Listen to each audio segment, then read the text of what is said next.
Kevin Williams and the News 10 NBC weather team. On the air, online, on target. Get it right now. News 10 NBC, keeping you informed and ahead of the storm.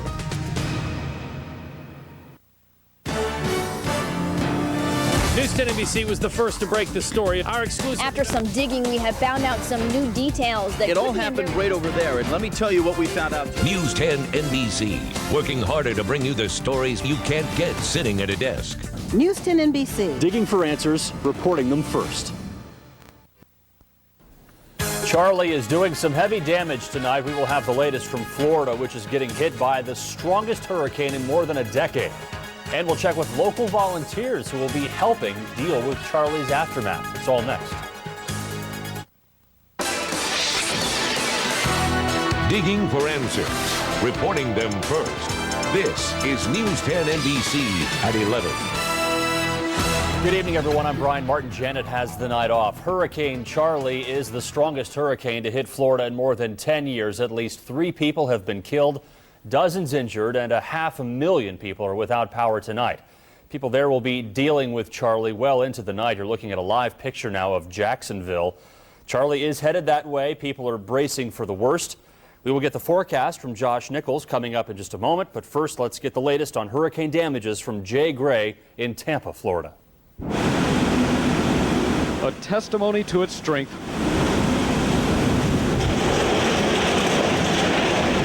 Hurricane Charlie ripped the roof from this mail center in Fort Myers.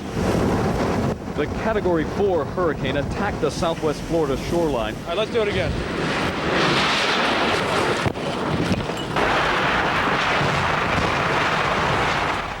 .145-mile-an-hour winds tossing trucks and planes like toys. Twisting road signs and dropping power lines, more than 300,000 people were without electricity. It was a lot worse than I expected. A severe gust sheared the roof and wall from the shelter in DeSoto County, where more than 1,000 had gathered for safety, but instead were forced to scramble to survive. The storm mangled everything in its path. I don't think I've ever been so scared in my life. Really? When those winds got up there, it sounded like there was 1,000 guys marching up on our roofs. There is still no clear indication of the extent of Charlie's damage, but there's no question that thousands will never forget the most intense storm ever to strike this part of the state. And no doubt we will learn the extent of Charlie's damage with the first sunlight tomorrow morning. Now, we do know that dozens of homes have been destroyed, and unfortunately, 2 people have died as a result of the storm. They were on the roads driving when Charlie hit the southwest Florida coast. In Tampa, Jay Gray, NBC News. What a mess. Well, 15 Rochesterians are ready to go to Florida at a moment's notice. They're volunteers with the local chapter of the Red Cross.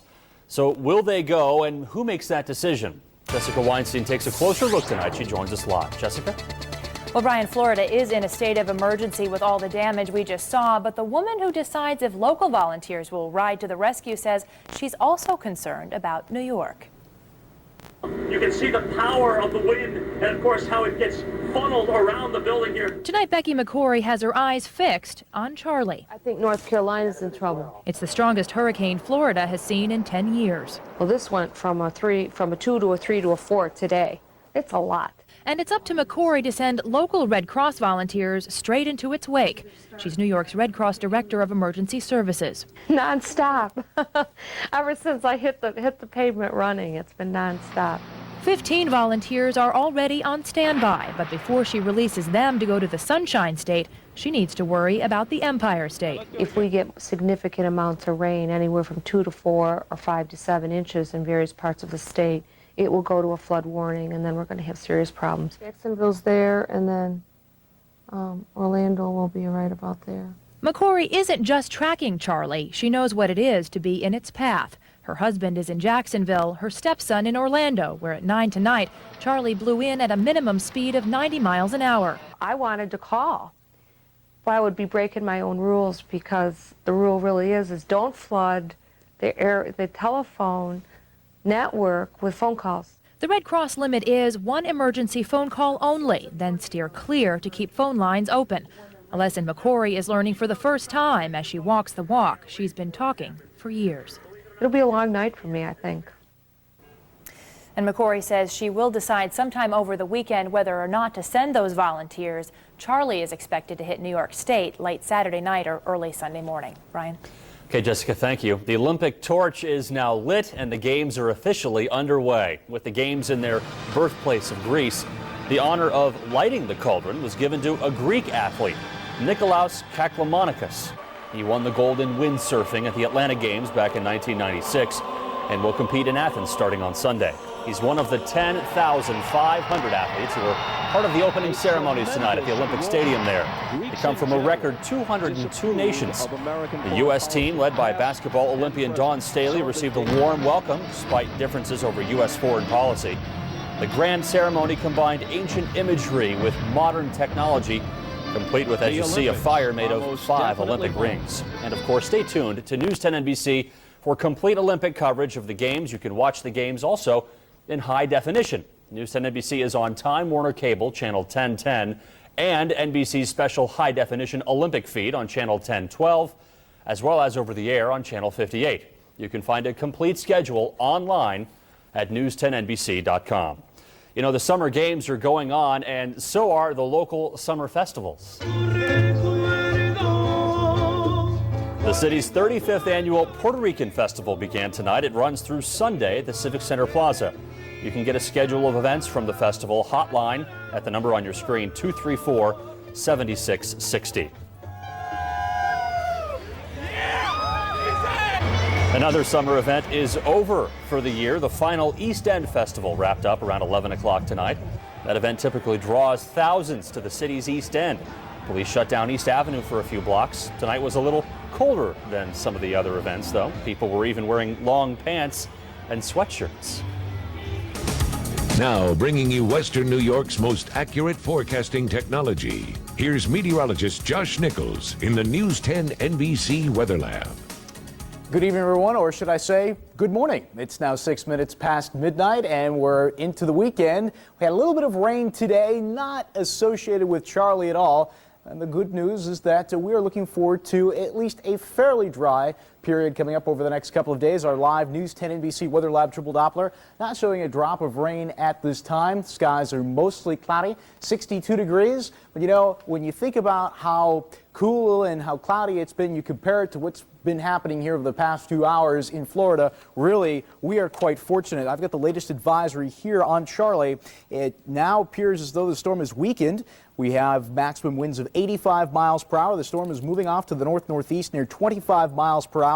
On that track, Charlie is going to be moving into the Atlantic near Daytona Beach during the next hour or two, and then it'll move near over the South Carolina coast by Saturday morning. Here it is once again moving off the Daytona Beach coastline. Look at this classic radar depiction here from our Dopplers in Florida, and classic rain bands spiraling around the center of circulation. Look at some of the wind gusts recorded today. Now, the one recorded at Punta Gorda, where they bore the brunt of the storm, the anemometer actually spun off the weather station, so we had a recorded gust of 109 miles per hour there, and a 105 mile per hour wind gust was recorded in Orlando. What happens to this system from here in? Well, the upper level winds, the steering currents, with a big deep trough of low pressure over the Ohio Valley, will carry this storm again into the Carolinas. They're going to have big problems there tomorrow morning, and then it looks like rain is going to be falling up and down the East Coast as the system marches up the eastern seaboard. Originally, projections were that the system would go and cross the Appalachians, but right now it looks like it's going to be steered a little bit further east. As a result, looks like much of the rain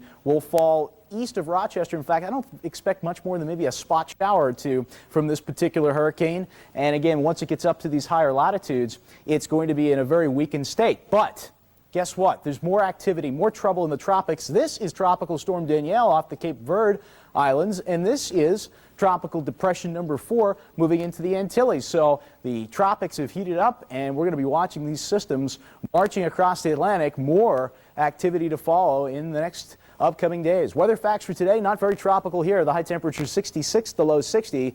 Far departure from the normals of 80 and 59, and 1/4 of an inch of rain was measured today at Rochester Airport. At midnight, it's 60 degrees here with a mostly cloudy sky. The breeze is gentle out of the west at 6 miles per hour, and western New York temperatures mainly in the low 60s at this hour. A little bit cooler back towards Buffalo and Niagara at 59. There's a cold pocket of air aloft that exists out through Minneapolis, Detroit, and look at Winnipeg. They're at 54 degrees. This upper level swirling area of low pressure showing the fact that we have this deep trough, this big dip in the jet stream, and these upper level steering winds once again are going to carry the remnants of Charlie close to Jersey, and by the time it gets to Jersey, it's probably just going to be a tropical depression or just a weak kind of tropical feature. So the weather map shows the front that's stalled to our east that will serve as a conduit or a railroad track for the remnants of this storm move up the coast. For us, we're just living on the edge here with cloudiness, and we might see even a little bit of sunshine going in through the next couple of days. But again, the main brunt of rain will stay well away from us. No worries there. But for tonight, once again, for our area, gray and cool. Just a stray leftover sprinkle, low 55 to 59 tomorrow. Clouds and intervals of sun. Not a perfect day. Look at these temperatures. It's August. We're only getting up to 70. But at least we're not dealing with what they're dealing with down in Florida. And there's your 5-day forecast showing we actually get a taste of summer. What do you think about that? Temperatures in the middle and upper 70s both Monday and Tuesday before another cold front comes our way for Wednesday. And that, Brian, will send the temperature back down after we get those showers and storms. But at least, as I mentioned, Charlie is far away from us. We're kind of on the edge, and it's on the east, and we're... Steering currents are taking it away. Very good. All right, Josh, thank you. You're welcome. Well, the city school district faces some difficult choices in the days ahead, and a driver on the go was forced to come to a very sudden stop. Rochester school superintendent says he'll have to cut at least 200 positions in order to balance the school budget. Last night, the state assembly couldn't come up with the $20 million advance the district was counting on. Superintendent Manny Rivera says he's now facing a $13 million gap. He says to close that gap, it'll mean layoffs, plus canceling summer school, as well as not buying new buses or new technology. Assemblyman David Gant represents the district. He opposed the advance. Any company that had 70% of their product failing wouldn't be in business long. But they want me to give them more money. Rivera will give his final recommendations for layoffs to the school board on Tuesday. Other assembly members say they will work to restore the funding before school starts. A tractor trailer driving through the city this afternoon spent a little more time there than planned. The driver was going under a bridge on St. Paul Street thinking he had enough clearance. Well, as you see, he didn't. Police say the driver is from out of town and was making a delivery to the Genesee Brewery. New Jersey is still reeling from a scandal in the governor's office. Tonight, the political aide tied to New Jersey's governor is starting to give his side of things. News 10 NBC is brought to you by City Mattress. Hey, Mom or Dad, your child could be the next Friendly's weather kid. I'm a weather kid. Weeknights on News 10 NBC at 6, brought to you by Friendly's. You can hear News 10 NBC on the radio every day on WYSL 1040. These broadcasts are made possible by the John Holtz dealerships on West Henrietta Road. The political aide in the middle of a sex scandal with New Jersey's governor is beginning to tell his side of the story. Yesterday, Governor James McGreevey announced he will resign in the fall after an extramarital affair with a man. Golan Sipple, New Jersey's head of Homeland Security, says he was the victim of repeated sexual advances from McGreevey. McGreevey did not name Sipple in his announcement. State Republicans want McGreevey out of office immediately, but by waiting until November 15th, he prevents a special election. A Pakistani immigrant who was detained in Batavia has been deported. Authorities held Ansar Mahmood after the 9/11 attacks for taking pictures of a water reservoir downstate. Today, he was escorted from Batavia to New York City, where he was put on a plane for Pakistan. Some local advocates also joined his fight to stop deportation. Well, veterans fighting against changes at the Canandaigua VA hospital will hold a rally next weekend. Today, they were at the airport collecting donations. The group has spent around $2,300 on radio advertising of the rally, which is called the 1,000,001 Man March. The rally will be next Saturday at noon at the VA hospital. Rich Funky is next with sports. The Bills get ready for some real football this weekend, and NASCAR fans are ready for this weekend's Nextel Cup race. We'll have the latest from Watkins Glen next. Now, here's Rich Funky with sports on News 10 NBC. The games of the Athens Olympics are officially open. Tonight's ceremony means the Olympic Games have come full circle from a rebirth in 1896 to a field of 202 nations in 2004, from an age of innocence to an age of fear and extra security. 536 U.S. athletes are competing. The USOC has set a goal of 100 gold medals this year. And a three-time world champion windsurfer from Greece, who won the gold in Atlanta, lit the Olympic cauldron tonight. They have reached the halfway mark at the 86th PGA Championship. Tiger Woods was on the range and on the bubble coming into today's second round. Justin Leonard on the third hole to go to 9 under par and a share of the lead. Ernie Els at number 10 for birdie to go to 10 under par. And Vijay Singh, a long birdie attempt for Vijay on the 18th, and nearly put it in. Vijay is 9 under and has a share of the lead. Tiger did make the cut, a strong finish for Woods at the 18th, and he is even for the tournament. And here's the leaderboard. It is Leonard and Singh by a shot over Baird, Els, and Clark. Also, Phil Mickelson is 3 under. Jeff Sluman and Tiger Woods are even. Defending champ Sean McKeel made the cut at 1 over. Sergio Garcia and Joey Sindelar missed the cut. For the second time in 2 weeks, the weather forced the Bills to call an audible. They switched practice from St. John Fisher to East Rochester High School today. The ER field is Astro play with better drainage and footing in the wet weather. The Bills are getting ready for Sunday's exhibition game at the Ralph against Denver. Meanwhile, there is a controversy simmering in the backfield where the incumbent, number 1 Travis Henry, appears to be looking over his shoulder. Rick Hager has more. Willis McGahee has been the talk of training camp. After a comeback from knee surgery, he scored 4 touchdowns in the Cleveland scrimmage. He wants to play. As long as I'm on the field playing, that's all I want to do is play. But Travis Henry wants the ball. This ain't high school and college. I mean, I think as a back, well, for me, I think the more times I get it, the better I am. USA Today featured McGahee this morning, and Travis Henry told the national newspaper he'd demand a trade if McGahee took his starting job. And right now, head coach Mike Mularkey says there isn't a running back controversy. I'm not going to overreact every time something comes through the media. The coach says Henry is still number 1. Travis has been productive, rushing for 3,500 yards in 3 seasons. But McGahee has the potential to become a game breaker. I can't answer that until we see him. He's done very well in the practices, in the scrimmage. He's done, everything that we've asked him to do, he's done. It's just I know that when you get to that point in a real game, that's when the real evaluation will come out. And if he plays well in the preseason, the competition will heat up even more. Rick Hager, News 10 NBC.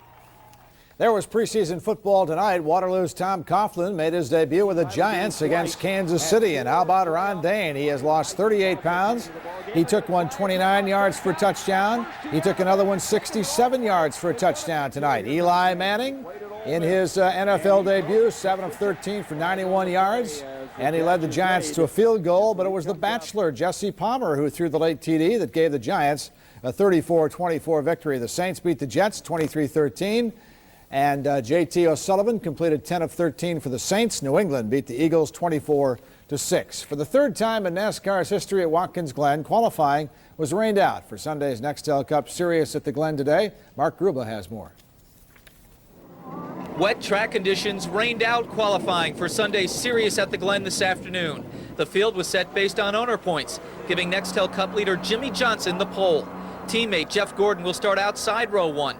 He's the all-time winner at the Glen with 4 victories. I think it's a great road course, especially for our cars. It's fast. It's not too technical, so it I think allows everybody to really get the most out of their car. The driver with the bullseye on his back this Sunday will be Ryan Newman in the Alltel Dodge.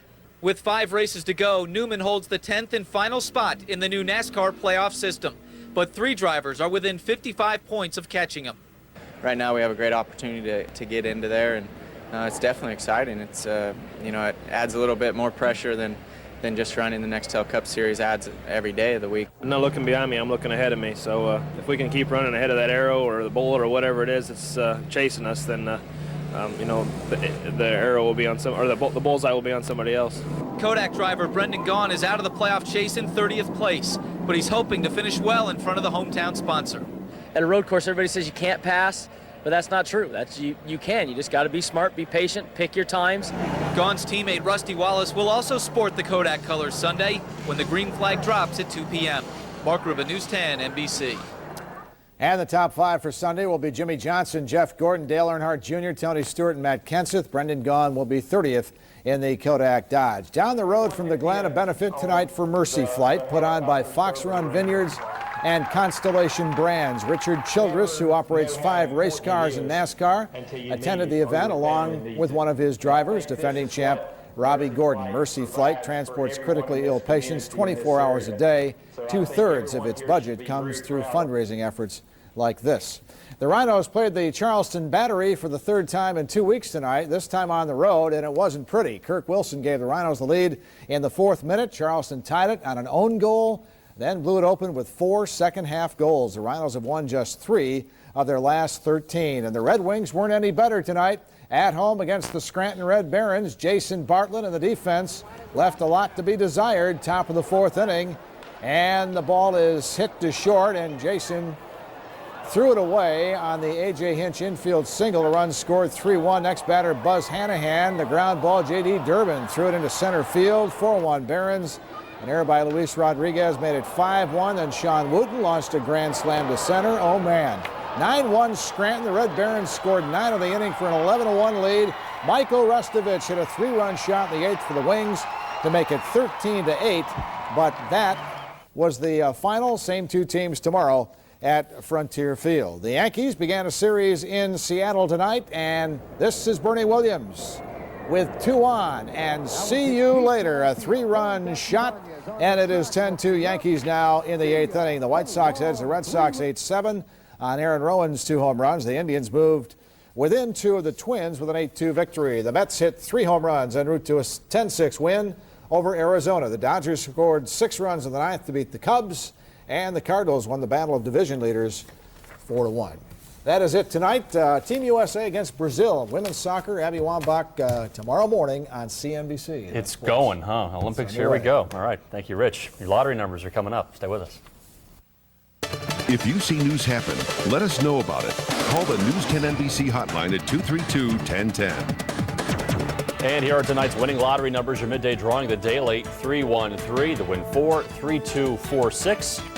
For your evening drawing, the daily 474, your win 4, 7940. Take 5 tonight, 14, 23, 32, 12, 22. And your winning Mega Millions numbers, 14, 45, 31, 48, 41. That Mega Ball is 20. Okay, Josh, how's tomorrow shaping up? Not too bad. I mean, we're not talking about a perfect August day by any stretch of the imagination. It's been cool, it's been cloudy, and tomorrow, basically more of the same, maybe a little bit more in the way of sunshine than today, and temperatures will be a notch or 2 higher as well. We should see readings into the low 70s, and the good news for the weekend is that it looks like the rain from Charlie will stay well to the east of us. In fact, it looks like just basically from the Capital District east into New England is where they'll see the bulk of the action. So good news there. We don't need any more rain, and just send it out to sea. Maybe some clouds, something like that, but no real big impact. Right. We'll see the cloudiness from the system, no 2 ways about it. And, you know, it is still going to be a cool weekend. We should be near 80, but we haven't reached the should-bes this summer, unfortunately. Right. Very good. Well, they'll be happy to see it dry down Watkins Glen. I can tell you that. Yeah, really. NASCAR guys will be practicing tomorrow morning. Then there's a Busch North race, and of course the big race on Sunday afternoon. So excellent. They want dry weather for sure. Yeah, they'll get it, hopefully. Yeah. Well, don't forget, Olympic coverage is underway on NBC. For now, we want to leave you with some of the spectacle of tonight's opening ceremonies. Good night. Good night.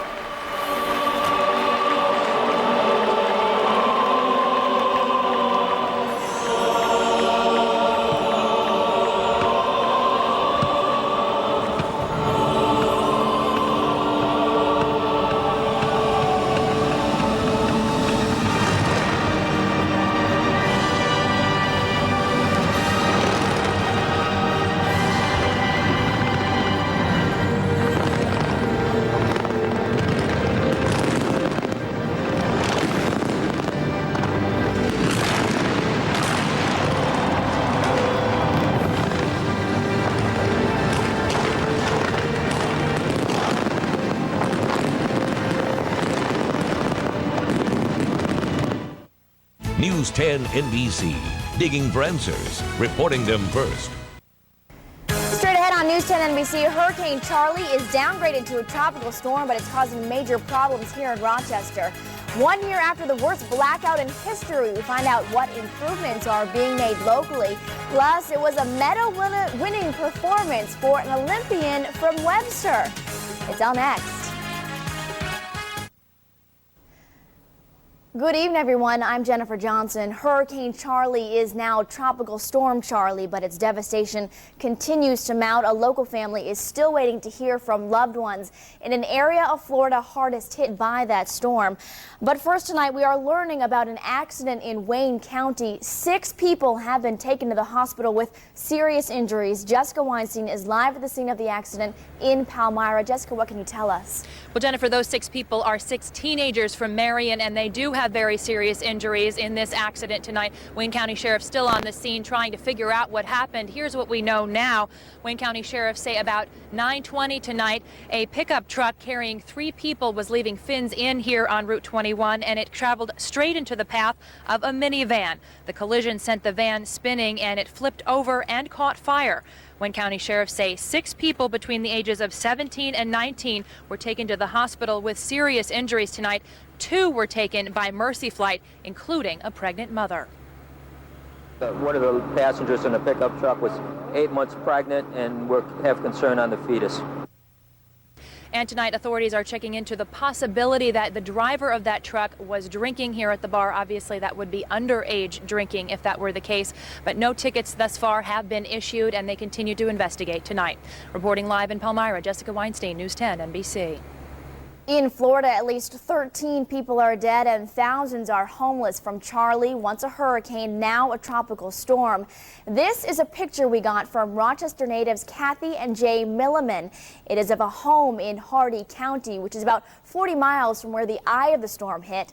Downed power lines like these continue to be a problem. More than 1 million people are still without power. One woman in the city of Punta Gorda says she could hear the nails coming out of the roof as the storm hit. Charlie is now near Ocean City, Maryland. It hit the Carolina coast this morning. Well, the storm may never affect our weather, but Charlie is definitely having an impact here. Earlier, Jessica Weinstein met with a local man who was waiting to hear from his parents. The Brighton natives make their home in Punta Gorda. It's not the weather outside which concerns the depicts. There's just so much devastation down here. But the weather inside. The Charlie couple is keeping close tabs on their TV. Well, we're hoping. We're waiting to hear from the Red Cross. And their telephone. John's parents live in Punta Gorda, where the eye of Hurricane Charlie hit yesterday and hit unexpectedly. Everybody that lived down there said, oh, we never get hit with hurricanes. They always miss us. And so thousands never evacuated. The death toll is at least 10 in that county and expected to mount. Hundreds of manufactured houses for seniors flattened, crumpled, smashed. They're probably at a shelter. There's a shelter right in the park where they live. But at 87 and 90 years old, they need help to get there. And so far, John and Jan can't find them. Phone service is down. But they said it might be a couple days. At Rochester's Red Cross, Becky McCory has fielded more than a dozen phone calls from others concerned about family in Punta Gorda. You ask if they have an identifying thing like a social security number, but you try not to get them thinking about death. She's faxing their names to D.C. headquarters, which is trying to locate them in Florida shelters, where there's still no water, power, phones, or gas. Nothing but devastation. We just keep hoping that they're in the shelter and they're safe. And families waiting for word. Jessica Weinstein, News 10 NBC. Well, today marks 1 year since the biggest blackout in history. New York's power industry officials say the state remains vulnerable to more problems because power grid standards are voluntary in places like Ohio. Ohio is where the blackout all began. Now, today we checked with RG&E to see what's happening locally. We found out the company is investing $75 million in a transmission project. RG&E says it will allow the company to move energy more reliably and more efficiently around the system. The project should be done by 2007. Today we asked a state senator what else he thinks needs to be done. Energy is bought on this grid that goes all across the country now. Oftentimes when there's blips in that service, it will affect local service as well. So we really have to try and come up with a strategy that's not too expensive, but to try and insulate from that. There is an energy bill in the U.S. Congress that would make reliability rules mandatory nationwide. Well, it was a big day for Rochester at the Olympic Games in Athens. Abby Wambach scored another goal in a 2-0 victory over Brazil, and former Webster resident Carolyn Joyce won a silver medal as the U.S. 4x100 freestyle relay team finished second to Australia. Mark Gruber will have a complete recap of the day's events later in sports. Now, bringing you Western New York's most accurate forecasting technology. Here's meteorologist Josh Nichols in the News 10 NBC Weather Lab. Hi, everybody. Hope you had a very nice Saturday amidst all of the tropical weather woes. All is quiet on the western New York front. Downtown right now, 65 degrees. Sure, our autumn weather in August continues. It's been cool, and even though we are dealing with temperatures a good 4 degrees below normal for the month of August, at least it's quiet, but not in the tropics. There's more trouble to be had. Let's talk about it here in the Forecast Center. And even though Charlie is now barely a tropical storm with winds of about 40 miles per hour, and even though the storm is accelerating away, there are 2 more storms to be concerned about. We have another hurricane and another tropical system to talk about here. There goes Charlie speeding out into New England. Here's our new system. This is Tropical Storm Earl, and this system is heading off to the west, and it's going to be impacting Barbados and St. Lucia here in the next 12 hours or so. And as we look further out to the west, check this system out. This is Hurricane Danielle, the 3rd hurricane of the Atlantic season. So we're following this. This will probably take a curve off to the northwest, but this is the system we are most concerned about, Earl. Earl is strengthening with winds of 40, gusting 50 miles per hour. There are the coordinates on your screen if you're plotting it. It's moving off to the west, and you can see here with our track that by 72 hours, it does become a hurricane, and where it goes from there will, of course, be of interest to folks who are following the weather in the Caribbean and even into Florida, so we'll be monitor of that. All right, here's the situation in terms of the weather facts for today. The high temperature 72 and the low was 54, and no rainfall was recorded for today. Of course, our August total now stands at 7/10 of an inch. And Rochester right now checking in with 62 degrees, and we have northerly winds at about 3 miles per hour. The relative humidity is at 90%. Checking in with western New York temperatures, you see readings still in the low 60s, down into the 50s in places like Elmira.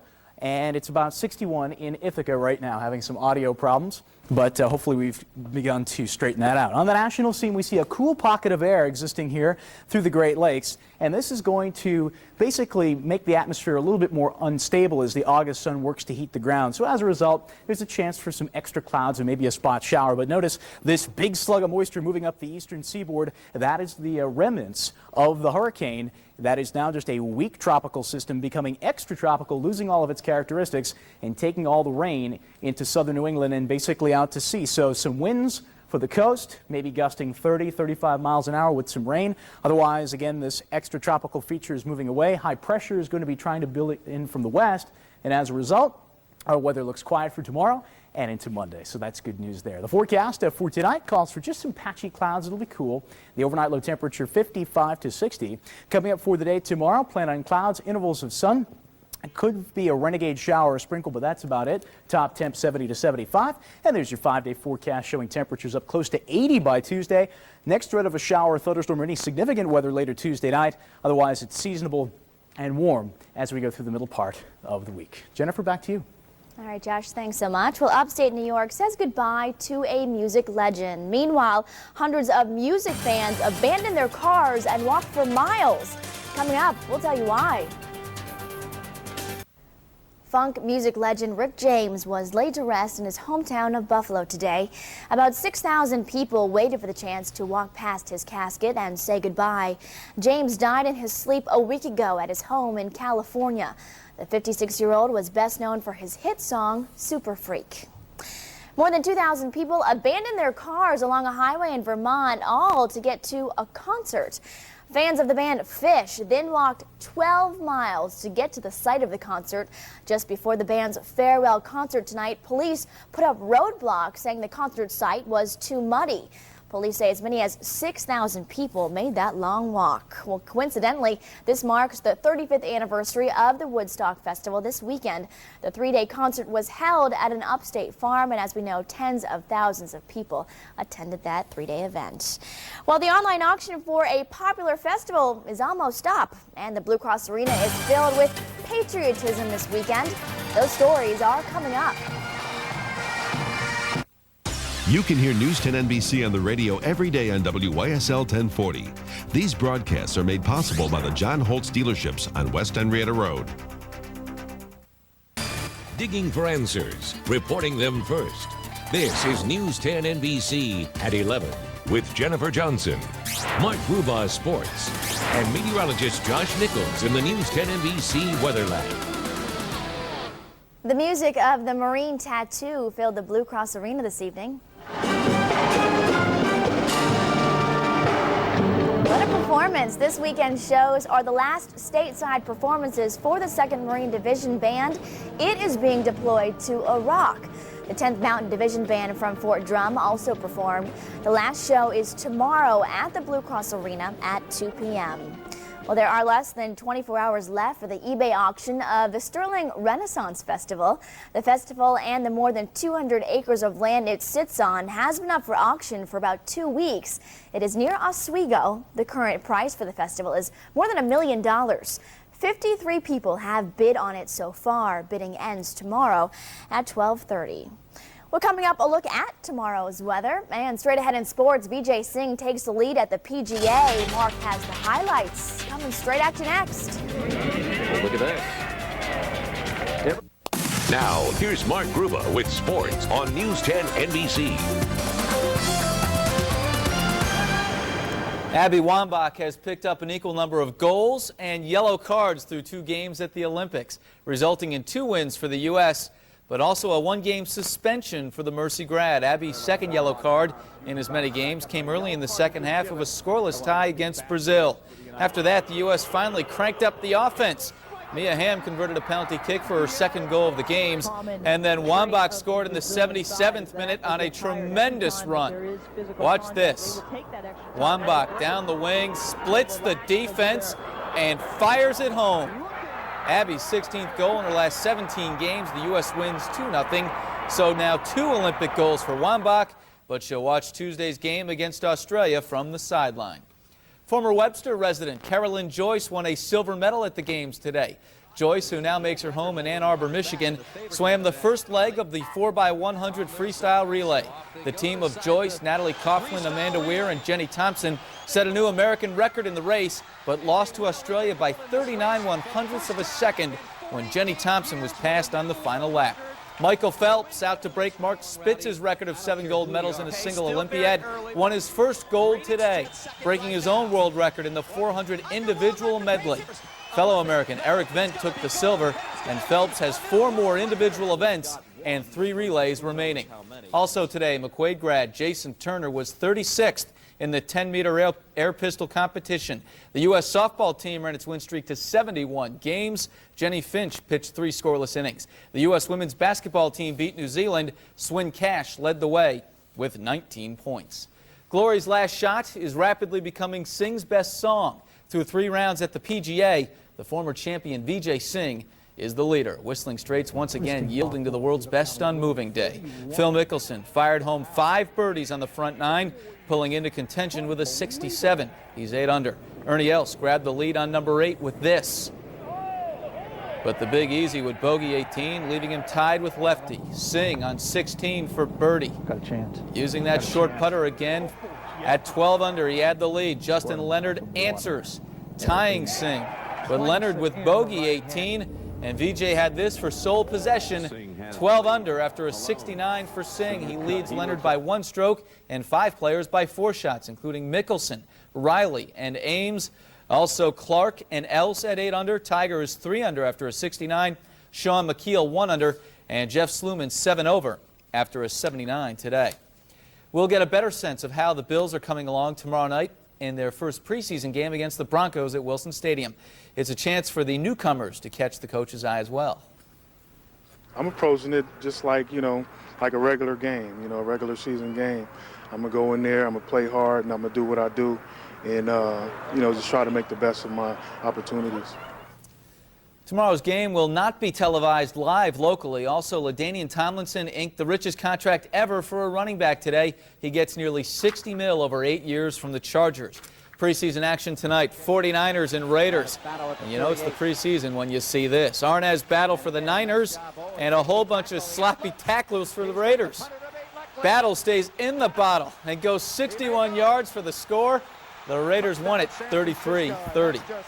Simple math, but a tough problem to solve. The Rattlers needed to beat Long Island to make the playoffs. The tough part, they were 0-8 all-time against the Lizards coming into tonight's game. Nearly 5,000 showed up at Bishop Kearney to see it play out. Casey Powell helped the Rattlers take the lead. From behind the net, Powell goes into the goal.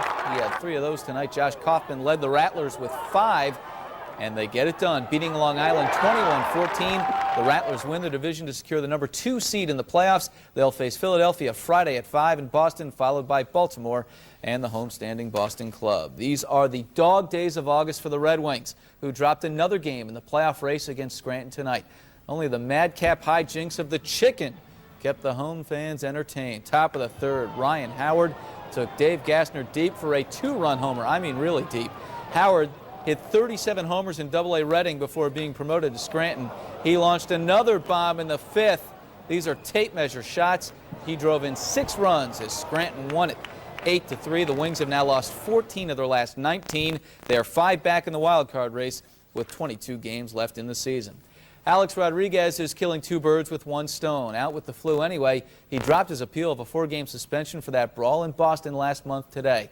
The Yanks won in Seattle without A-Rod in the lineup. Jeter flashing some leather at short, kept the game tied at 4 with that. Then former Mariner John Olerud delivered the key hit, a bases loaded single to right as the Yanks won it 6-4. Cleveland tonight.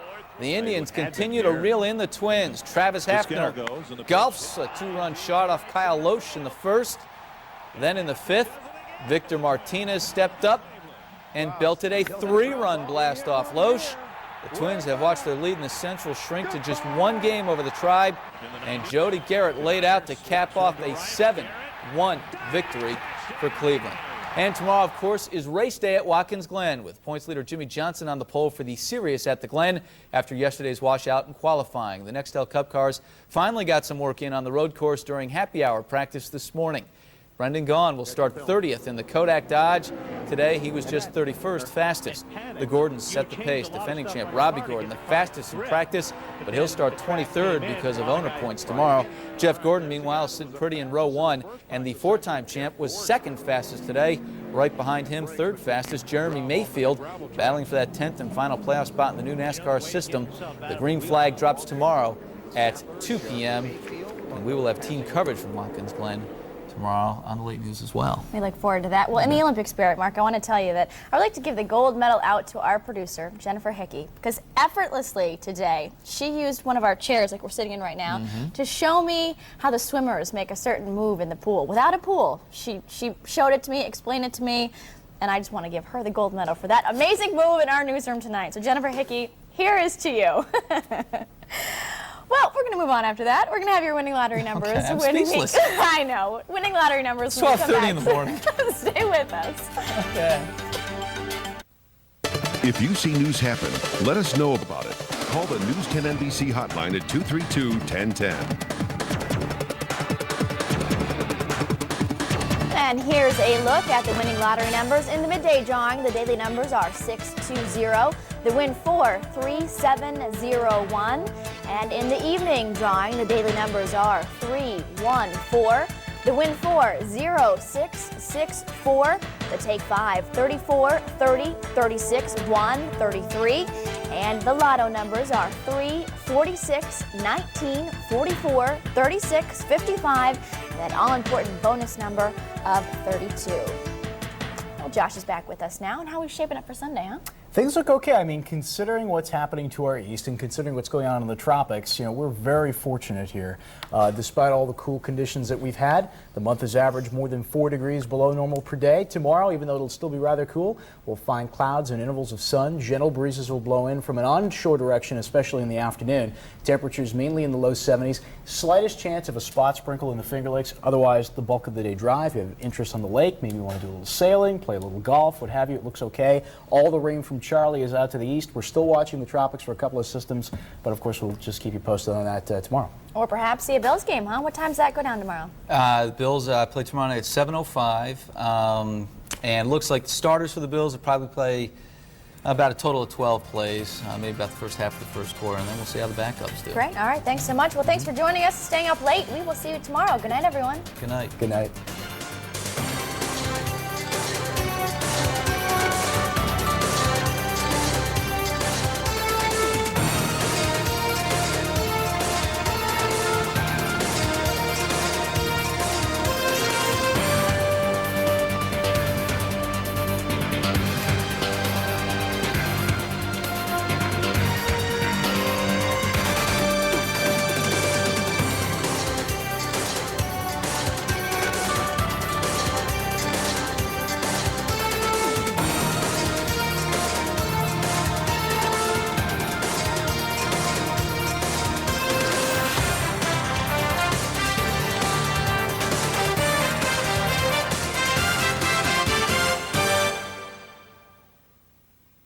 News 10 NBC. Digging for answers, reporting them first.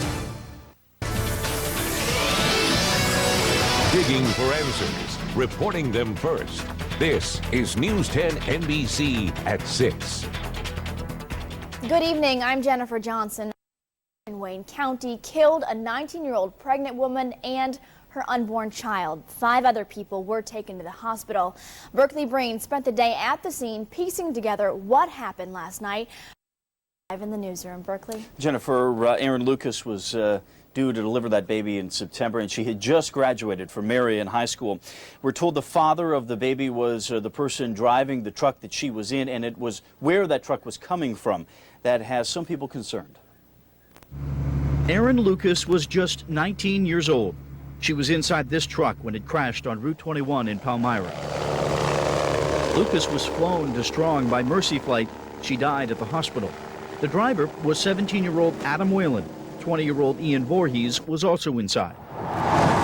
The truck crashed when it pulled out of the parking lot of Finn's Inn, a local bar. And they were over in the ditch over here in the corner. The owner is John Finnerty. First thing that would come to mind was maybe these kids were drinking. Right. And I was already told by one of the parents that they were already tested and there was no alcohol, no drugs at all. Police say the investigation is not over. Finnerty says the 3 were inside the bar, but eating pizza and drinking Pepsi. It was just an unfortunate thing that I think, they were pulling out and the car was maybe going a little too fast. I'm not sure. Yeah. It was just an accident. The truck collided with an SUV. News 10 obtained these photos taken moments after the accident happened. It shows the SUV on fire. Inside were 18-year-olds Kyle McClinton, Ryan Wesser, and Greg Barton. All in the class of 04 at Marion High School. All 3 escaped. The SUV that was hit was thrown over here on the side of the road. It burst into flames, and you can still see how the ground is charred the day after the accident. You wonder a lot of things, what happened, how something like that happened, if they're okay, if they're going to be okay. It was nerve-wracking. Christina Drayson heard about the crash last night. She knew everyone in the accident, including Erin Lucas. She was so beautiful. She just had this glow about her, and I knew her little sister Holly. She was in track with me. It's a sad story. I hope that the family's doing okay. Tonight, 3 people are still at Strong Hospital. Adam Whalen, the driver of the truck, is under evaluation. Ryan Wesser is in satisfactory condition. Greg Barton is in guarded condition. They were in the SUV. Now, we're told people from the bar, Finn's Inn, actually ran out to save some of these people in the accident, and one of them pulled one of those boys out of the burning SUV. Reporting live in the newsroom, Berkeley Breen, News 10 NBC. A fiery crash in Henrietta killed a 23-year-old early this morning. Police say Peter Sowen was pronounced dead at the scene. They say Sowen was going about 90 miles an hour on 390 when he tried to exit onto East Henrietta Road. Police say he lost control and crashed head-on into a bridge support. His car then burst into flames, charring parts of that bridge. A Wayne County woman has pleaded guilty to 3 counts of manslaughter. Police say Sherry Dreyer was at the wheel in April during a car accident that killed her 2 daughters, Kimber and Shanda Dreyer, and their friend Amanda Shimmerhorn. Police say the 28-year-old was driving too fast, ran a stop sign, and hit another vehicle. She told police she was driving between 70 and 80 miles an hour at the time of the accident. Dreyer faces 2 to 6 years in prison. She will be sentenced October 1st. Dozens of parents are scrambling to try to find childcare after their daycare center abruptly closed on Friday. Today, Jessica Weinstein found out another daycare center is now helping out. Jessica joins us now live with that story. Jessica? Well, Jennifer, at least 40 children attended daycare at the Growing Place on Webster Avenue in the city. Today, about 7 of those children were placed at a new center, and their parents are relieved. Oregon Leopold Daycare on Parcells Avenue opened its doors a little wider after the Growing Place shut down on Friday. Employees there say they haven't been paid in a month and weren't given enough money to buy supplies for the center. They believe the center's board president Sandra Bean and her husband John mismanaged funds, causing a shortfall. On Friday, parents got a letter saying the center would close until September 7th, but many say their trust is broken, and they're now ready to find a permanent place for their children to go. Marlo Owens and Mike Cook are raising a 4-year-old and 1-month-old daughters. You know, we just want the best for her. If that means her being here, that's fine. If it's somewhere else, that's fine too. But you know, wherever she's going to be, it's going to be for some longevity. You know, someplace I know it's not going to be here today and going tomorrow. It will be a first come, first serve type of situation.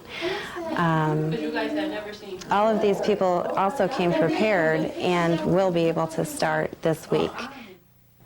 Now, other daycare centers are also trying to place people between friends, and the Friendship Children's Center have offered to take kids. And the Child Care Council on Blossom Road also offers a free referral service.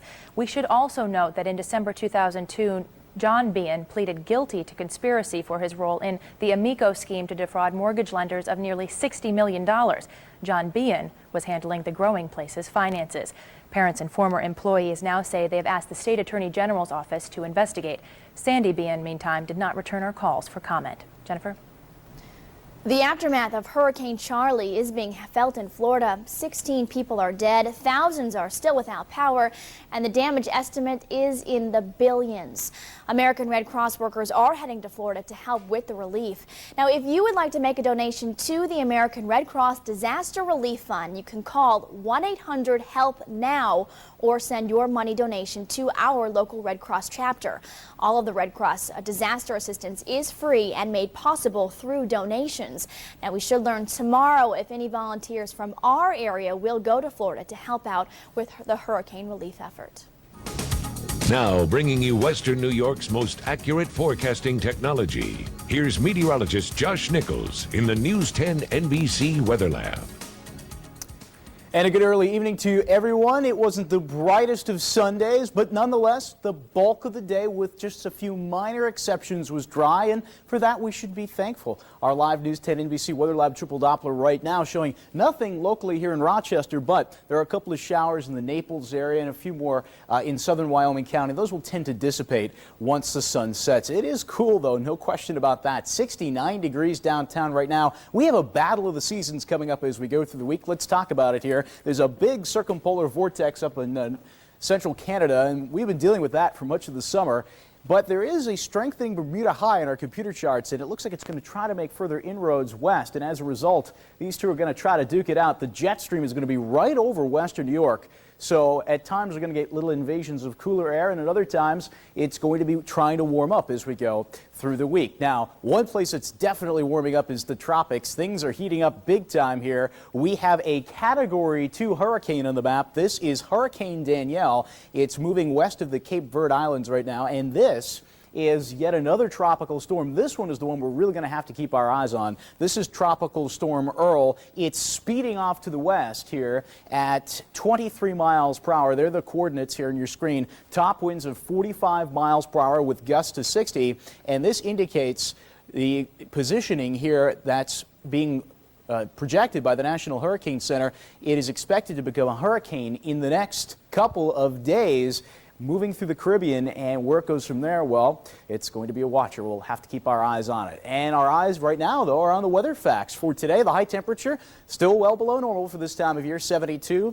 That's not a stranger to us, though, this summer. The low temperature, 59. Just a trace of rain and a little spritz right around 2 o'clock this afternoon. Rochester right now with broken clouds, 68 degrees is our temperature. The dew point's at 60, the humidity 76%, and just a trickle of a breeze right now coming in out of the north-northwest at 7 miles per hour. Checking in across our Weather Watcher network, we can see some of the warmer temperatures to our east. Clyde's at 73, Waterloo's at 75, a little cooler in Williamson right now at 69, 68 in Batavia. These are the remnants of Charley, which made landfall on Long Island earlier this morning and brought 2 to 4 inches of rain to the Boston area. That is now sped off into the Canadian Maritimes. A lot of interesting mesoscale features going on here across western New York. Lake breeze boundaries interacting with a cold pocket of air aloft. As a result, we had a couple of pop-up showers, one in Batavia earlier on, and a couple others that we showed you in the triple Doppler. Those will tend to fade as the sun sets, and we'll get into this nice clear slot here for the next couple of days. At least we'll have some sun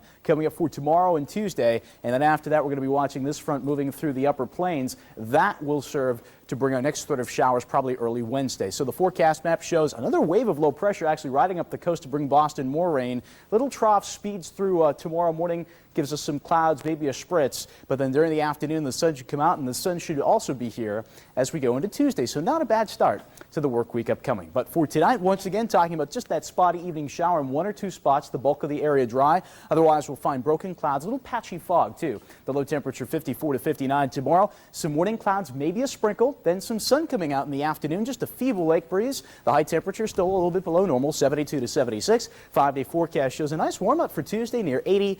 Early shower on Wednesday, and then things look decent for Thursday and Friday, but we've thrown in the threat of a shower as, again, the jet stream is going to be living right over western New York. So whenever that happens, things can be a little on the changeable side, Jennifer. All right, Josh, thanks so much. We're going to take a break. We'll be back right after this. Stay with us. Assemblyman David Gant admits he is late in paying Monroe County thousands of dollars in property taxes. His name appeared on a legal notices list in the Democrat and Chronicle this weekend. Today he told News 10 NBC he is going to fix the problem Monday. I just simply blew it. Okay, I will correct that as of tomorrow. And I think that's what's important. Gant says he has already paid the city $40,000 for his home and several rental properties. He says he's had trouble paying the rest because state lawmakers don't get paid until a budget is passed. Well, that just happened last week, so Gant says he'll now be getting $30,000 from the state. Rochester City School Superintendent Manny Rivera is going to present his recommendations this week for how to deal with the district's budget gap. Rivera says he will give a final plan to the school board Tuesday. Last week, the city school district learned it would need to make up for a $13 million funding gap. Rivera said the gap means laying off about 200 teachers and cutting programs. Amtrak is making it easier for you to get to the Great New York State Fair, and the online auction of a popular upstate festival is over. We'll tell you what's next for the Sterling Renaissance Festival. You can hear News 10 NBC on the radio every day on WYSL 1040. These broadcasts are made possible by the John Holtz dealerships on West Henrietta Road. Digging for answers, reporting them first. This is News 10 NBC at 6 with Jennifer Johnson, Mark Grubaugh Sports, and meteorologist Josh Nichols in the News 10 NBC Weather Lab. Amtrak is making it easy for you to get to the Great New York State Fair this year. The company is offering discounted train service from Rochester to Syracuse. The fair runs August 26th through September 6th. For specific information about the State Fair, you can go to our website, news10nbc.com, and click on web links. A popular New York State festival did not sell on eBay, but we found out it is still for sale. Computer bidding on the Sterling Renaissance Festival and the land it sits on near Oswego ended this afternoon at more than $1 million. 54 people bidded, but no one met the desired price. Now, we did find out it will be put on the real estate market tomorrow, and that asking price, well, it's around $3.5 million. College students said some New York schools can now take Casino 101. That's the title of a class at SUNY Morrisville near Turning Stone Casino in Madison County. The curriculum says gambling has been around since the time of Adam and Eve. During the course, students will have to develop and market a fictitious casino. Well, what are the chances for a little sun tomorrow? We'll have another look at the forecast coming up. But first, check on sports. The Bills are getting ready for their first preseason game of the year. We'll have a live report from Buffalo. And it was race day at the Glen. Could Brendan Gaughan win in the Kodak car? Highlights are coming up. Now, here's Mark Gruba with sports on News 10 NBC. With 5 races left before the driver standings are frozen in the top 10 race for the Nextel Cup, the series at the Glen was serious as drivers try to work their way into that top 10 today. After rain on Friday, pretty nice day at Watkins Glen for the race. With the field set on owner points, Jimmy Johnson had the pole, but he didn't keep it long. Teammate Jeff Gordon and Tony Stewart battled for the lead. Stewart passing Gordon on lap 25 despite an upset stomach. Stewart resisted the urge to bail out of his car and stayed in the battle. Kodak driver Brendan Gaughan in the 77 started 31st, found his way to the front of the field after a round of pit stops. But Gaughan, like so many others before, had major brake problems coming into turn 1. Locked him up, wound up stuck in the gravel. That sent him all the way back to 34th. 15 laps to go. It's Stewart again, putting the moves on Casey Mears for the lead, and Stewart held off road course ace Ron Fellows for his second victory at Watkins Glen and his second win of the year. He was so sick afterward, he skipped talking to reporters. The top 5 go this way. Stewart, Fellows, Martin, Mears, and Dale Jr. again Gaughan 34th. Rusty Wallace 25th in the Kodak colors this weekend. In the race for the final playoff spot, as we talked about, Ryan Newman gives up 10th to Jeremy Mayfield. Casey Kane just 24 back. Newman right there. Martin, Jarrett, and McMurray all within 100 points with 4 races to go. It's now time for our Olympics segment. If you don't want to know the results, turn away or mute your TV for about 30 seconds. In men's basketball today, a shocker.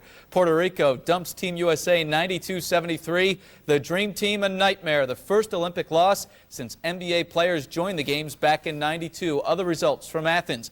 Michael Phelps takes a bronze as a member of the 4x100 freestyle relay team. That means he can only tie Mark Spitz's record of 7 gold medals in a single Olympiad. U.S. softball team won again, another shutout over Australia, and tennis stars Andy Roddick and Venus Williams won opening matches today. Complete recap and highlights tonight after our Olympic coverage. It is game night in Orchard Park as the Bills face the Broncos in their first preseason game. Rick Hager is live at Wilson Stadium with a preview tonight. Good evening to you, Rick. And good evening to you, Mark. Both the Bills and Broncos are on the stadium floor right now warming up. And that will mark the start of the Mike Mularkey era in Buffalo. And one of his major responsibilities, of course, is trying to revamp the offense. And we'll see beginning tonight if quarterback Drew Bledsoe is more decisive. That's something the coaches have stressed all through training camp over at St. John Fisher. We will also see the debut of the Bills' top 2 draft picks, quarterback J.P. Lossman, and he'll probably play the 4th quarter, and receiver Lee Evans. Evans will see time early working with the first and second teams. Certainly going to be a lot of anxiety and a lot of nerves going, a lot of juice going. So I'm certainly excited for it, and it'll be the first time I step on the field and play professionally for real in the Bills uniform. So I'm certainly excited about it. I've been waiting for it for a long time, even though it's just a preseason game. I'm prepared, I'm ready for it, and hopefully I can control my nerves out there and everything goes okay. And, of course, we'll keep a close eye on the running back situation between Travis Henry and Willis McGahee tonight. And interesting to see how Willis McGahee runs against an NFL team in a preseason game. And also one other note, Mike Williams will not play tonight. He is not in uniform because of that sprained arch. And we'll have the post-game story, of course, tonight after Olympic coverage on The Late Show. Reporting live from Wilson Stadium, Rick Hager, News 10 NBC. Okay, Rick, thank you. We'll see you tonight. Appreciate the live report. The PGA, as you know, is called Glory's Last Shot, and this year's tournament just might come down to the last shot like it did a year ago at Oak Hill. Right now, Justin Leonard has the lead on the back nine by 1 stroke over Vijay Singh. Ernie Els right there about to post 8 under. Chris DeMarco also 8 under, and Chris Riley in the mix. How about the Red Wings? The Gleam off the diamond at Frontier Field after 2 straight losses to Scranton. The Red Wings hoping to avoid a sweep today. A nice sunny start for the 7,000 who made it to the ballpark this afternoon. And the Wings flashing the letter for starter Seth Grasinger. Terry Tiffy to Luis Rodriguez over to Alex Prieto. 5, 4, 3, 1-1 in the 5th. Prieto at the plate takes Ed Yarnell to left and out. This one went to the 8th, tied at 2. Former Wing Mark Smith at the plate. A double to the corner and right. Jason Kubel over, fields it, spins, fires, and hits the cutoff. It's Rodriguez who turns and fires home to Brandon Marsters, and they get Sean Wooten at the plate to end the inning. We go to extras, tied at 2 in the 11th. Bo Kemp with the strikeout, 4 innings, no runs for the Wings pen. Bottom of the 11th, Terry Tiffy on second, and Todd Dunwoody drives him in for the game-winning run. Smith can't make the grab. The Wings avoid the sweep, 3-2. Kevin West, just up from AA New Britain, hit his first home run in his first at-bat for the Wings today. Major League Ball, the Yanks and Mariners in Seattle. Hideki Matsui with 1 aboard in the 6th, and goodbye. Broke a 1-1 tie. The Mariners have rallied to score 3 in the 7th. They lead 4-3 at this point. In Cleveland, the Twins salvage the final game of their series with the Tribe, 2-2 in the 10th. Corey Koski drills a 2-run home run. The Twins win 4-2, and their lead over the Indians back to 2 in the Central. In the Battle of the Sox today, it was white over red, 5-4. National League Board. Randy Johnson struck out 14 for the D-backs, and the Dodgers beat the Cubbies 8-5, and that is sports. Sounds like a fun time in Buffalo. You bet. Coming up, a check on your Monday forecast. We'll be right back. If you see news happen, let us know about it. Call the News 10 NBC hotline at 232-1010.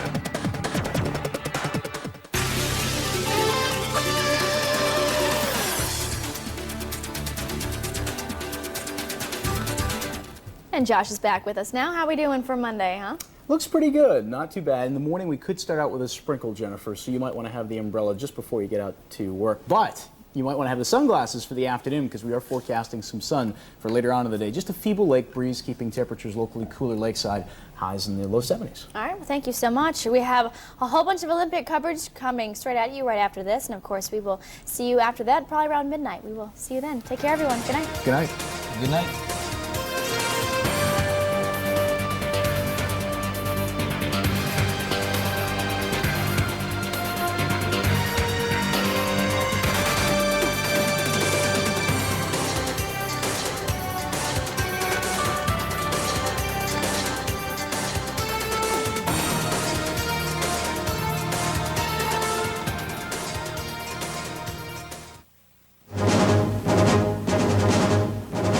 Hurricane Charlie. On the Sunday after the storm, thousands remain homeless, millions still without power. President Bush says the lesson is respond quickly. Path of destruction, the first look at some of the most remote and hard-hit areas.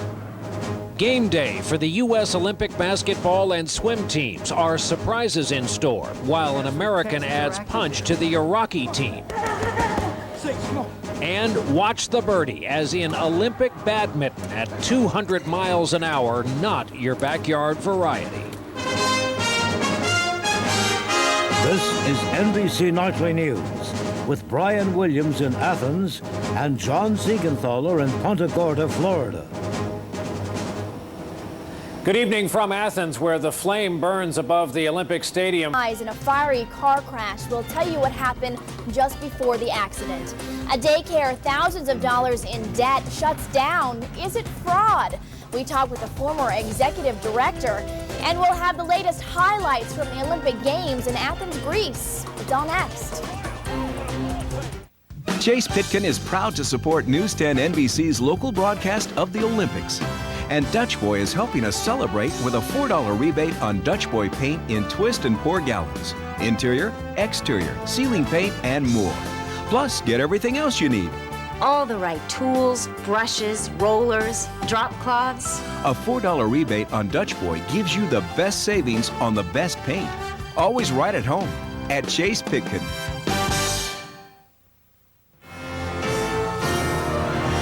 Now from the News 10 NBC studios in downtown Rochester. Digging for answers, reporting them first. This is News 10 NBC at 11. Good evening, I'm Jennifer Johnson. Investigators may know tomorrow what caused a fiery car crash in Wayne County last night. 19-year-old Erin Lucas of Marion died this morning. So did her unborn child. Lucas was 8 months pregnant. Now, these are pictures of the accident taken by an eyewitness. It happened on Route 21 in Palmyra. Police say Lucas was one of 6 people involved in the head-on crash. It happened just as the car Lucas was riding in pulled out of Finn's Inn, a local bar. Today, the bar owner tells News 10 NBC the teenagers were not drinking. And I was already told by one of the parents that they were already tested and there was no alcohol, no drugs at all related to this accident whatsoever. In fact, the gentleman that was driving the truck does not drink at all. She was so beautiful. She just had this glow about her, you know, and I knew her little sister Holly. She was in track with me. It's a sad story. I hope that the family's doing okay.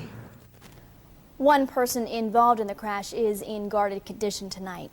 A fiery crash in Henrietta this morning killed a 23-year-old. Police say Peter Sowen of Essex, New York, was pronounced dead at the scene. They say Sowen was going about 90 miles an hour on 390 when he tried to exit onto East Henrietta Road. Police say he lost control and crashed head-on into a bridge support. His car then burst into flames, charring parts of that bridge. A Wayne County mother has pleaded guilty to 3 counts of manslaughter for an April car crash. Kimber and Chandra Dreyer and their friend Amanda Schimmerhorn were killed in the crash. The Wayne County District Attorney tells us the Dryer's mother, Sherry Dreyer, has pleaded guilty. Police say the 28-year-old was driving too fast, ran a stop sign, and hit another vehicle. She told police she was driving between 70 and 80 miles an hour at the time of the accident. Dreyer faces 2 to 6 years in prison. She will be sentenced October 1st. Well, dozens of parents will head back to work tomorrow without childcare.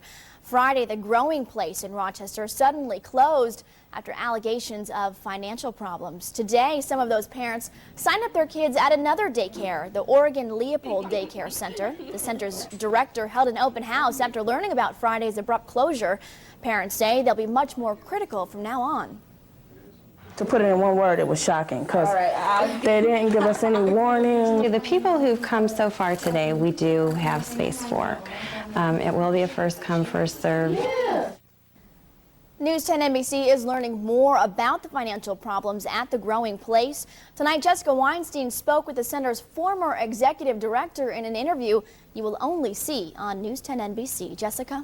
Jennifer, Carl Canty was only executive director at the Growing Place for 2 months. He was fired last week. Canty says he lost his job because he was asking too many questions about billing practices at the Growing Place. Really love those Simpsons, girl. Carl Canty is father to 4, grandfather to 2. He loves children. 2 months ago, he became the executive director at the Growing Place, but it wasn't long before Canty was asking, what's going on? The process of people wanting to get paid, people wondering why bills aren't being paid, staff's not being paid on time, rent not being paid on time. Canty says the county pays for 95% of the children's care, but he never saw a budget or a bank balance until he went to the bank himself. Anything with the finances, we would cut out of that loop. At the same time, he was getting overdue bills like this one, totaling well over $20,000. He had no reason to believe the county had stopped paying. I know that it did not come to the Growing Place. On Tuesday night, Canty called a meeting here at the Growing Place with parents and board members to show them all the unpaid bills he'd found. That's when Sandra Bean fired him, accusing him of mismanaging money. Sandy Bean is the center's board president. This is her signature. She told News 10 NBC Canty was fired for, quote, specific reasons.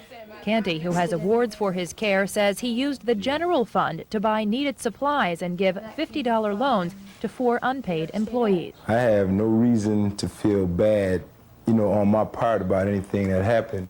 Canty says instead of relying on him to handle the budget, Bean relied on her husband, John. 2 years ago, Bean pleaded guilty to preparing fraudulent tax returns for the Amicos, who defrauded mortgage lenders out of nearly $60 million. I was cautious at that time because there's a conflict of interest now. Canty says he's asked the state attorney general's office to investigate. You don't take from children. He hopes the children he used to watch out for will find a permanent, safe daycare. Now, Sandy Bean does say the growing place will reopen September 7th, but for those looking for alternatives, News 10 NBC has learned that a brand new daycare called King's Kids Daycare is opening up around the corner. Jennifer? If you are watching News 10 NBC tonight, you know the Olympic Games are in full swing, and there was a surprising result in men's basketball this afternoon. The U.S. Dream Team was beaten by Puerto Rico 92-73. Now, this is the first time the United States has lost an Olympic game that includes NBA players.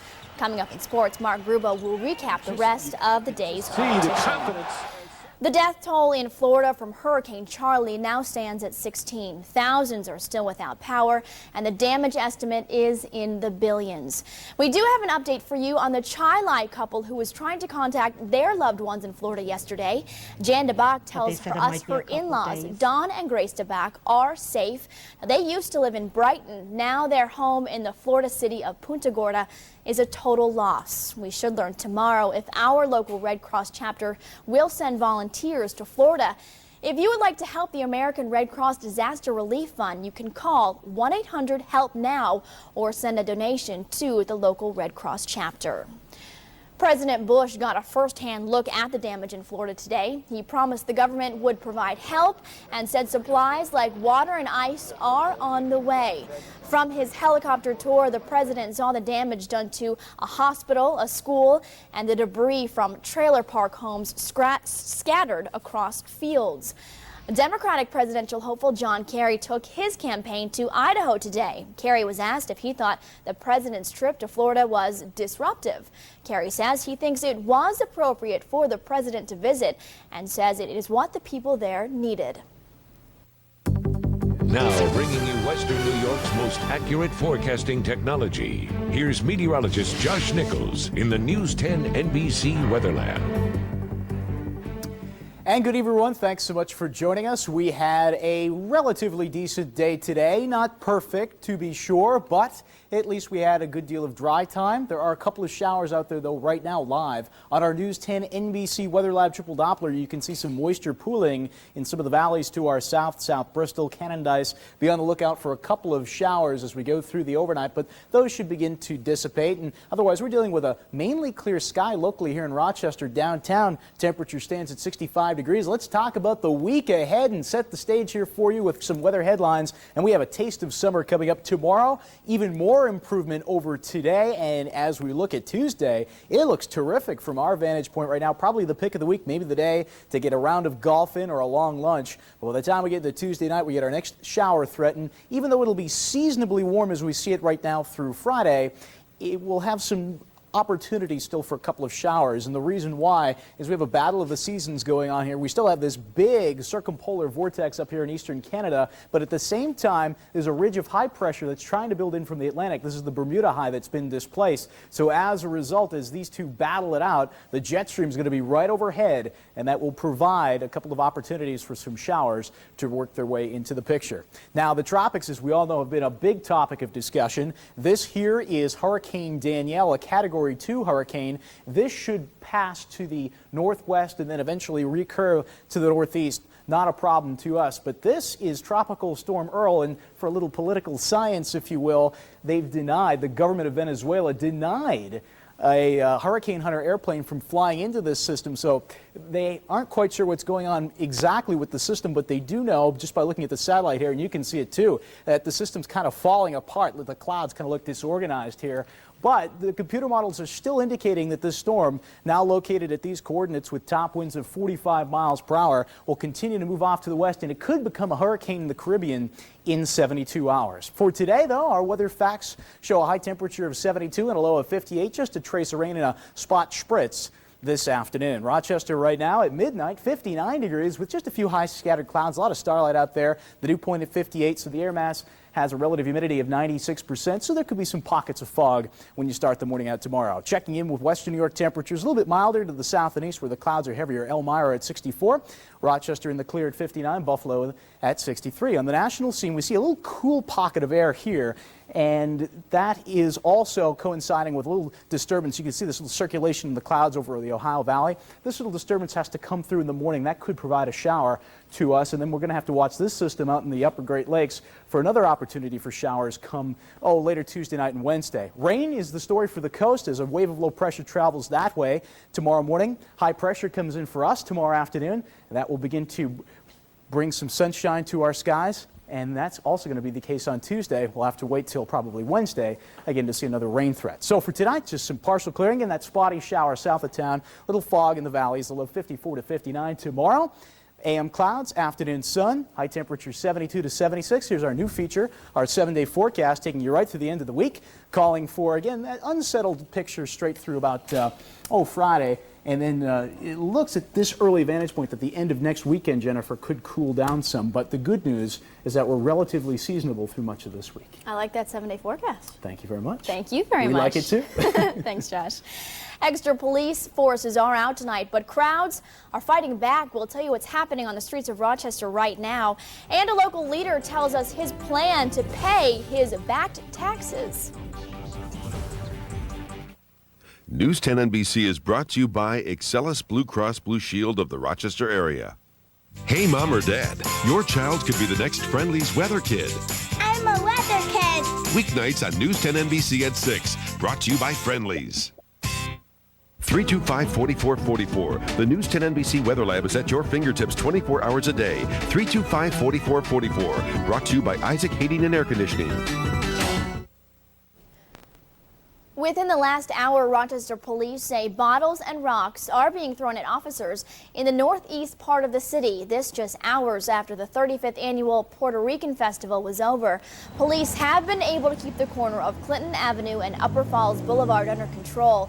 But police say people are acting, quote, unruly in some other neighborhoods in the city. Arrests have been made. Extra officers are on patrol to handle the crowds. Rochester City School Superintendent Manny Rivera is meeting with the president of the Teachers Union tomorrow to talk about layoffs. Last week, the district learned there was a $13 million gap in the budget. Rivera says he will give the school board his final plan to make up for the gap on Tuesday. He also says the gap means laying off about 200 teachers and cutting some programs. Assemblyman David Gant admits he is late in paying Monroe County thousands of dollars in property taxes. Today, he told News 10 NBC he is going to fix the problem. I just simply blew it.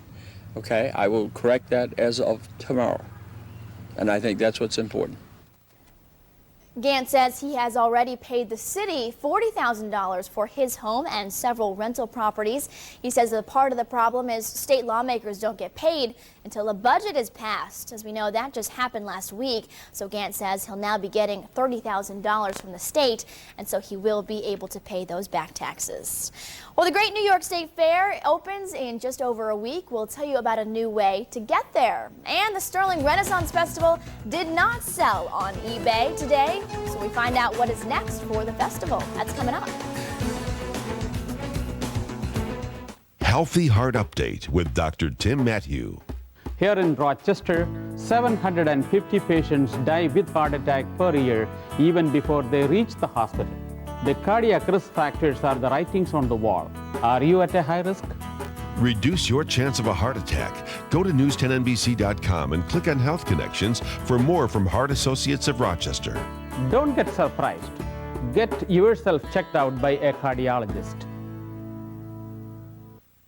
You can hear News 10 NBC on the radio every day on WYSL 1040. These broadcasts are made possible by the John Holtz dealerships on West Henrietta Road. Digging for answers, reporting them first. This is News 10 NBC at 11 with Jennifer Johnson and meteorologist Josh Nichols from the News 10 NBC Weather Lab. And Amtrak says all aboard to the New York State Fair. For a second year in a row, the company is offering discounted train service from Rochester to Syracuse during the fair. It runs August 26th through September 6th. The eBay auction for a popular upstate New York festival is over, but we found out it is still for sale. The Sterling Renaissance Festival was put up for auction on eBay 2 weeks ago. Bidding ended this afternoon at more than $1 million, but the desired price was not met. Well, tonight we found out the festival and the land it sits on will be put on the real estate market Monday, and that asking price, well, it's around $3.5 million. Well, it was not a good day for the U.S. men's basketball team in Greece. Mark Gruba is on sports. He'll also talk about Bills coaches. They got their first look at Willis McGahee in game action tonight. He'll have the highlights and a post-game report.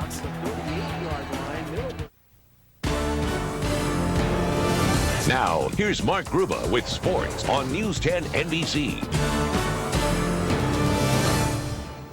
The first step was a positive one for the Bills in their preseason opener against the Broncos in Orchard Park. Mike Malarkey watched the first-team defense create a turnover as Ryan Denny made the interception in the first quarter. It set up a nice drive by Drew in the offense. Bledsoe back to pass for Josh Reed and a nice gain. Ryan Lindell hit a field goal and it was 3-0 Bills early. Willis McGahee continues to impress. In his first real game action, he showed good moves and the ability to gain the tough yards. From the one, McGahee takes it in, and the Bills led 10-6 at the half, and the fans absolutely loved it in OP. J.P. Lossman took over late in the third, and the Rook looked good as well. From Tulane, showing off that rocket arm to Jonathan Smith, a 15-yard out and a gain. Then rolling out, Lossman hit the rookie tight end Tim Ewis, and he paid for it, getting drilled by Chris Young. That drive led to another field goal for the Bills. Then 4th and 7 for the Broncos. Danny Cannell to Darius Watts, broken up by Rashad Baker. The Bills won it 16-6. Rick Hager with the postgame story. Big hit by Rashad Baker. Mark, this was the biggest step in Willis McGahee's comeback, and number one back Travis Henry backed off his start me or trade me comments somewhat tonight, saying he just wants the team to succeed. Meanwhile, McGahee was the story again tonight, rushing for 58 yards and 1 touchdown. He also caught 1 pass for 9 yards. Another step is just trying to step up the ladder right now, and I took my second step. I'm just trying to get to the top. This is about the team, man. This is not about me. This is not, like I say, not about Willis. We focus on some big things this year. The second and third string quarterbacks were impressive. Travis Brown finished 6 of 12 for 54 yards and led the Bills to their only touchdown. To be a backup quarterback, you got to be ready to go in. You got to have the confidence of the guys, and that's what I'm trying to solidify this training camp, is just making those guys believe in me, because I believe in myself. And rookie J.P. Lossman looked sharp in his pro debut, finishing 5 of 5 for 55 yards, and he also ran for 37 yards. On the back of my head, I realized that I was in there with some of the backups, and I was in there with not the first team, so I guess that'll be the next step for me. And the battle at defensive end is heating up. Ryan Denny with that interception, and Chris Kelsey came up with a quarterback sack. At Wilson Stadium, Rick Hager, News 10 NBC. Thank you, Rick. Again, 16-6 the final. The team has tomorrow off before returning to Fisher Tuesday for an afternoon practice. After 3 days of red numbers, Whistling Straits finally showed its teeth in the final round of the PGA. The wind was up, and so were the scores. Third-round leader Vijay Singh fired a 4-over 76. Thanks to shots like that and some faulty putting, Justin Leonard, meanwhile, moved into the lead for birdie on 13 and a 2-stroke advantage at that point. Quietly, Chris DeMarco played his way into contention. A solid 1 under 71. He posted an 8 under par score. Leonard came to 18 at 9 under, needing to get up and down to win his second major title. He left the chip up short and had a testy 10-footer for the win. Leonard, for the PGA, just slid it by. They went to a playoff. Leonard, Singh, and DeMarco. 3 holes after a monster drive on number 10. Vijay had a short but difficult chip, but he found the right touch. Singh, without a single birdie all day, finally got one to fall in the playoff. The only birdie of the playoff, all 3 parred 17, and Singh parred 18 to capture the PGA title. It was a tough day, and I just hung in there. You know, I never gave up, and I just said, I'm going to make a putt sooner or later. It looked ugly when you look at the score. You know, I shot 4 over, but, you know, it was a good 4 over for me. And Singh's 5th win of the season locks up Player of the Year honors. DeMarco and Riley earned spots on the Ryder Cup team this weekend. Mickelson was 6 under, Tiger 2 under, Jeff Sluman 5 over par. With 5 races left before the playoff field is set for the new chase for the Nextel Cup, the Serious at the Glen was serious as drivers tried to work their way into the top 10. After a rain delay on Friday, a pretty nice day at Watkins Glen for the race. The field was set on owner points. Jimmy Johnson had the pole, but not for long. Teammate Jeff Gordon and Tony Stewart battled for the lead early. Stewart passing Gordon on lap 25. Despite an upset stomach, Stewart resisted the urge to bail out of his car. He stayed in the battle. Kodak driver Brendan Gaughan started 31st in the 77, but found his way to the front of the field after a round of pit stops. But Gaughan, like so many others before, had brake problems coming into turn 1 and wound up stuck in the gravel.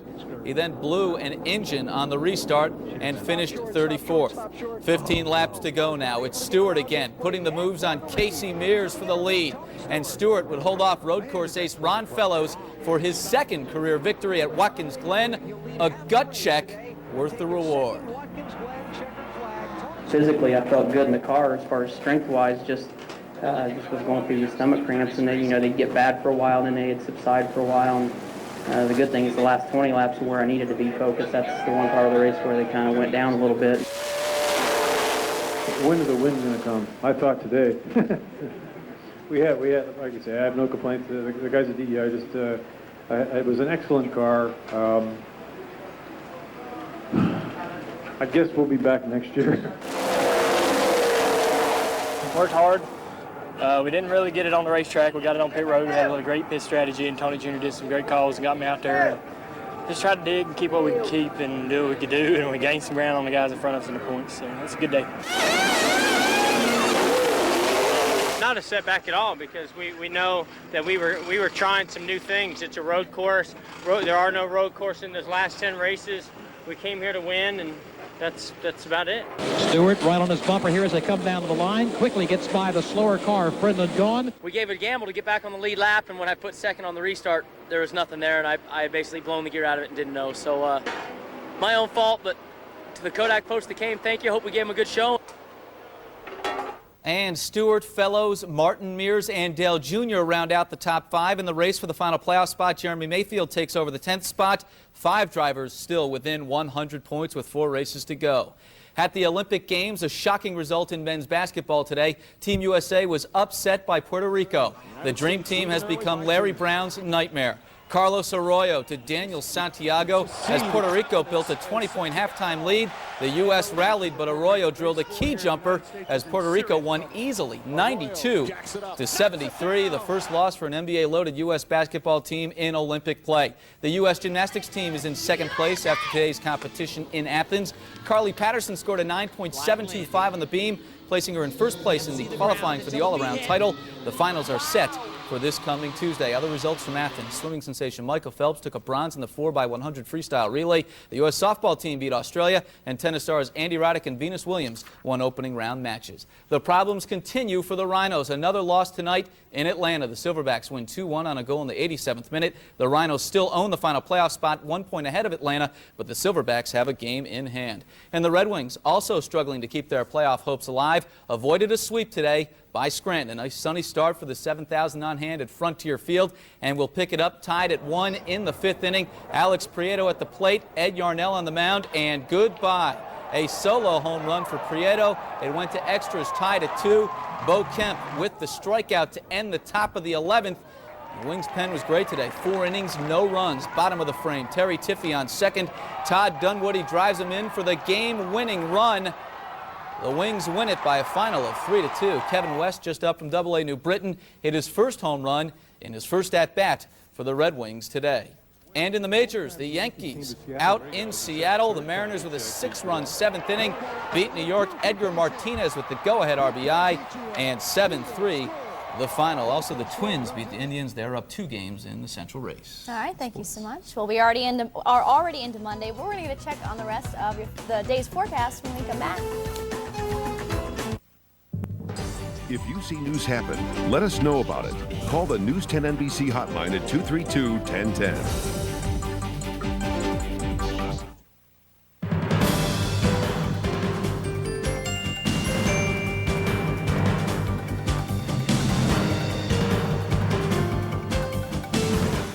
As we said, it is already Monday, but Josh is back with a full day forecast. Yeah, well, 8 o'clock tomorrow morning is going to come a little quick for some people if they're still up right now. Us included. That's right, exactly. But we will find maybe a couple of showers at that point beginning to dissipate as we go through the afternoon. The sun will begin to peek through the clouds more and more. In fact, we should see at least partial sunshine by the end of the day. Temperatures into the mid-70s. All right, well, thank you. That is the latest from all of us here at News 10 NBC. Thanks for joining us, everyone. Have a great week and good night. Good night. Good night. Good morning.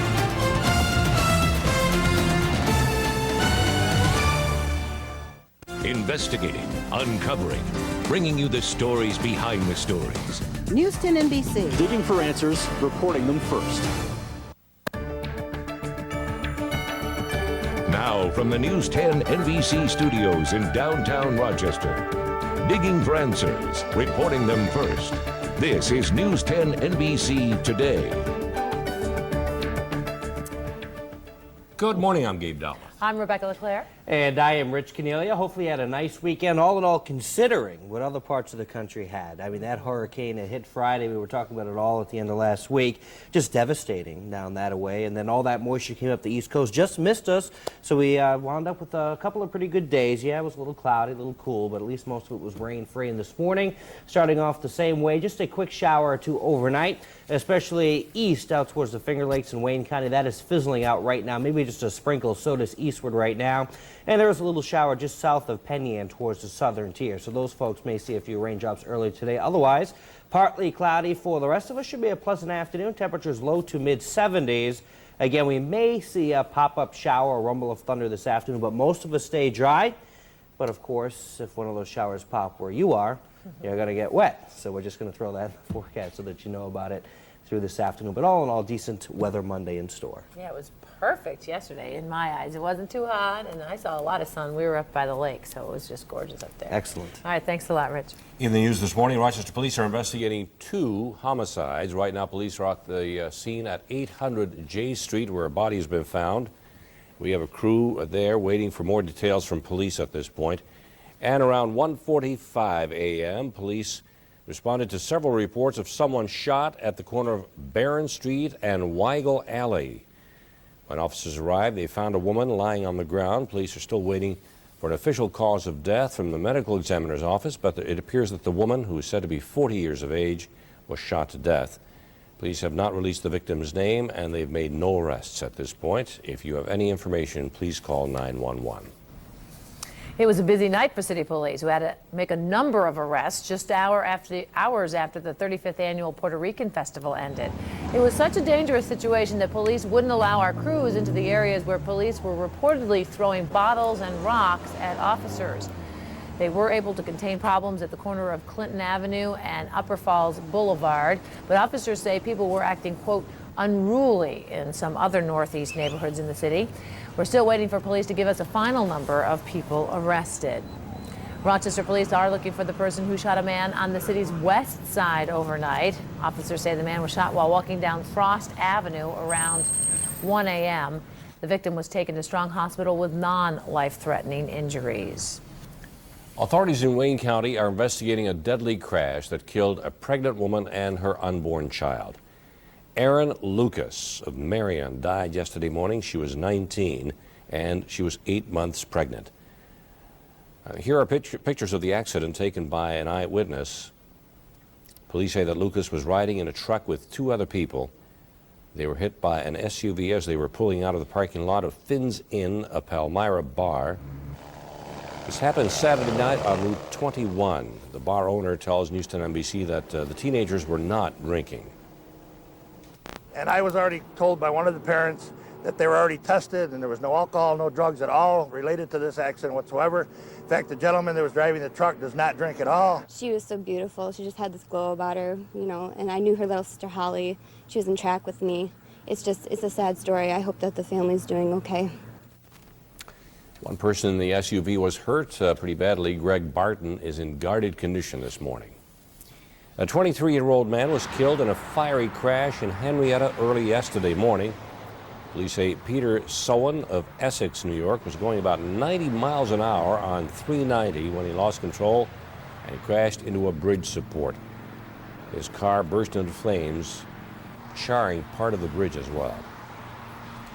A Wayne County mother has pleaded guilty to 3 counts of manslaughter for a crash that killed her 2 daughters, Kimber and Chandra Dreyer, and their friend, Amanda Schemmerhorn.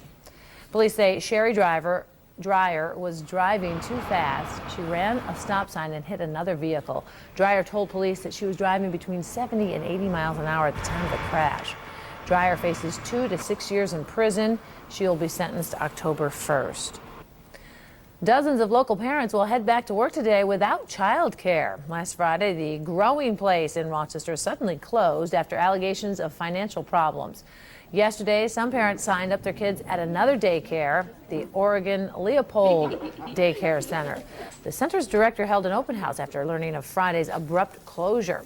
Now, parents say they'll be much more critical from now on. To put it in one word, it was shocking because they didn't give us any warning. The people who've come so far today, we do have space for. It will be a first come, first serve. And we have learned more about the financial problems at the Growing Place. News 10 NBC's Jessica Weinstein spoke with the center's former executive director. Really love those Simpsons, girl. Carl Canty is father to 4, grandfather to 2. He loves children.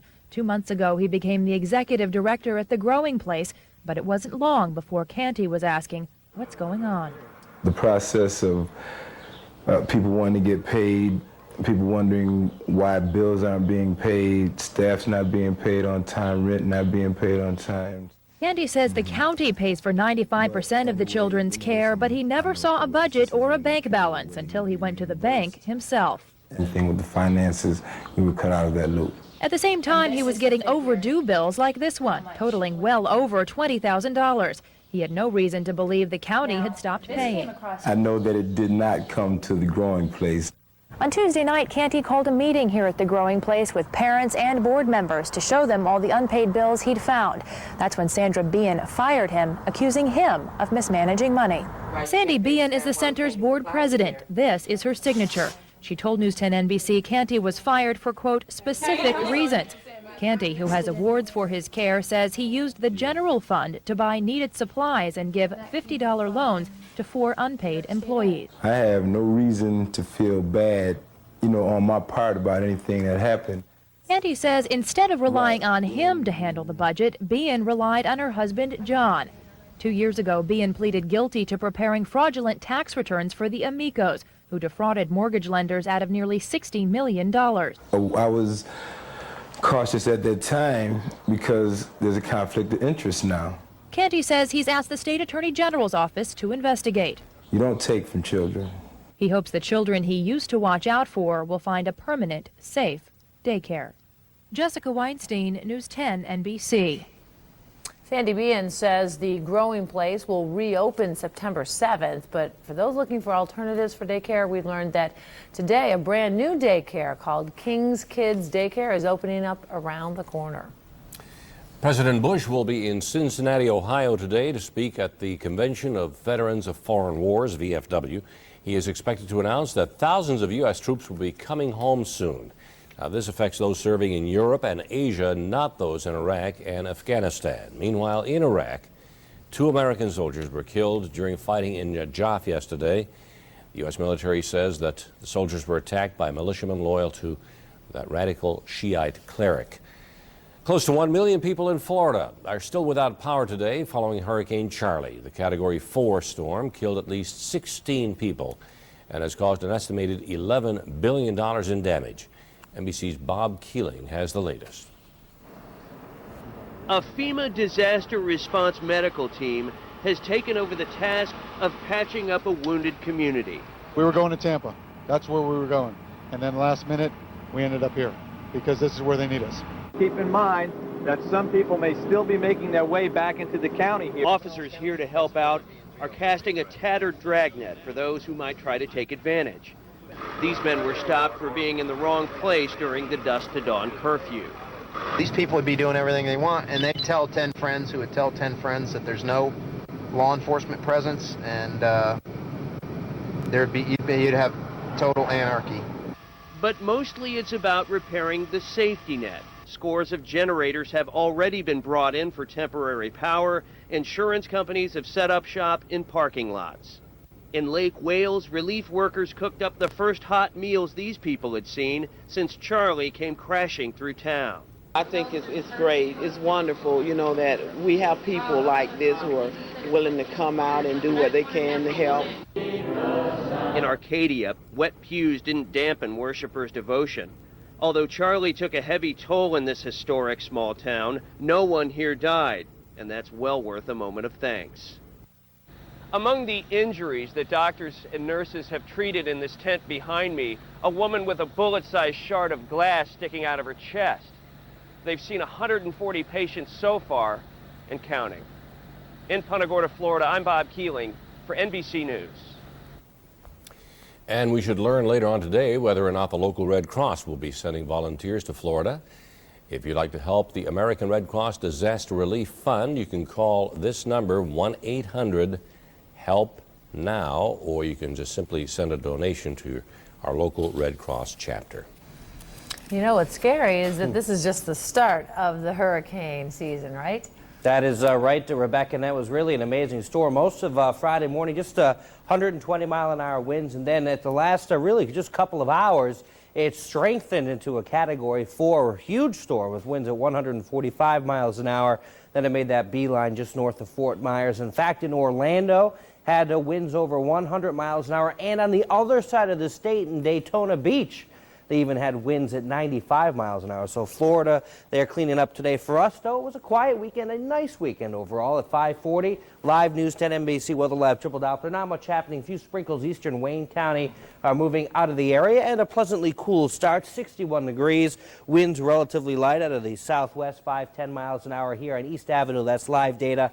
Nice morning out there. Good day for the boaters and beachgoers. Not the warmest, but the winds should be relatively light. Coming locally onshore, northeasterly out over the water this afternoon with air temperatures and water temperatures coming in both right around 70, waves minimal. Just a heads up, especially down in the Finger Lakes region, there could be a pop-up shower or rumble of thunder this afternoon. So a heads up on that.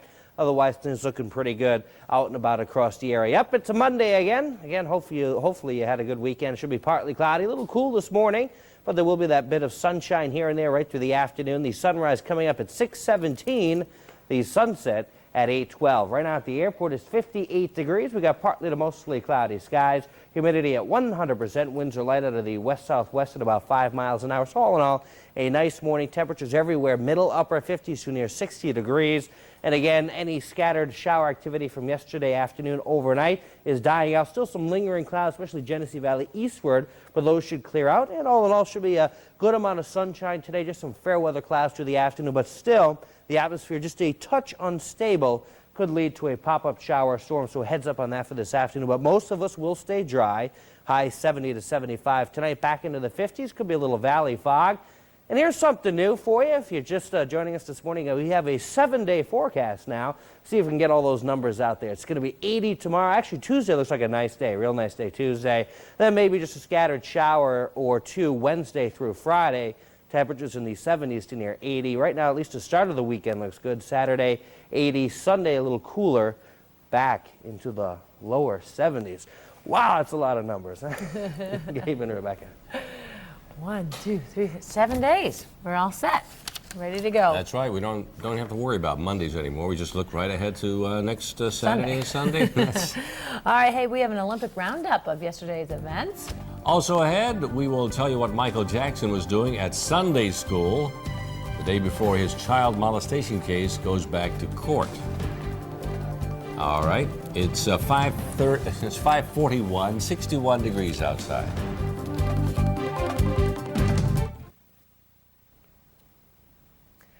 More than 1,200 firefighters are battling a huge wildfire in the Northern California foothills. So far, the blaze has destroyed 20 homes and is threatening dozens more. The fire started on Saturday and has burned more than 7,700 acres. The cause is under investigation. Michael Jackson is due back in court today for a pretrial hearing. Jackson's lawyers will try to get the judge to throw out evidence that they say was improperly collected. Yesterday, the pop star made a surprise appearance at a church in Los Angeles. He attended the Sunday service with his brother Randy and his attorney. Jackson also met with children attending Sunday school. He answered only one question. Okay. Will it be okay if we went to the Neverland Ranch?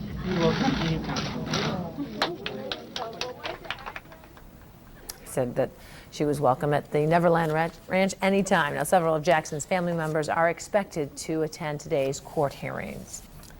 Rochester City School Superintendent Manny Rivera will meet with the president of the Teachers Union today to talk about layoffs. Last week, the district learned that there was a $13 million budget gap.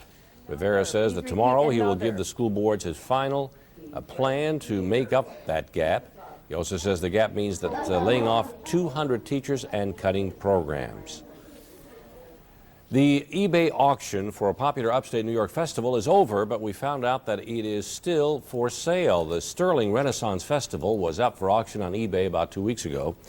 Bidding ended yesterday at more than $1 million, but the price that had been asked for was not met, apparently. Today, the festival and the land it sits on will be put on the real estate market. The asking price is around $3.5 million. And the festival closed yesterday. It was the final day of that festival as well. I was wondering, they're selling sort of like the goodwill, the rights to the festival, and of course obviously not the, well, maybe the employees and the business, I guess. Yeah. And then they're selling the land that it's on. Right, because a lot of vendors come every summer. A lot of the actors actually go on to other festivals as well. Sure. As I understand, they were kind of closing down shop yesterday. So they put, I guess they had a minimum bid, and why didn't they announce the minimum bid? They could have saved all that time, you know. I don't know, All right. but it didn't work, obviously.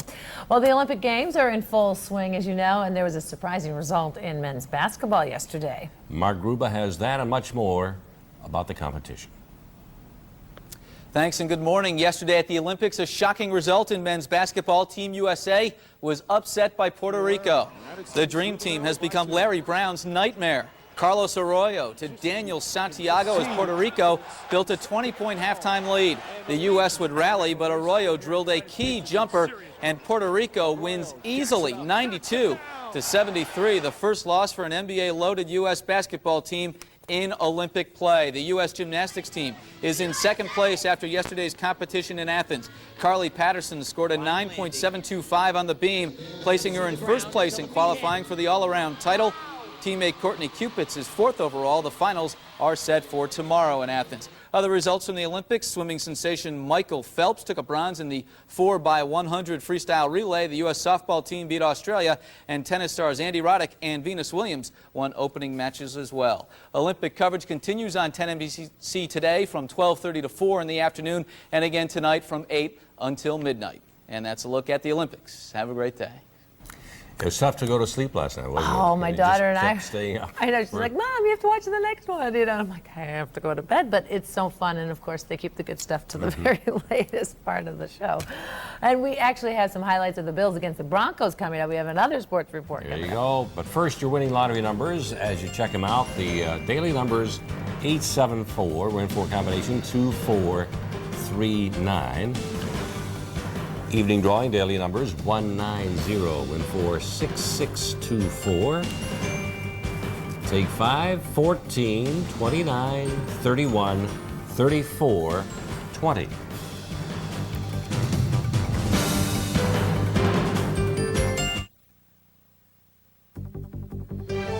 Now, here's the latest from the News 10 NBC Weather Lab.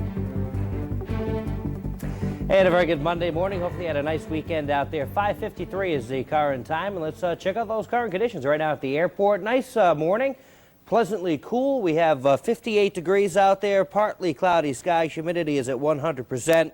Winds are light out of the west-southwest at about 5 miles an hour. So all in all, a decent start as we look ahead towards the hometown forecast for today.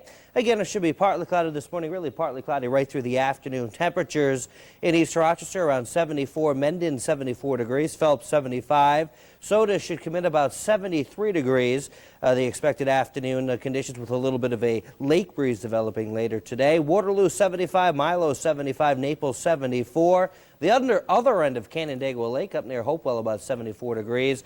A little further to the west, Geneseo 75, Wayland 74. Orangeville down in Wyoming County, 74, 73 up in Alexander. On the west side, looks like Hilton, there's 72. Chili, 74 out in Albion, about 73 degrees, the expected highs for your Monday. Looks like some decent weather for tomorrow as well, and we'll have more on that and the entire new 7-day forecast. That's right, 7-day forecast. We'll have all that coming up in just a few minutes. Gabe and Rebecca? All right, 7 days, all right.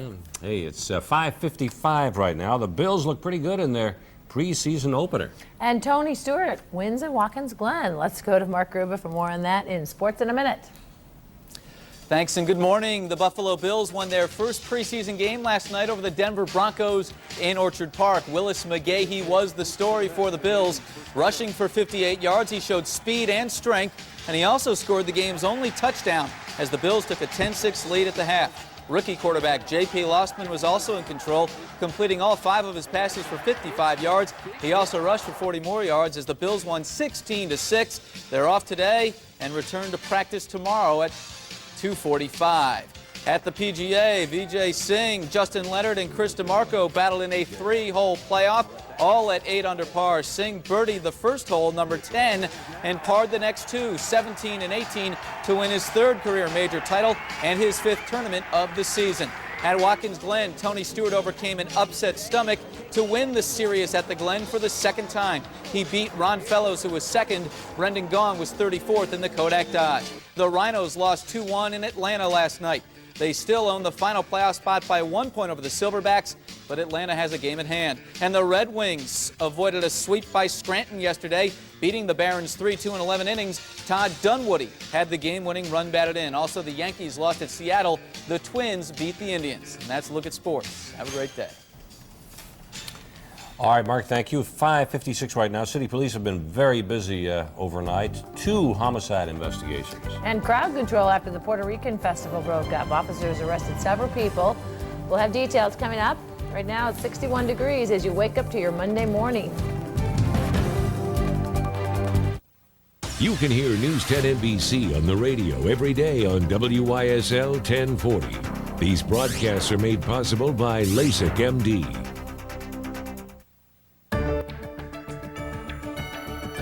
Now, from the News 10 NBC studios in downtown Rochester, digging for answers, reporting them first. This is News 10 NBC Today. Good morning, everyone. Hope you had a great weekend. I'm Rebecca LeClaire. I'm Gabe Dalma. And I am Rich Cornelia. You notice new music? We got new graphics, new music. And the 7-day new attitude. It's Monday. Yeah, that's good. That's right. We got 7-day forecast now. We figured we got the 5-day down pat, so we'll just add a couple more. Anyway, you'll see that in a couple minutes. But just wanted to pass along one event for today. We have another one we'll mention later in the show, but a lot of people like going out to these. It's the Wyoming County Fair. Is starting up, and it's through the weekend. It's at Main and Water Streets, Route 19 in Pike. They got the tractor pulls, the 4-H displays, the arts, the food, the crafts, the family activities. So it should be fun down that way. And they have good weather most of this week into the weekend. But let's check out that forecast for today. A nice morning underway. Just looking outside, the clouds are breaking. We're going to have a little sunshine mixing with the clouds from time to time throughout the afternoon. Nothing more than a pop-up shower or 2 later on this afternoon. But most of us will stay rain-free. A decent day for your Monday. Temperatures in the low to mid 70s. Sounds pretty nice. All right. Thanks a lot, Rich. This morning, Rochester police have been busy with several investigations underway. At this hour, police are investigating a suspicious death. We're told the body of a man was found inside a house at the corner of J and Immel Streets. Police are waiting for the medical examiner to arrive to determine the cause of death, and that examination will take a while as well. Police officials are also investigating a murder. Around 1:45 a.m., they responded to several reports of someone shot at the corner of Barron Street and Weigel Alley. When officers arrived, they found the body of a woman lying on the ground. Police are still waiting for an official cause of death from the ME's office, but it appears the 40-year-old may have been shot to death. Police have not released the victim's name. They have not made any arrests yet. If you have any information, please call 911. It was certainly a busy night for city police, who had to make a number of arrests just hours after the 35th annual Puerto Rican festival ended. It was such a dangerous situation, police wouldn't allow our crews into the areas where people that were reportedly throwing bottles and rocks. This was at police officers. Those officers were able to contain problems at the corner of Clinton Avenue and Upper Falls Boulevard, but officers say people were acting, quote, unruly in some other northeast neighborhoods in the city, and we're still waiting for police to give us a final number of people arrested. Rochester police are also looking for the person who shot a man on the city's west side overnight. Officers say the man was shot while walking down Frost Avenue just after 1 a.m. The victim was taken to Strong Hospital with non-life-threatening injuries. Authorities in Wayne County are investigating a deadly crash that killed a pregnant woman and her unborn child. Erin Lucas of Marion died yesterday morning. She was 19 and she was 8 months pregnant. Now, these are pictures of the accident taken by someone at the site. Police say Lucas was riding in a truck with 2 other people.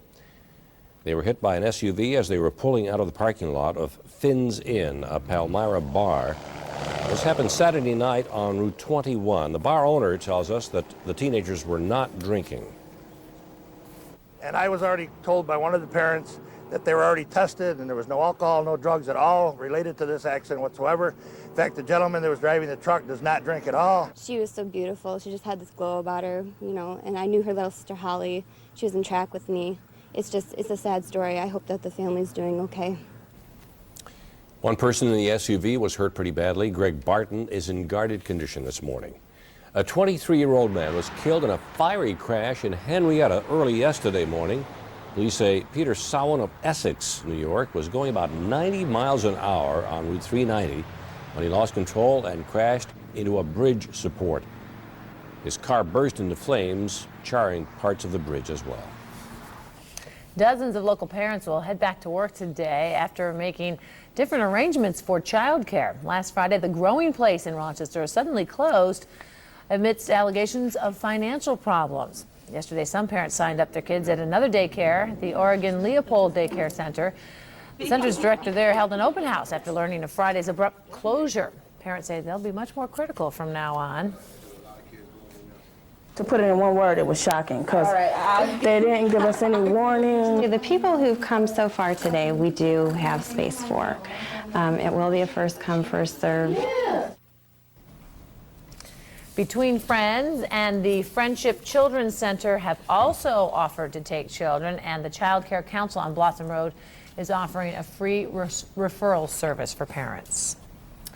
It is 6:04 right now. President Bush will be in Cincinnati, Ohio today to speak at the Convention of Veterans of Foreign Wars, VFW. He is expected to announce that thousands of U.S. troops will be coming home soon, but that affects those serving in Europe, Asia, and not those in Iraq and Afghanistan.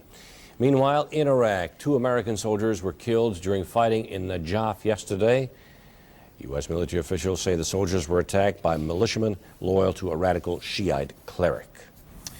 And Rich Cornelia is joining us now in the News 10 NBC Weather Lab. And Rich, we have had it's a pretty decent weekend. I mean, yesterday was kind of nice. You had a very nice day. Yeah. It was sort of half and half where I was. I was waiting for the clouds to, well, the sun was coming in and out. And we were saying, oh, come on. Please. And then it came back. And, oh, it was like right on the edge of some cloudiness. Yeah, it was like that both Saturday and Sunday. And hopefully you got out and enjoyed it because it was mainly rain-free. And we just missed some big-time rains over the weekend. A lot of very heavy weather right on the East Coast. And, of course, that was remnants from all the tropical activity. But that is gone. That has cleared out the East Coast and looks like we'll have improving conditions. Today looks fairly good out there. 6:06 right now. Check out our live News 10 NBC Weather Lab triple Doppler. A few sprinkles maybe Penn Yan southward, eastern Wayne County. That's about it, where there's just a couple of light showers moving out. For us, though, here around Monroe County, clouds are breaking up. We should have some decent color in the sky shortly as the sun rises. And all in all, some nice weather for your Monday. 61 outside of our studios. Live data here on East Avenue. Winds light, west-southwesterly. And here's what's been happening. The satellite and radar in motion over the past 12 hours. This is a half-day loop of exactly what's been happening throughout the atmosphere. And you can see here just a few lingering clouds right now this morning, Genesee Valley eastward. There's a couple of those little sprinkles, but again, those are all pulling on out. just to our west. A nice swath of clearness out there, so we're going to have some sunshine today. Just a fair weather cloud or two this afternoon. Our weather looks fairly nice coming from the Midwest right now, but the atmosphere just unstable enough. There's not a lot that's going to happen this afternoon, but there's still that chance, as there has been. We could have given you an entire summer forecast with sun and clouds, chance of a shower. That's pretty much been it since March. But looks like this afternoon again, most of us stay dry with just a quick pop-up shower or two in spots. So that means, yeah, a few of you out there may see a raindrop or two, but most of us again will stay rain-free. The sunrise in just a few minutes, 6:17, should be a nice one. The sunset tonight at 8:12, and that should be a nice one as well. Right now at the airport, partly to mostly cloudy skies. Again, some of those clouds are just exiting the region. 57 degrees, winds at last check on the calm side. You can see 56 Buffalo, 57 in Syracuse, 59 down in Elmira. So everybody's waking up in the 50s to near 60. Should finish the day in the low to mid 70s for this afternoon with sun and clouds mixed again. Nothing more than just a stray pop-up shower, even a rumble of thunder this afternoon. But again, I want to emphasize most of us will stay rain-free. Should be a nice day to get out and about. Clear, cool tonight, just a little fog in the valleys. Lows in the 50s to near 60. And here's our new 7-day forecast. So we're giving you a couple more days here from the Weather Lab and our prediction. And you can see Tuesday about 80, partly sunny. Tomorrow actually looks like a real nice day, so make plans outdoors for tomorrow. Wednesday could see a few more showers return. Same Thursday and Friday in the 70s to near 80. Saturday, partly cloudy, chance of a shower about 80. And Sunday right now, partly sunny, dry, and a little cooler, low 70s for the end of the weekend. Gabe and Rebecca? I like Rich's idea. You know, we could have said sun and clouds, chance of rain, like the last 3 or 4 months, like the default weather forecast for this year. Just a little bit about everything. All right, 6:08. Let's check traffic right now. And Wham's Gary Smith. We got a little bit of new music there, Gary, for you. What do you think? Gabe, I like it. Sounds real good. Our ABVI Goodwill cam looking at 490 from high above Goodman Street. And so far, it's a real good ride this early Monday morning on the west side, 390 and 490 on time. No unusual slowdowns there. Over on the east side, 590 and 490 heading in. We do have a disabled vehicle on 490 westbound just before 590, but it's not causing a problem at this hour. And still the construction barriers in place blocking the right lane off on 490 westbound, starting at Clinton Avenue, heading for the True Powell Bridge. And this report brought to you by Dorschel Automotive. Shop or schedule service appointments 24/7 at Dorschel.com. I'm Gary Smith, News 10 Today. All right, Gary, thanks a lot. You missed the horns? No. No, I don't miss the horns. It kind of woke me up in the morning the wrong way. All right, well, the Renaissance Festival is over, but the owners are still looking for someone to buy that annual summer attraction. And the Fish, as in P-H-I-S-H, have disbanded. The jam band played its final gig last night in Vermont. Stay with us for more on both of those stories. It is now 6:10, 61 degrees.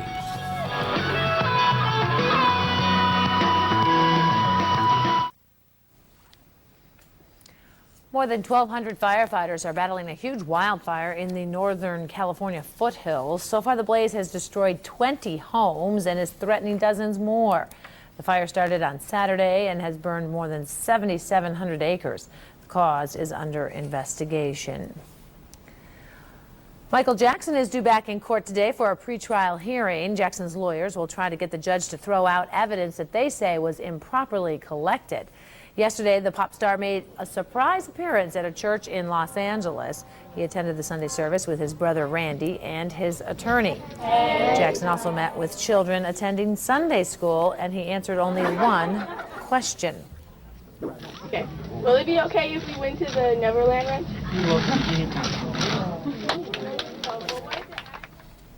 Well, several of Jackson's family members are expected to attend today's court hearing.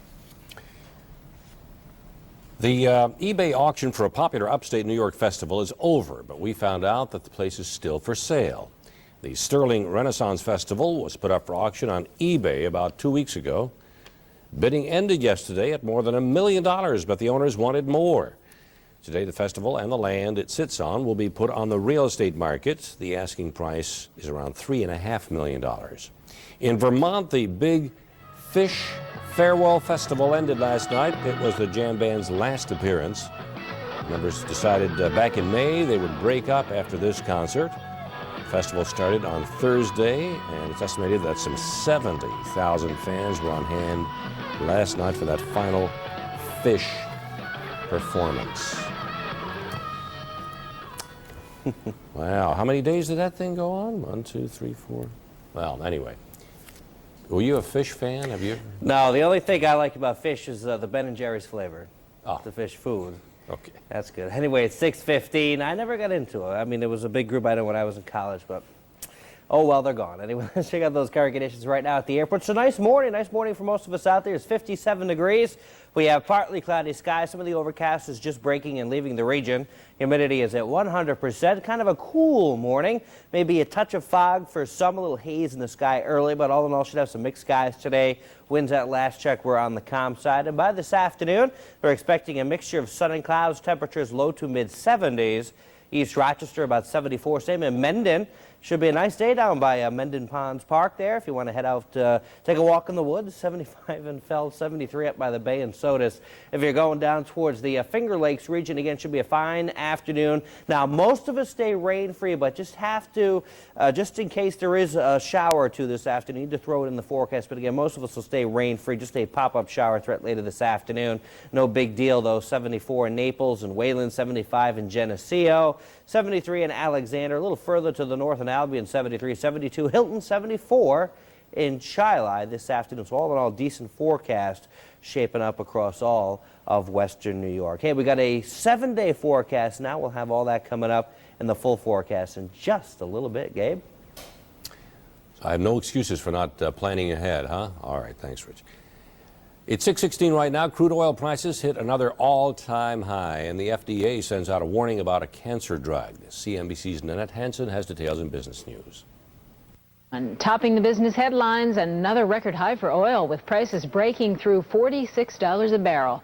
There are concerns that Hurricane Charlie, the referendum in Venezuela, and uncertainty in Iraq could disrupt production and tighten supply even further. Meanwhile, an explosion at a BP refinery in Indiana also added to the worries.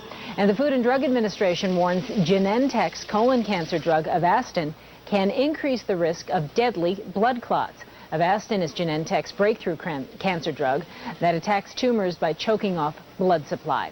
Shares of Genentech fell about 6% on the news. As for stocks, they hovered near the flat line. The Dow Jones Industrial Average added 10 points. The Nasdaq rose 4 points. S&P 500 index was up just 1.5 points. Those are the CNBC business headlines. I'm Nanette Hansen. It is 6:21 right now, and topping the headlines this morning, Rochester police are taking time for several investigations this morning. At the tower, police are investigating a suspicious death. The body of a man was found inside a house at the corner of J and Immel Streets. The police are waiting for the medical examiner to determine the cause of death. Police officials are also investigating a murder. The body of a woman was found lying on the ground at the corner of Barron's Street and Weigel Alley. At this point, the victim's name is not being released. No arrests have been made. Rochester police are also looking for the person who shot a man on the city's west side overnight. Officers say the man was shot while walking down Frost Avenue just after 1 a.m. The victim was taken to Strong Hospital with non-life-threatening injuries. The cleanup continues in Florida following Hurricane Charlie. As you look at some of the devastation down there, nearly 1 million people are still without power. The Category 4 storm killed at least 16 people and has caused an estimated $11 billion in damage. Of course, the Olympic Games are in full swing, and there was a surprising result in men's basketball yesterday. Mark Gruba has a recap of the competition. Thanks and good morning. Yesterday at the Olympics, a shocking result in men's basketball. Team USA was upset by Puerto Rico. The Dream Team has become Larry Brown's nightmare. Carlos Arroyo to Daniel Santiago as Puerto Rico built a 20-point halftime lead. The U.S. would rally, but Arroyo drilled a key jumper, and Puerto Rico wins easily, 92-73. The first loss for an NBA-loaded U.S. basketball team in Olympic play. The U.S. gymnastics team is in second place after yesterday's competition in Athens. Carly Patterson scored a 9.725 on the beam, placing her in first place in qualifying for the all-around title. Teammate Courtney Cupits is fourth overall. The finals are set for tomorrow in Athens. Other results from the Olympics: swimming sensation Michael Phelps took a bronze in the 4x100 freestyle relay. The U.S. softball team beat Australia, and tennis stars Andy Roddick and Venus Williams won opening matches as well. Olympic coverage continues on 10 NBC today from 12:30 to 4 in the afternoon, and again tonight from 8 until midnight. And that's a look at the Olympics. Have a great day. On the subject of the Olympics, Mark, thank you. In Florida, 22 people are trying to set a Guinness World Record for watching the Olympics. They're trying to break the old record of 50 hours and 5 minutes, which is just over 2 days of coverage. The last person watching will not only hold a new world record, but will receive a trip for two to the 2006 Olympic Winter Games in Torino, Italy, and a high-definition home theater.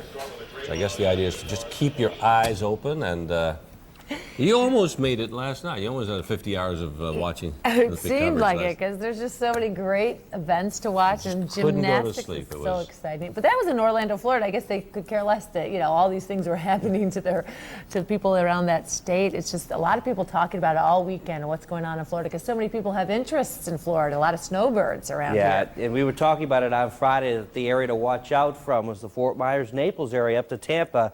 And boy, just north of Fort Myers, they got slammed bad. But thankfully, things have quieted down that way. The tropics taking a little breather right now, and our weather's looking pretty good right now at 6:24 this morning.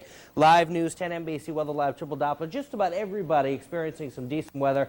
Just a shower or two in southern Steuben County, a few in northeasternmost Wayne County, northern Cuyahoga County. Those are moving out of the region.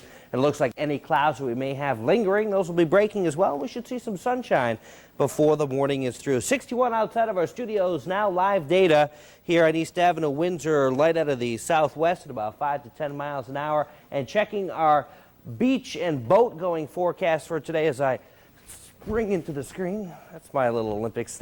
6:20.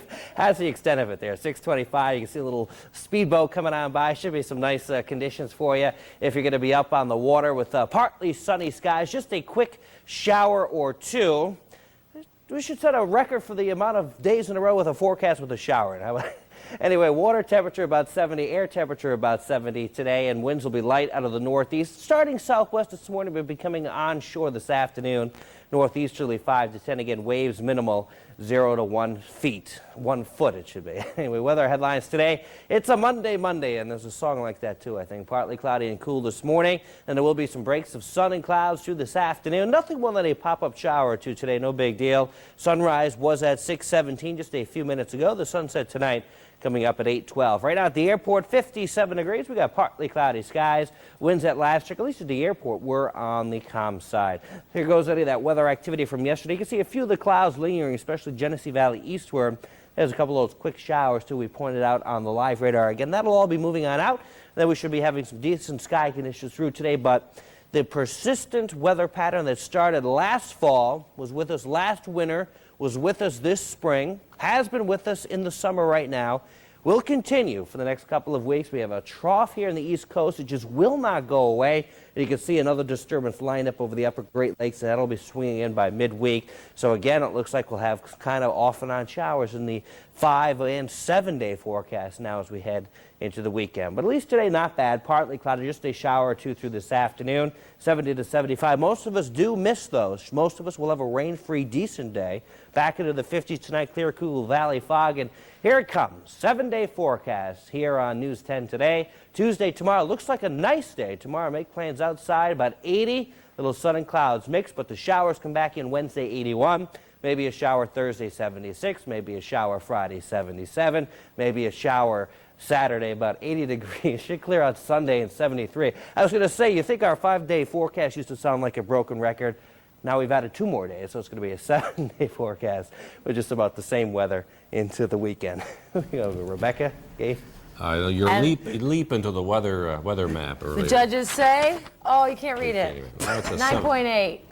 Well, you gave it a pretty high mark. Just because it's 6:27 in the morning to even try to make that jump. For effort. All right. Good try. We have entertainment news coming up. But first, let's check on your winning lottery numbers. We'll go to the midday drawing. The dailies, 874, the win for 2439 for the evening drawing. Daily numbers 190, the win for 662. 2, 4, and the Take 5 numbers 14, 29, 31, 34, 20. Prostate cancer, when caught early, has a survival rate of 97%, but you have to be screened for it to be treated. Go to news10nbc.com and click on Health Connections to learn more from the Center for Urology. There may be no symptoms for prostate cancer, so doctors recommend that men start screening at age 50. If you have a family history or are Afro-American, you should start at 40. Read about screenings and treatment at news10nbc.com, your health connection to the Center for Urology. It is 6:31 on this Monday morning. The star of NBC's hottest daytime drama promises an exciting return after the Olympics. Alicia Davis has details in today's E! Entertainment Report. Days of Our Lives is officially on hiatus, but don't worry, it's just for the Olympics. The show will be back for more, and we caught up with Deirdre Hall, who plays Marlena, and she promises a speedy return. Just let me bandage. Doc, I'm a big boy. I can take it. Oh, for heaven's sake, stop moving around and let me do my job here. On August 30th, we're coming back with a vengeance. And it's everything you waited for, everything you've wanted, everything you dreamed of. Okay, come on, let's get on with it now.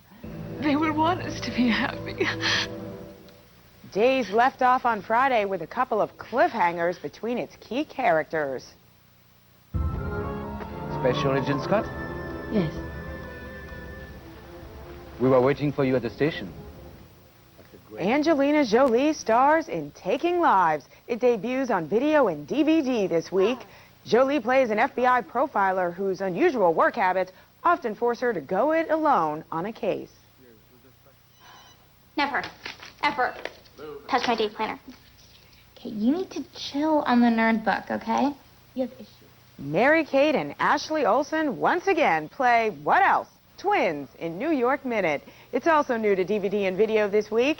This time they have polar opposite personalities. Mary-Kate is the wild one, while Ashley plays the conservative sister. And that's all for the E! News Entertainment Report. I'm Alicia Davis. All right, Rich Cornelia is over in the Weather Lab. I didn't see any movies over the weekend, but did get out to the lake, and I did my least favorite thing as a parent, and that's putting worms on hooks for the fishing pole. I only did it a few times. My husband did most of them, but it was just a gorgeous day on the lake. It was so nice to see everybody out there enjoying the weather finally. Catch anything? My kids did. Yeah, there were a lot of sunnies out there. That big? Yes, yeah. You got it. Anyway, 6:33. Fed the whole family, and if you know Rebecca's family, that must have been quite a big fish. Anyway, it's 6:33 right now. Let's check out the current conditions right now at the airport. It's 57 degrees, partly cloudy skies. The clouds from overnight just clearing up a little bit. Should be a nice sunrise. Sun's been up for a few minutes now. Winds at last check are on the calm side, so it should be a decent morning, decent midday, good afternoon. Temperatures in the 70s, 74 in East Rochester and Mendon, 73 up by the Bay and Sodus, 75 down in Phelps. Towards the Finger Lakes again, fine morning, fine midday. Nothing more than a sprinkle or two or a pop-up shower this afternoon, but again, most of the time will feature dry conditions. 74 in Naples and Hopewell, 75 out towards Waterloo. Geneseo about 75, Wayland 74, Alexander 73, same in Albion, 72 in Hilton. Could be a bit cooler right on the lake shore.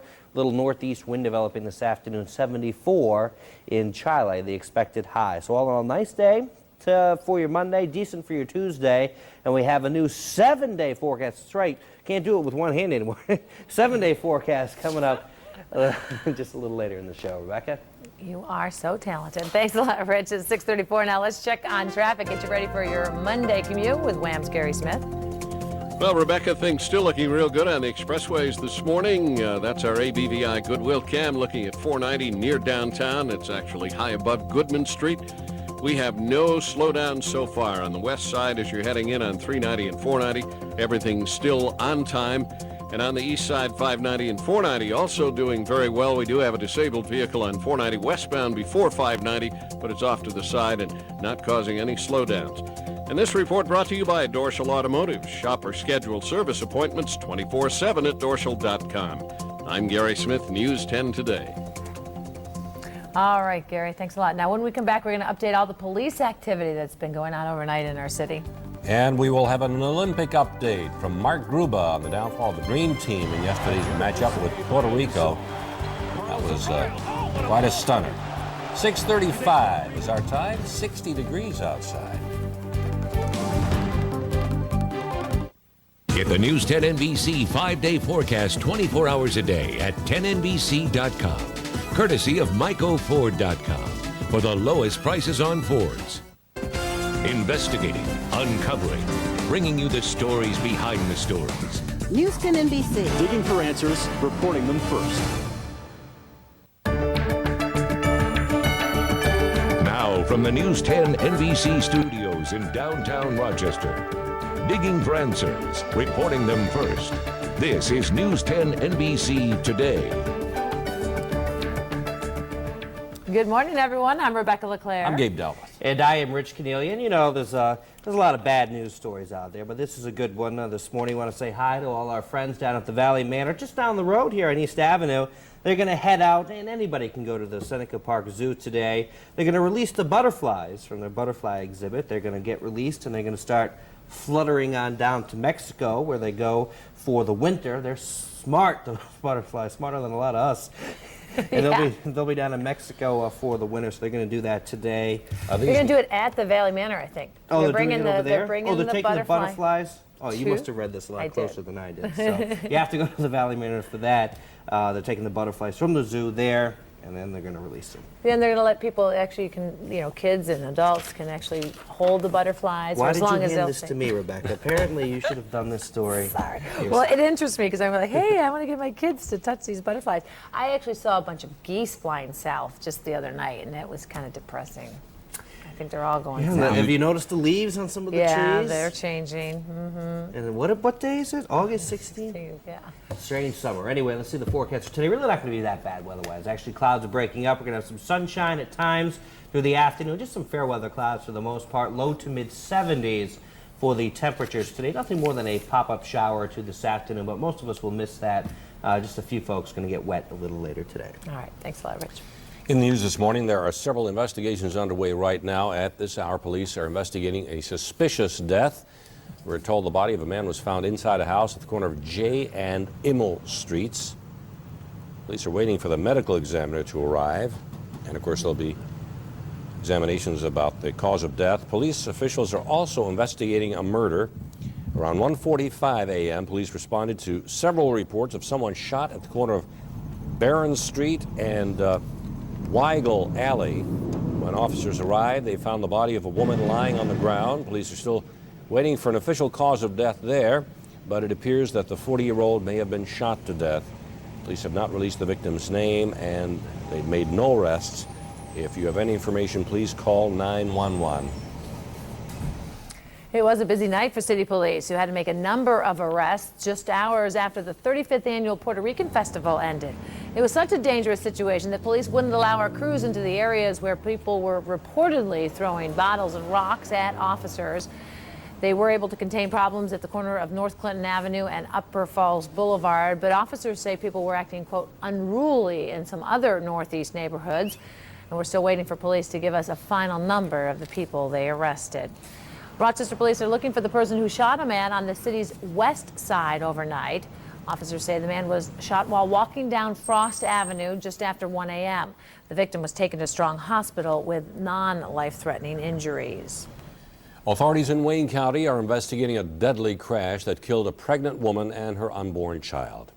Erin Lucas of Marion died yesterday morning. She was 19 years of age, and she was 8 months pregnant. These are pictures of the accident taken by someone at the scene. Police say Lucas was riding in a truck with two other people.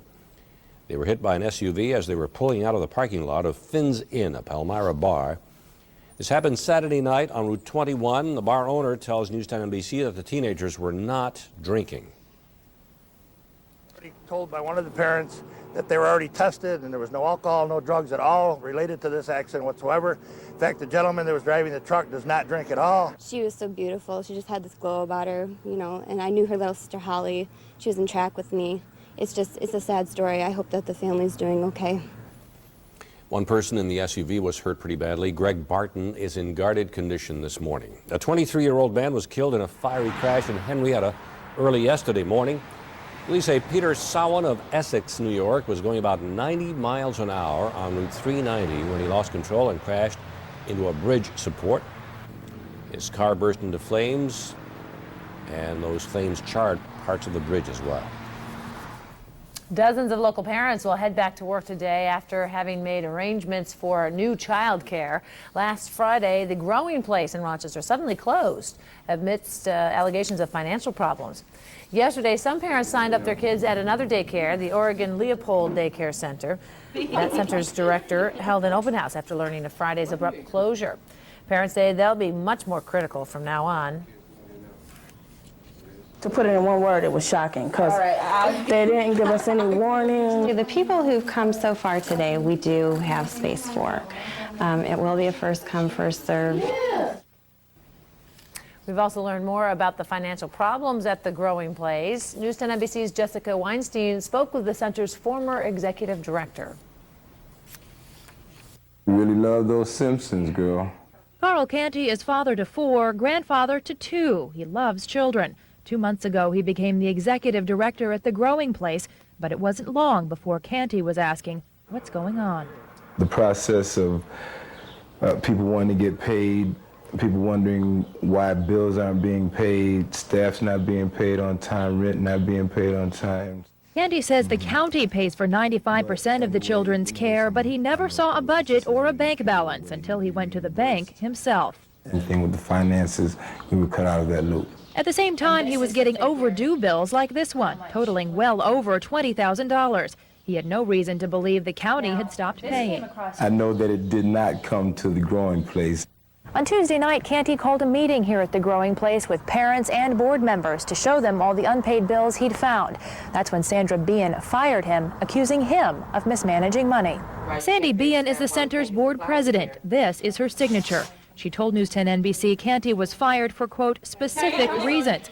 Canty, who has awards for his care, says he used the general fund to buy needed supplies and give $50 loans to 4 unpaid employees. I have no reason to feel bad, on my part about anything that happened. Canty says instead of relying on him to handle the budget, Bean relied on her husband, John.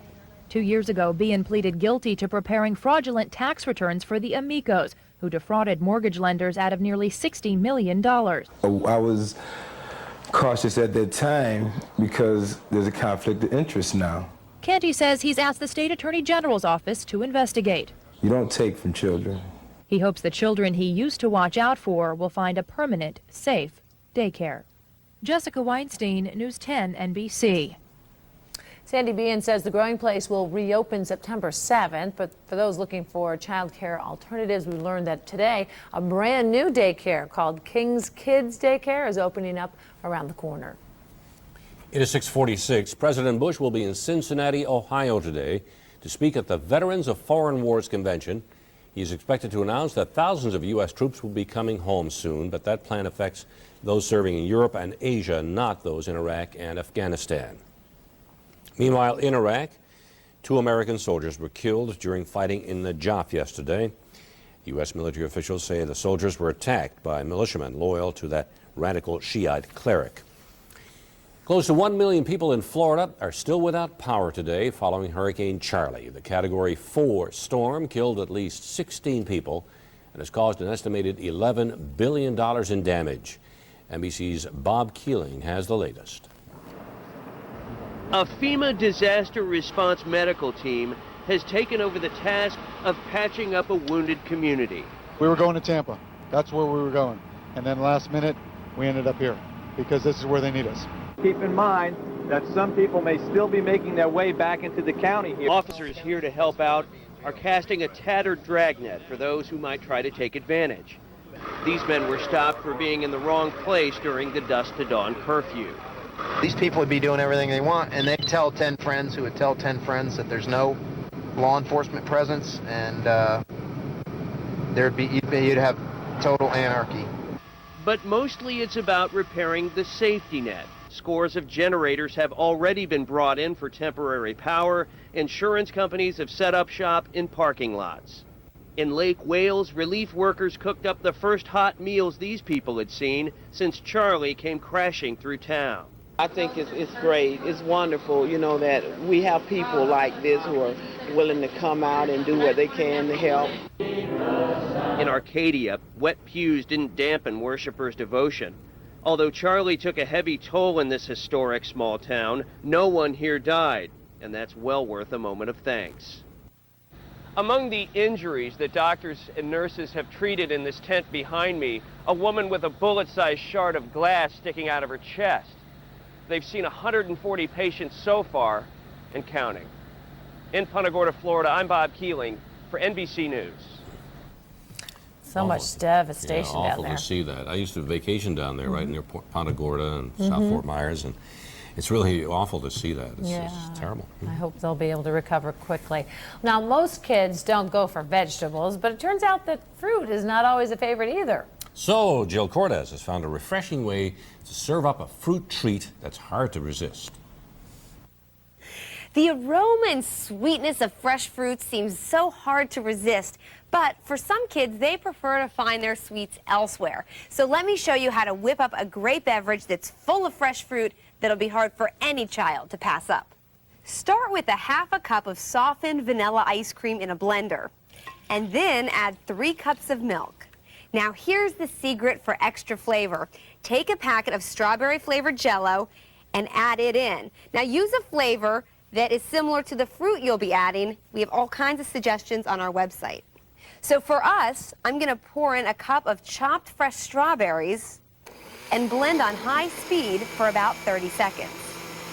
Look how thick and creamy it is, and you can do all sorts of flavors. What kid could resist this? Plus, it's a great way to get calcium. In fact, I think I'll have some myself. I'm Jill Cordes with another simple solution. And for more fruit-flavored milkshakes made with gelatin, you can log on to our website, news10nbc.com, and click on the Simple Solutions link. If you see news happen, let us know about it. Call the News 10 NBC hotline at 232-1010.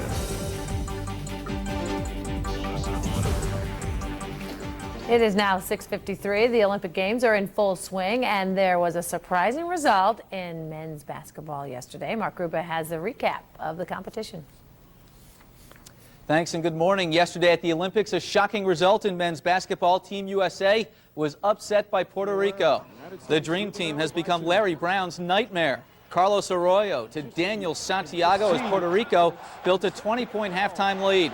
The U.S. would rally, but Arroyo drilled a key jumper, and Puerto Rico wins easily, 92-73, the first loss for an NBA-loaded U.S. basketball team in Olympic play. The U.S. gymnastics team is in second place after yesterday's competition in Athens. Carly Patterson scored a 9.725 on the beam, placing her in first place in qualifying for the all-around title. Teammate Courtney Cupits is fourth overall. The finals are set for tomorrow in Athens. Other results from the Olympics: swimming sensation Michael Phelps took a bronze in the 4x100 freestyle relay. The U.S. softball team beat Australia, and tennis stars Andy Roddick and Venus Williams won opening matches as well. Olympic coverage continues on 10 NBC today from 12:30 to 4 in the afternoon, and again tonight from 8 until midnight. And that's a look at the Olympics. Have a great day. Very quickly, does that mean that Phelps is going to be able to win 8 golds now, or what? We don't know. I'm not No, sure. I heard that Mark Spitz's records are safe. Oh, is that right? Yeah. I think you're right. All right. So what about our weather? What about our sunshine? Is that safe for the yeah, rest we're of going the to see a little sun today, isn't that? It'll be nice. 6:54. If you like Saturday and Sunday today, you should like as well. We'll have a mixture of sun and clouds. In fact, I was just looking outside. A lot of clouds are breaking up very nicely from west to east. May see a little bright sun at times this morning. Live News 10 NBC with a live triple Doppler. Not much happening out there. A few sprinkles. Central Finger Lakes, northeasternmost Wayne County towards northern Cayuga County. Out near Sterling. That's all pushing on out of the region. Temperature-wise, 60 outside of our studios now. Nice, cool, pleasant start to the day. Here on East Avenue, live data, winds light, west-southwest at about 10 miles an hour. And here's everything in motion. Satellite and radar together, and you can see that a lot of the heavier clouds are off to our east. This is still leftover tropical moisture in New England. That is all pulling out. Thankfully, all that missed us over the weekend. We missed most of the remnants of Bonnie. And we missed, just for all practice and purposes, all the moisture from Charlie. So real good situation for us over the weekend. Just kind of missed out on those two systems. But right now, things are starting to clear out this morning. We do have a little area of clearer weather trying to move in from the west. You can see the nice skies stretching all the way through Michigan and northern Ohio, and that's the kind of weather that should be with us today on this Monday, as the song goes. Partly cloudy and cool to start, with a little sunshine right on through this afternoon from this morning. Just a few fair weather clouds later on today. Decent weather day shaping up. Nothing more than a pop-up shower or two later on. The sunrise 6:17, that happened already. The sunset coming up at 8:12. Partly sunny right now at the airport, 57 degrees. Winds are on the calm side. And you can see mid-upper 50s throughout western New York and the Finger Lakes region this morning. Should translate this afternoon into the lower to middle 70s. Again, decent skies today, most of the time rain-free. At worst, you may see an isolated garden variety shower or even a rumble of thunder this afternoon, but again, most of us missed that. Clear and cool, little valley fog tonight, 50 to 60. And what's that? That's not what I want. It's supposed to be a new 7-day forecast in there. And wouldn't you know it, it's not there right now. You see, throwing around your little clickers are going to help. I know. Well, it's the like first morning we're using it, and I want it to work. You know what? Well, actually, we're almost out of time for the show today, actually. All right, well, probably not going to see it. We'll talk about it soon enough. All right, but let's talk about traffic. Here is Wham's Gary Smith. Well, Rebecca, our ABVI Goodwill cam showing us 490 from above Goodman Street. No expressway problems this morning. West side inbound 390 and 490 on time. Same story on the east side, 590 and 490. It's a good ride so far. And this report brought to you by Dorschel Automotive. Shop or schedule service appointments 24/7 at dorschel.com. I'm Gary Smith, News 10 Today. The 7-day forecast, by the way, partly cloudy, some sunshine, possibility of rain. Partly cloudy, some sunshine, possibility of rain. Partly cloudy, some 7 days straight. It'll be coming up at 7:26 when you Yeah, guys we'll do have your it during the Today Show. All right, the Today Show is coming up next, and it's live from Athens. Stay tuned. We'll see.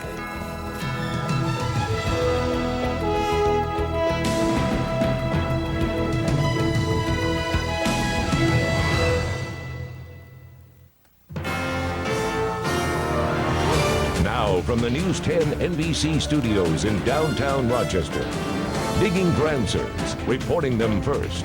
This is News 10 NBC at noon. Good afternoon on this Monday. I'm Rebecca LeClaire along with Rich Cornelia, and we're doing okay, huh? Yeah, so far it's been really a delightful morning. A little haze, a little fog, some clouds this morning. Those have burned off. Now we're getting a little sunshine out there, just some fair weather clouds. But that radar into motion right now shows you just a couple of sprinkles here and there. Again, especially over portions of the Finger Lakes, and a little shower has popped right on the Steuben County, Livingston County border. Oh, say down towards Dansville or Wayland in the last few moments. That's the way it's going to go this afternoon. Most of us will stay rain-free, but there could be a pop-up shower or two to dodge as well. Otherwise, enjoy it. Nice day. Tomorrow looks good as well. And now we have a 7-day forecast, and we'll be showing you that, taking you right through the weekend, and the full weather update in just a few minutes. All righty. Thanks a lot, Rich. The Rochester City School Board is striking back at Albany. Board members want to know why their request for an advance in state lottery money has been turned down. The money would have closed the district's $13 million budget shortfall. School board members announced a 4-point plan this morning to go after that money, and Lynette Adams is live at the West Broad Street headquarters to tell us more about the situation. Lynette? Well, Rebecca, the Rochester City School District had asked the state for a $20 million advance in next year's state lottery dollars. Districts all around Rochester, like Buffalo and Syracuse, will get the advance. 3 school board members held a news conference this morning to express their anger and frustration that Rochester was turned down. The board members say they are tired of criticism the district has mismanaged its money.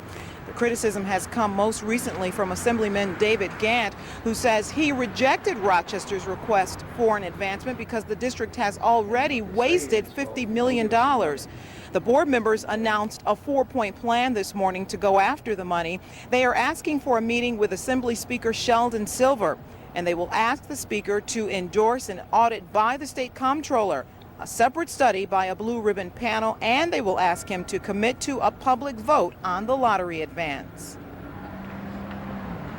We're saying if you're blocking this money to us because you think that we're mismanaging the money, the only way to prove it to you, obviously you're not going to believe us, so the only way to prove it to you is to have the comptroller come down and go through our books and then come back to you and say, okay, then they're either clean or they're not. The school board has called for an emergency meeting tomorrow night to vote on this 4-point plan. The superintendent has said without the advance, it will mean massive layoffs and program cuts. Reporting live on West Broad Street, Lynette Adams, News 10 NBC. All right, thanks a lot, Lynette. The face of banking has changed once again in Rochester. This morning, Bank of America officially took over all the Fleet Bank branches in Rochester. Bank of America says over the next several weeks, existing Fleet customers will receive new Bank of America branded ATM cards and checks, and will begin to see account statements displaying the Bank of America logo. To make this transition as smooth as possible for customers, existing account numbers and customer information will remain the same. With the takeover, a total of 200 operations jobs will be eliminated. Bank of America will now have 22 branches in the greater Rochester area. Rochester Police and the Medical Examiner's Office is busy today. Police are investigating a suspicious death after the body of a man was found inside a house at the corner of J and Immel Streets around 4 this morning. Police are waiting for the medical examiner's report to determine a cause of death. His identity has not been released. And homicide investigators are looking for suspects in an early morning shooting. Around 1:45 a.m., police were called to the corner of Barons Street and Weigel Alley. When officers arrived, they found the body of a woman on the ground. Police have not released the victim's name. City police made a number of arrests just hours after the 35th annual Puerto Rican festival ended last night. Police say 27 people were arrested, another 60 ticketed. People were throwing bottles and rocks at officers. One marked police car was damaged. Now, police were able to contain problems at the corner of North Clinton Avenue and Upper Falls Boulevard. You're seeing that here. Police also tell us people were acting, quote, unruly in some other northeast neighborhoods. 17 people are now confirmed to be dead in Florida after Hurricane Charlie's devastating trip across the state last Friday. And nearly 900,000 people are still without power. Bob Keeling joins us with the latest from Punta Gorda, Florida. Hurricane Charlie trashed this region's 3 hospitals. So on the edge of Punta Gorda, in a parking lot, a federal disaster response medical team is treating a wounded community. During a morning tour of the facility, FEMA's deputy director said more than 10,000 Floridians have applied for federal disaster relief. Once they register, it's anywhere from 24 to 70. Can get a direct deposit into their checking account. So those checks actually should be flowing now. And storm victims need the money. In Lake Wales, relief workers cooked up the first hot meal that people here have seen since Charlie blew through. It's one of the most popular resorts on earth. West of Fort Myers, chunks of the tiny road connecting the resort islands of Sanibel and Captiva are gone. The beach is basically gone. And because of the extensive cleanup ahead, residents are being kept off the islands. In Punta Gorda, Florida, I'm Bob Keeling for NBC News. A third American is dead from yesterday's fighting in Iraq. U.S. military officials report the American was attached to the 1st Marine Expeditionary Force. This death comes on the heels of 2 others in Najaf. Those soldiers were attacked by militiamen loyal to Shiite cleric Muqtada al-Sadr. Michael Jackson is offering an explanation for his visit to the most prominent black church in Los Angeles yesterday. Jackson says he was there to worship and to see the children. This afternoon, Jackson will be in court where his lawyers will try to show misconduct by the man who's prosecuting Jackson in a child molestation case. Gas prices continue to drop, but experts believe it may not be for the long haul. Nationwide, prices at the pump dropped nearly 5 cents over the past 3 weeks, bringing the national average to $1.90 per gallon. That's a 20-cent drop since late May. But analysts say the trend may not last long. Soaring crude oil prices could cause rates to spike soon. Back to school sales are off to a good start. The big retailers are now saying that denim, lightweight tops, and footwear are big sellers so far, and 2/3 of the back to school shopping is still to come. Walmart and Target reported same-store sales are up about 4% compared to a year ago. Tax-free sales have helped boost those figures. Here's another item for parents' back to school to-do lists. Check your child's backpack. Experts say backpacks should weigh no more than 10% of the child's total body weight. For an 80-pound child, that's 8 pounds. They recommend wearing the backpack on both shoulders. It should have padded shoulder straps, and the heaviest books should be put closest to the back. and the bottom of the pack should fall well above the student's waist. As the pharmaceutical industry continues to develop life-saving medications, there is a growing concern. Coming up on News 10 NBC at noon, we'll take a look at the problem of over-medicating senior citizens.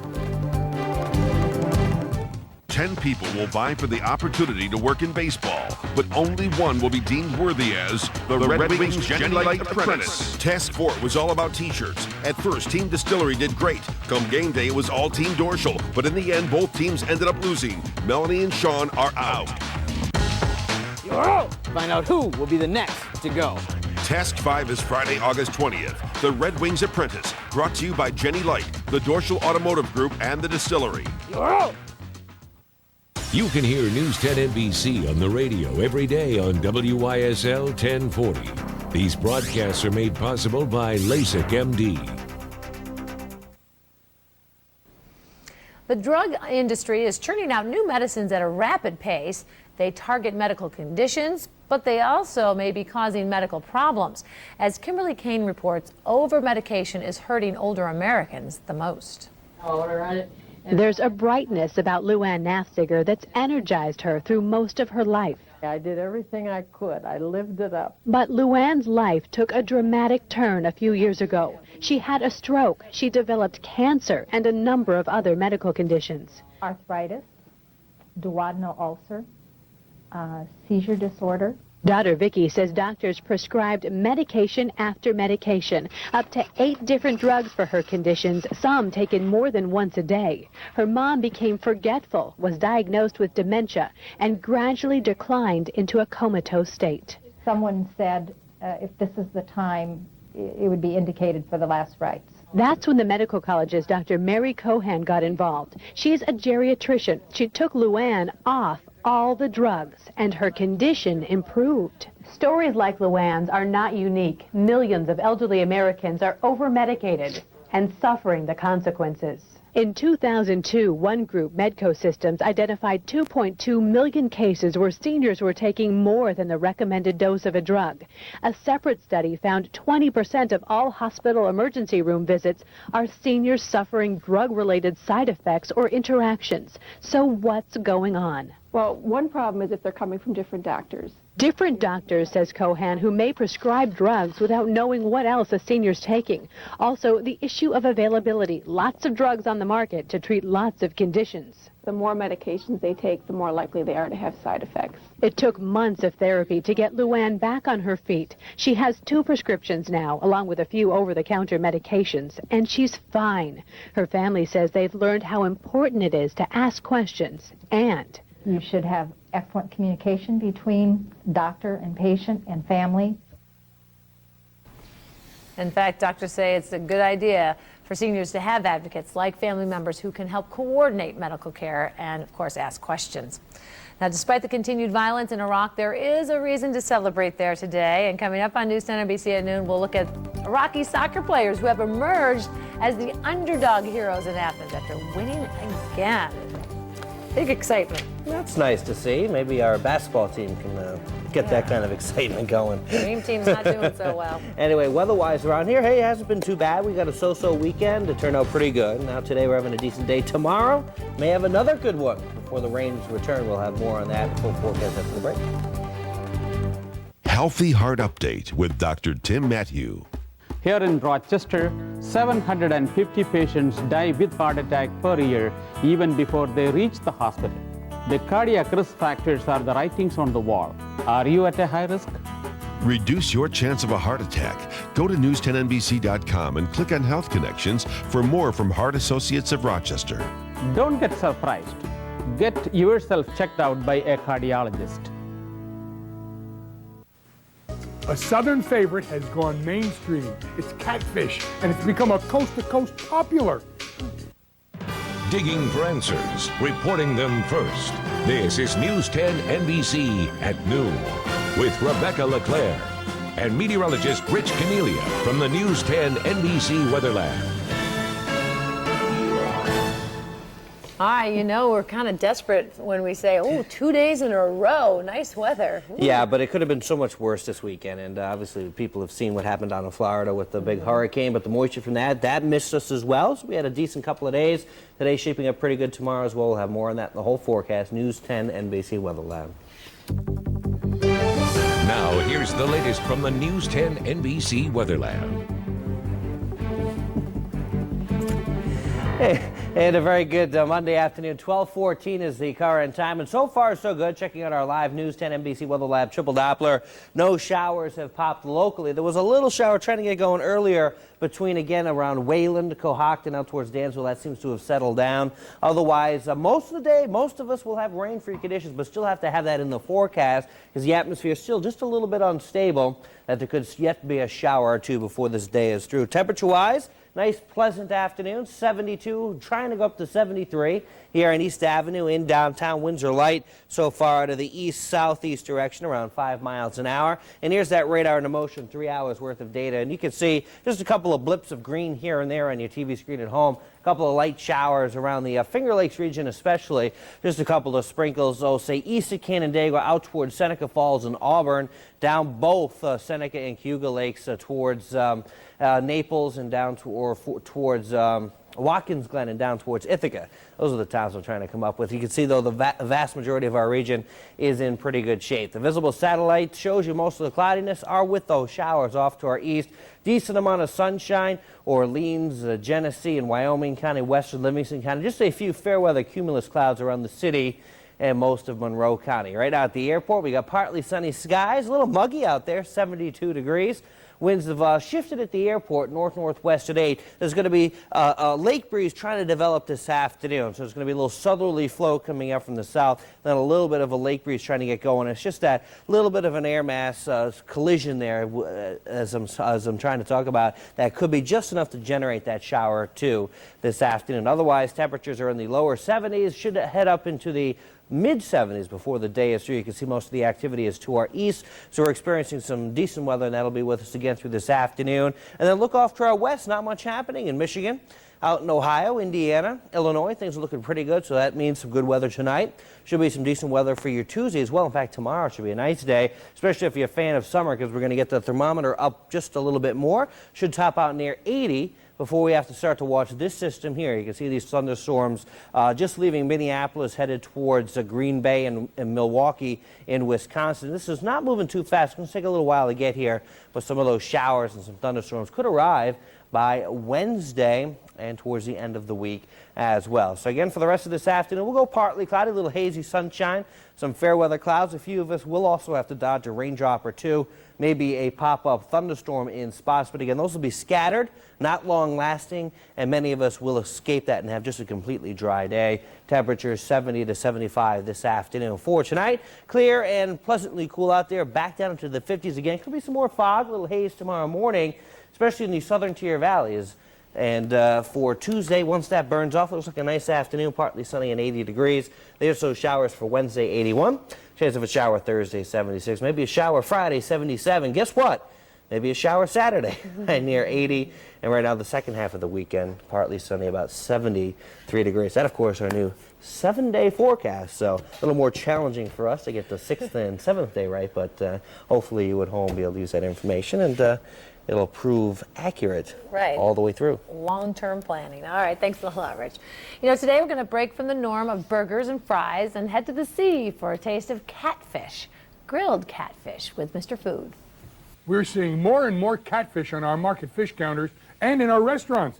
I mean, it used to be just considered a southern specialty, but it's not that way anymore. Today's catfish are farm-raised in huge quality control clear spring ponds and fed prime grade feed.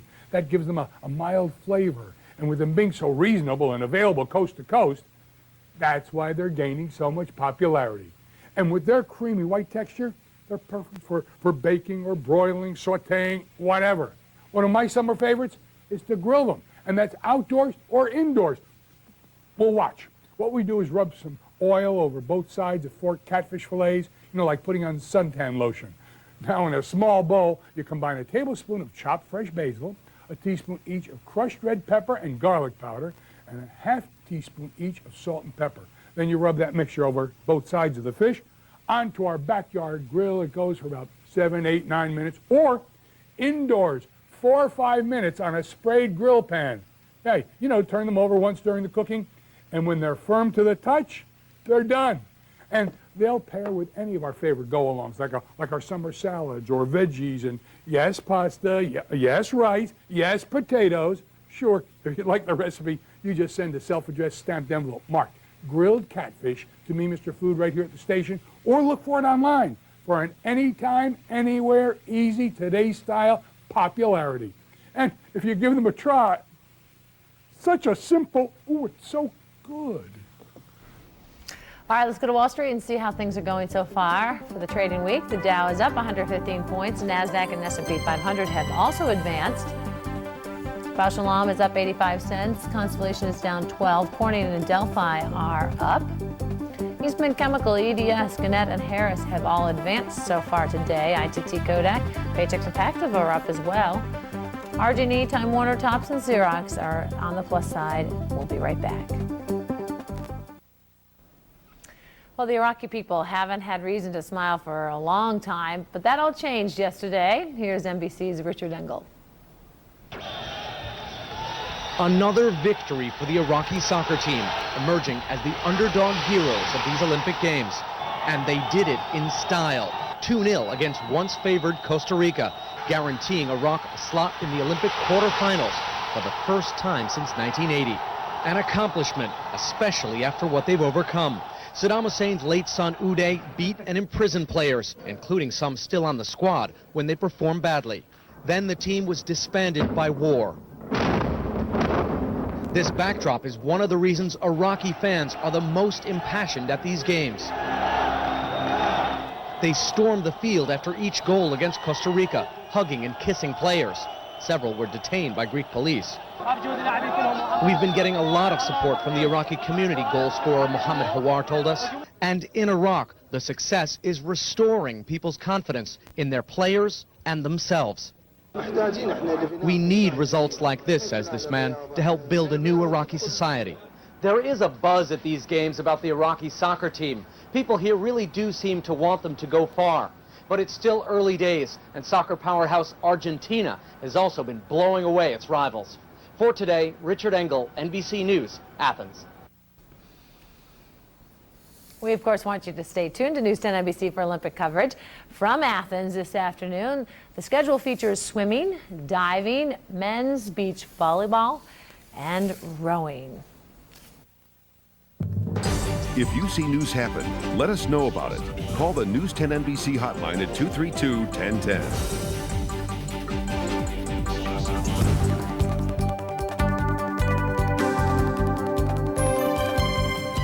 All right, we've never really warmed up to many highs in the record books. No, still nowhere. We haven't had a 90-degree temp this year, and we're not going to have any this week either. Today will be in the low to mid 70s. Very pleasant day for most. No one's complaining too much. A little hazy sunshine, fair weather cloud. You see that one little raindrop at 5 o'clock. There's a chance for a pop-up shower in spots this afternoon, but again, most of us will stay rain-free. All right. Well, finally today in Manila, thousands of Elvis impersonators made the Filipino capital look like the Graceland of the Far East. We can show you it's part of a salute to the King of Rock and Roll on the 27th anniversary of his death. That's terrible, isn't it? Popularity and influence of Elvis can still be seen across the globe. In the Philippines, there are Elvis impersonators of all ages and all walks of life. Many of them were born after Elvis's death. Come on, give us a little more of a rendition, please. You don't want to sing? No. All right. Well, that's the latest from News 10 NBC. Coming up tonight at 5, we're going to continue to follow developments in the city school budget crisis. And in medical discoveries, we'll hear from a local foot doctor who is helping Olympic athletes in Athens with his special shoe insert. Have a great day, everybody. We'll see you tomorrow. Bye now.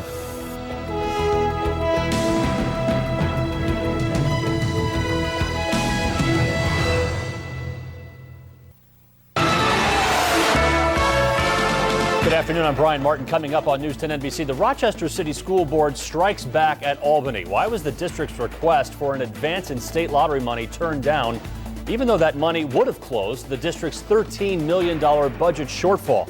We get answers today at 5. And a good afternoon. I'm Kevin Williams in the News 10 NBC Weather Lab. A terrific day today. Could tomorrow make 2 in a row? We'll have your forecast at 5. News 10 NBC, digging for answers, reporting them first. Now from the News 10 NBC studios in downtown Rochester, digging for answers, reporting them first. This is News 10 NBC at 5. Good evening, I'm Robin DeWin. I'm Brian Martin. Rochester City School Board members are fighting back. They've been criticized for mismanaging the district's finances. Now they've come up with a plan to close a $13 million budget gap. The district was turned down for a $20 million advance on next year's lottery dollars. Lynette Adams has been looking into this story, and she joins us now with more on the board's 4-point plan. Lynette? Well, Robin, school board members are still hoping to land that $20 million. Their plan includes meeting with Assembly Speaker Sheldon Silver and asking him to endorse an audit by the state comptroller. They want a separate study by a blue ribbon panel and a public vote on the lottery advancement. The Rochester City School Board wants to set the record straight. Members want to prove they have not mismanaged the district's money. The only way to prove it to you, obviously you're not going to believe us, so the only way to prove it to you is to have the comptroller come down and go through our books and then come back to you and say, okay, then they're either clean or they're not. Board members expressed frustration at this news conference because Rochester was turned down for a $20 million advance on next year's lottery dollars. It's referred to as spin-up money. State lawmaker David Gant says the district isn't getting the money because it has wasted too much of taxpayers' money. Mr. Gant is free to think what he wants, but we know what we're doing. Other cities like Buffalo and Syracuse will receive their spin-up money. The president of the Rochester Teachers Association says Gant is punishing the school board because he's still angry the board fired former superintendent Dr. Clifford Janey 2 years ago. Unfortunately, he's hurting the city kids because the net effect of his anger is $20 million less for city kids. Gant says he and Janey became acquainted only 2 months before he left town. He says his problem is simple: financial irresponsibility. Remember, 2 years ago, they got $20 million. They told me everything would be fine from then on. 2 years later, we need another $20 million. 2 years henceforth, we need $40 million, $60 million. Okay, open the books up, let the public see what's there. Okay, also put the proposed budget out so people can have input into it. Everywhere else it happens. The board will vote on the 4-point plan tomorrow night. The superintendent says if the district doesn't get the $20 million, he will have to lay off as many as 200 teachers and cut programs. Manny Rivera is expected to announce Thursday where the cuts will be. All right. Thanks, Lynette. The Rochester Red Cross tells News 10 NBC it is on standby to send volunteers to Florida. So far, 17 people have died from Hurricane Charlie. Hundreds of thousands of homes still do not have power as cleanup there continues. Jay Gray joins us now from Florida. All right, now we'll find it. Monday was the first time many in southwest Florida could return to what's left of their homes.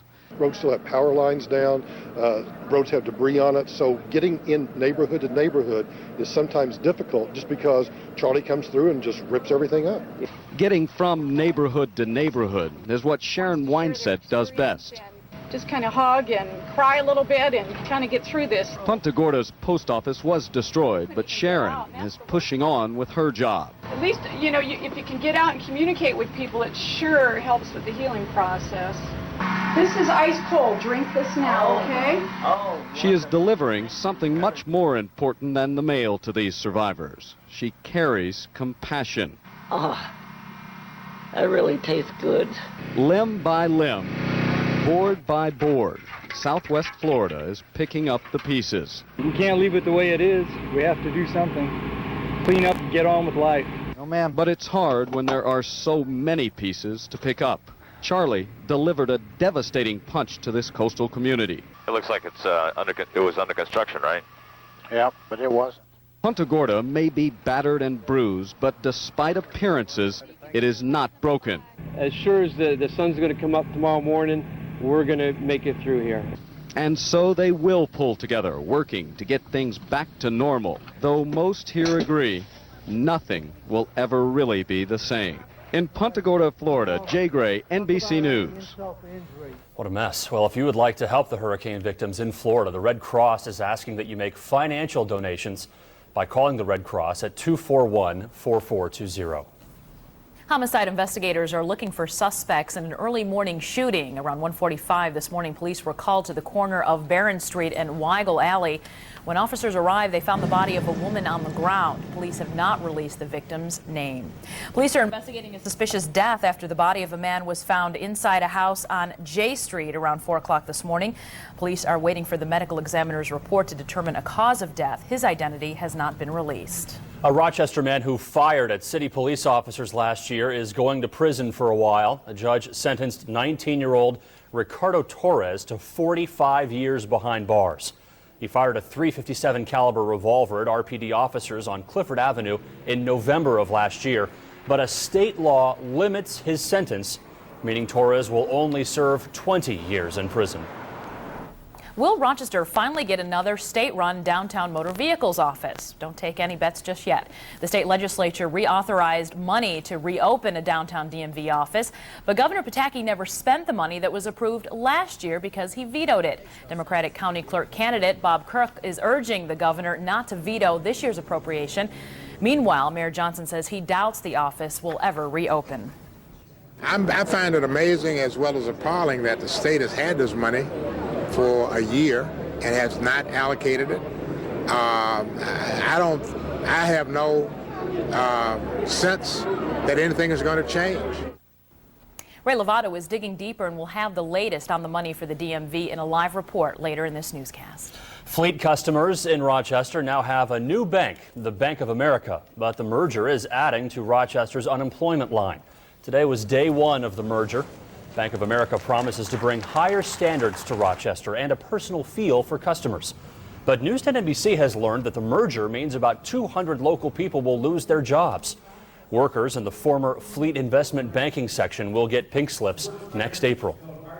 Those people will have an opportunity to have appointment opportunities within the bank, and hopefully they will be able to continue to find employment in banking and with Bank of America. In fact, a spokesperson for the affected workers says only a few of the people being laid off will apply for the 70 Bank of America jobs opening up in Dallas. Expect more high drama in day 3 of competition at the Olympic Games. During tonight's NBC coverage, the men's gymnastics team will try to earn its first gold medal in 20 years. And in the pool, a showdown that many are calling the race of the century. NBC's Karen Brown joins us from Athens. Here's a second run to score. At the Olympic Games in Athens, the U.S. softball team is on a roll. Losing a serve here could be. And so are the tennis players like amateur rapper Vince Spadea. Because I'm the Italian gladiator and I'm at the Olympics, okay? So watch it. But fans aren't actually showing up to watch in the numbers they were expected. Slow ticket sales have left many Olympic venues half empty during key events. Security concerns kept many foreigners from traveling to Athens, and now Olympic organizers have launched a television campaign to try and boost ticket sales within Greece. They denied reports tickets may soon be free. We will be not giving out tickets, and there will be no discounted tickets sold. Fans or no fans, the U.S. men's gymnasts are trying to make history at these Olympic Games, led by top qualifier Paul Hamm. The women are second after their first round. As a team, everyone just pick up a little bit. U.S. swimmers have also promised to do better after losing a key relay race that left Michael Phelps with no chance to beat Mark Spitz's record of 7 gold medals. And no matter what Michael does, he has excelled to his highest level he can possibly do. Phelps' mom hopes that the world will not focus on his defeats, but on the triumphs of the 19-year-old from Baltimore. Tomorrow, the pressure will be on 16-year-old gymnast Carly Patterson. She's currently in first place and will try to lead her team to their first gold medal since 1996. In Athens, Karen Brown, NBC News. And stay tuned to News 10 NBC for Olympic coverage from Athens tonight. Beginning at 8, our programming includes the men's gymnastics team gold medal final, men's and women's swimming, and the women's synchronized platform diving gold medal final. Now bringing you Western New York's most accurate forecasting technology. Here's meteorologist Kevin Williams in the News 10 NBC Weather Lab. And a very good afternoon to all. Well, this was more like it. A nice weekend tucked safely under our collective belts and some more nice weather ahead of us. A little bit of summer ahead. We looked live at the News 10 NBC Weather Lab Triple Doppler to the east. Binghamton, Ithaca, Syracuse, a couple of showers and thunderstorms, but we'll have none of that. A beautiful evening is ahead, and even nicer weather is due tomorrow. 74 sun-filled degrees downtown. Let us set the stage for you, shall we, for the week ahead. It's mixed, but overall pretty good. The week ahead includes a terrific Tuesday, a warmer, thundery Wednesday. Yeah, there will be some unsettled weather, we think, Thursday into Friday, some showers and thunderstorms, but if a weather front keeps moving, the early call is for a pretty nice weekend. A little cooler, yes, but I don't even want to talk about 2 nice weekends in a row. Haven't had that this year, this summer, but it might just happen. In the meantime, your Tuesday, no question about it. A terrific Tuesday on tap. High pressure will rule. Sunshine will be plentiful after any early morning fog. And the relatively cooler breezes we have this weekend will give way to a southwest wind flow, which should, at least away from Lake Ontario, send our temperatures toward 80 degrees. And right now it is just gorgeous out there. Plenty of sunshine. There is a lake breeze up on the lakeshore toward Webster, Hamlin, sea breeze. Readings are only in the 60s now, but 70s elsewhere. 74 officially at the airport. Plenty of sun, just a few fair weather cumulus clouds out there. The dew point is low at 59, and there is that lake breeze northerly at 8. Around the northeast, you can see the aforementioned showers and thunderstorms. It was a terrible day today in the eastern half of the state into New England. Numerous showers, thunderstorms, flood watches, flood warnings from the Catskills to the east. By the way, none of this is the remnant of Charlie, just an old weather front here, but you can see that nice little patch of clear sky over our area, and I think it'll hold firm for a nice starry night tonight and a sun-filled day tomorrow. Oh, the tropics, though, they remain rather active. We're looking at 2 features. This would be Hurricane Danielle. Danielle is no threat to land and will likely curve well before the U.S. mainland. And this is what is left of, let's see, where is it? Right there. That would be what's left of Earl, the former tropical storm that had some folks in Florida concerned for a possible comparable track to Charlie. That will not happen. The system is weakening and poses no serious threat, at least at this time. So we're rah-rah about this pattern locally and regionally. High pressure dominates. High pressure is our fair weather friend. It suppresses clouds. It favors sunshine. And this time of year, the sun is still high enough to do some nice things to our temperatures. So we head toward 80 tomorrow. A weak front comes in Wednesday afternoon with a thunderstorm threat. A stronger front comes in. Timing of this kind of tricky. The models have been wavering back and forth, but we think sometime on Friday with showers and thunderstorms. But in its wake, though the air is cooler, it's drier, which is the reason here on a Monday, at least at this point, we're feeling pretty good about the coming weekend, and we'll keep our fingers crossed that that holds. So our call is for a gorgeous evening. Grab some sweet corn cookout on the deck. It will be lovely. Overnight, a starry and dewy night with some fog. The low 53 to 58 degrees your Tuesday. Bright, sunny. We'll call it pleasantly warm in the afternoon after a bit of a foggy, cool start. The high temperature making a run at 80. And here's your 7-day forecast. And read it and smile. Although it does get, as I said, a little unsettled in the Thursday, Friday time frame. Some showers and thunder then. We think the weekend is nice with high temperatures in the 70s and a pretty good dose of sunshine. So as you can see, we're extending our long-range forecast now to 7 days just to try and give folks a better handle for the trends at least. And I think the trend long-term is a lot better than what we have seen in quite some time around these parts. If it's anything like today, today's a beautiful day. Today's a beautiful nice Monday. Another nice Monday. I know. How many has that been? Yeah. Well, and Tuesday looks good, and the weekend looks good. So I'm feeling a little better than I have about this. You're very upbeat today, I am feeling good. All right. Thanks. Well, it is one of the largest troop redeployments since the end of the Cold War. President Bush wants to bring home some 70,000 troops. The details are next. Also, fans go wild outside a courtroom in California. We've got the latest on Michael Jackson's hearing. Plus, New Jersey voters are split when it comes to Governor McGreevey and his shocking announcement. News 10 NBC is brought to you by Amica Insurance. Digging for answers, reporting them first. This is News 10 NBC at 5 with Brian Martin, Robin DeWin, and meteorologist Kevin Williams from the News 10 NBC Weather Lab. President Bush says tens of thousands of U.S. troops now overseas will be returning home. The president made the announcement this morning during a visit to a group of veterans in Cincinnati. The reductions will come from bases in Europe and Asia, places where U.S. forces have been based for at least 50 years. The president said that bringing more troops home would reduce stress in the military, but would still allow the U.S. to accomplish missions overseas. The reduction isn't immediate. It could take at least a decade. Well, fans cheered as the King of Pop and his family arrived at a California courthouse. That tops tonight's Newsline. The prosecutor in the case took the stand today. Jackson's lawyers say the district attorney went too far and violated Jackson's rights to confide in his attorney. The singer and his family were all dressed in white. A victory for basketball star Kobe Bryant's defense team. His lawyer can tell a jury about his accuser's sexual history. The Colorado Supreme Court today refused to hear an appeal of that ruling. There are gaps in the country's security system that must be closed, and not enough is being done to fix them. That's what the vice chairman of the 9/11 Commission told senators today during a hearing on Capitol Hill. Lee Hamilton repeated worries that the Homeland Security Department is too slow to put more sophisticated identification programs in service. New Jersey Governor James McGreevey was back at work today. He announced his resignation on Thursday after publicly acknowledging a sexual relationship with another man. Voters seem to be split about when McGreevey should resign. A poll from Farley Dickinson University found that 41% say November 15th is the right date to step down, while 48% say he should resign sooner. A popular exhibit opens at the Olympics. And local ballet dancers are getting some tips from a master. The stories are next. If you see news happen, let us know about it. Call the News 10 NBC hotline at 232-1010. The Rochester City Ballet has a special visitor. World-renowned ballet master Edward Ellison is holding master classes for members for 2 weeks.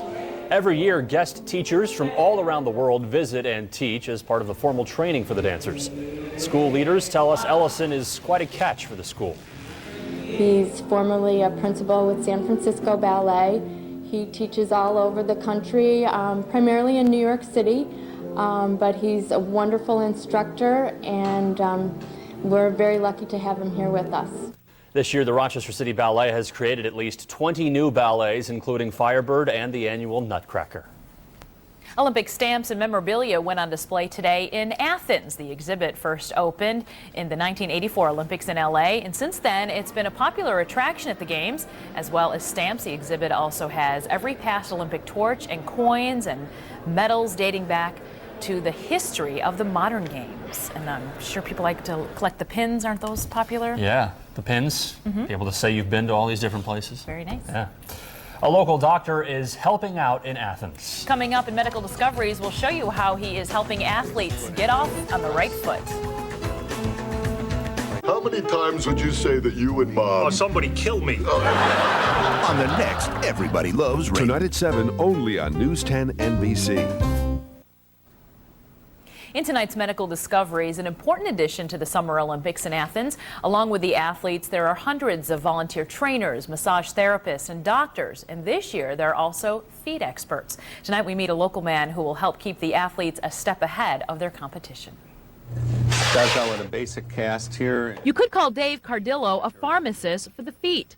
He owns Foot Performance Center in Henrietta. He is a certified podorthist, or CPED. If their foot isn't functioning properly, it causes an overuse injury, then we try to modify their footwear or their inserts. Cardillo will be one of 10 CPEDs in Athens, Greece next week, volunteering his expertise to help athletes with overuse injuries. We'll be working with the foot and ankle team. They may be podiatrists, they may be orthopedic doctors, they may be physical therapists, and helping them evaluate how an individual is walking or running and help design a device that might help correct that. And this is a fair start, and Marion Jones blasts out of the blocks. During the 2000 Summer Olympics in Sydney, Australia, the foot and ankle team helped 1,700 athletes in just 2 weeks. This year, specialists like Dave will be on hand to help. An Olympic gold medal. This is pretty typical of what an injured athlete will go through in Greece. This machine takes a scan of the foot. It's sort of the first step in the process that will lead to a corrective device. And this is the actual scan of the foot. A computer image is then created. Here at the Foot Performance Center, arch supports and inserts are made on site, one at a time, to meet specific individual problems. Runners, anybody that might get overuse injuries, soccer players, anybody that's wearing footwear that we can modify or add a device to. Dave says his usual customers include people with diabetes, arthritis, and local athletes. Taking care of high-performance Olympic athletes is a challenge and an honor. We work with a lot of athletes that will have knee pain, they'll have hip pain, different leg problems, and a lot of that is due to the foot not functioning properly. You know, the foot is your foundation, and if you can get that foundation properly aligned, then everything else will work. Dave leaves on Thursday and will begin work Friday in Athens through next week. He's helped other local Olympic competitors go for the gold, athletes like Kathy Turner and AJ Kitt. He also helps the golfers on the LPGA Tour when they come to town. Very cool. I'm proud of you for showing your foot on TV, by the way. Very nice. You know, I'm flat-footed. I've been flat-footed since obviously forever, but I've been, you know, getting orthotics and things in my shoes since I was a little kid, 7 or 8 years old, so I can totally relate to this, and that's great that he's going over there and, you know, helping out and everything like that. So. I complained about all my foot pain, and he looked at my pointy high heels and said, well, there's your problem. That would be the problem. That was my diagnosis. There you go. Well, power is still a major concern for thousands in Florida dealing with the aftermath of Hurricane Charlie. For some, it's a struggle to find just the basics. We'll have the latest on the extensive cleanup ahead. But around these parts, the weather couldn't be much finer. I'm Kevin Williams in the News 10 NBC Weather Lab. It was a marvelous Monday. Will Tuesday be terrific? We'll have your forecast in just a few moments. News 10 NBC is brought to you by Isaac Heating and Air Conditioning. If you just got home, here are tonight's headlines. Rochester City School Board members say they have a plan to close their $13 million budget gap. Last week, the district was turned down for a $20 million advance that would have helped. They plan to meet with Assembly Speaker Sheldon Silver to ask for an audit by the state comptroller and for a public vote on the advance. Florida residents are dealing with the aftermath of Hurricane Charlie. About 1 million people still don't have power. Thousands of homes have been damaged. Damages could total more than $11 billion. National Guard troops are there to help out, and Rochester's Red Cross says it has volunteers on standby. The state legislature has again approved money for Monroe County to open a downtown Department of Motor Vehicles office. Governor Pataki last year vetoed that money that would have opened the office. Rochester's mayor is skeptical the office will ever reopen. We'll take a closer look in just a few minutes. Tickets for Olympic events in Athens aren't selling too well. Some Olympic venues have only been half full. Organizers say security concerns have kept many foreigners from traveling to Athens. At the Games themselves, America's top swimmers and men gymnasts are looking to make history. Olympic coverage begins again tonight on News 10 NBC at 8 o'clock. There's a lot of cleanup today along Florida's west coast. People are sifting through what remains of their homes after Hurricane Charlie tore through the state. Many are still without power, and full estimate of the damage isn't known yet. As Keith Oppenheim reports, the full estimate of the damage is still to be determined. Please, thank you so much. I appreciate it. Very welcome, ma'am. A bag of ice is good to have in Port Charlotte. With soaring temperatures and no power, residents have been flocking to a distribution center. They're really saving our lives here. National Guard troops and volunteers hand out the basics for survival. Some are desperate, some have no food, they have children, they have to feed. In fact, some here are trying to leave their damaged properties and go to a hotel. It isn't easy. I've called and went everywhere that I could. I came back and slept in the one room that wasn't real wet, smelly as hell, but it wasn't real wet. In hard-hit areas, gas lines are long. People fill up fuel containers for generators until power is restored. There won't be no electric for the next 2 weeks, I don't know. So I'm trying to get prepared as much as I can. When we went to go get generators and stuff, they wanted $1,300 at one place, $600 at another place. This room got it the most. Senior citizens in particular are in a tough spot. May Bach's home is badly damaged. For now, she's staying with friends, but ultimately she doesn't know where she'll go.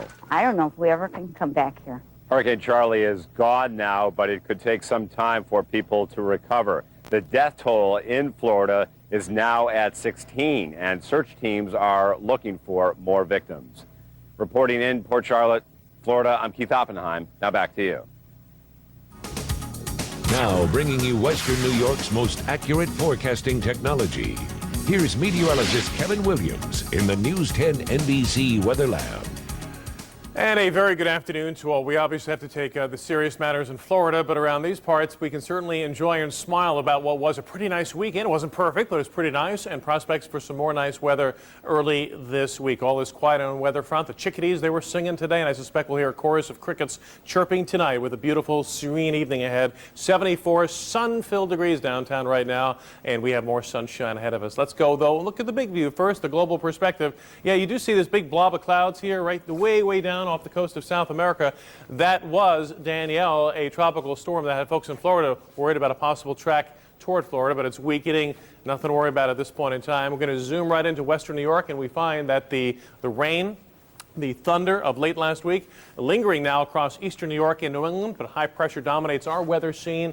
It will be a gorgeous evening, a star-filled night tonight, and a sun-drenched day tomorrow as a southwest breeze will start to overcome the lake breeze and send temperatures away from the lake shore toward 80 in the afternoon. This front could mean a thunder shower later Wednesday. There is a better bet of a few showers and thunder showers come Thursday and Friday. In town now, though, with plenty of sunshine, this is more like it, isn't it? 74 degrees, the dew point at 59. There is a lake breeze out of the north at 8 up on the lakeshore north of the ridge around Williamson, sea breeze, Hamlin. You're only in the 60s now, but still feeling mighty fine. These are the actual temperatures from the airports around western and central New York. Still below normal, mind you, the normal high being about 80, 81, but we'll take this with the sunshine. Readings now in the 70s. Showers and thunderstorms have been causing flooding rains, though, for our neighbors in central and eastern New York. Look at the radar light up there. Nothing around these parts, and no rain is expected. Now, this is kind of a neat satellite view. Speaking of Charlie, we take you back 3 days to 5 o'clock, right down there, 5 o'clock on Friday afternoon.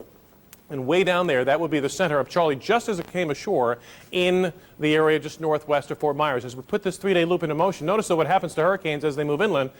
Well, they really fade to nothingness. A big rainmaker, sure, but what was left of Charlie is now a little drizzle east of Halifax, and that really is about it, as the system is taken from its source of energy, that, of course, the warm tropical waters of the Atlantic and the Caribbean. So high pressure, it's our fair weather friend for tonight and for tomorrow as well. We are anticipating plenty of clear sky tonight, nice day tomorrow. The western front could be in a thunder shower threat along about Wednesday. So here's the way the forecast shapes up. As I mentioned, a beautiful evening, then a starry sky tonight, kind of dewy underfoot, little fog in the valleys, the low temperature 53 to 58. Tuesday, terrific. Wall-to-wall sunshine after morning fog, and a pleasantly warm afternoon as temperatures at least away from the lakeshore make a run at 80. We'll be cooler up on the lakeshore. And here's your 7-day forecast as we try and give you some trends that carry you right into early next week. A couple of showers and thunderstorms Thursday and Friday, hit and miss, but if all goes according to plan, the weekend looks pretty good. Dry, cooler, but with at least some sunshine. We'll certainly endeavor to keep you posted on that.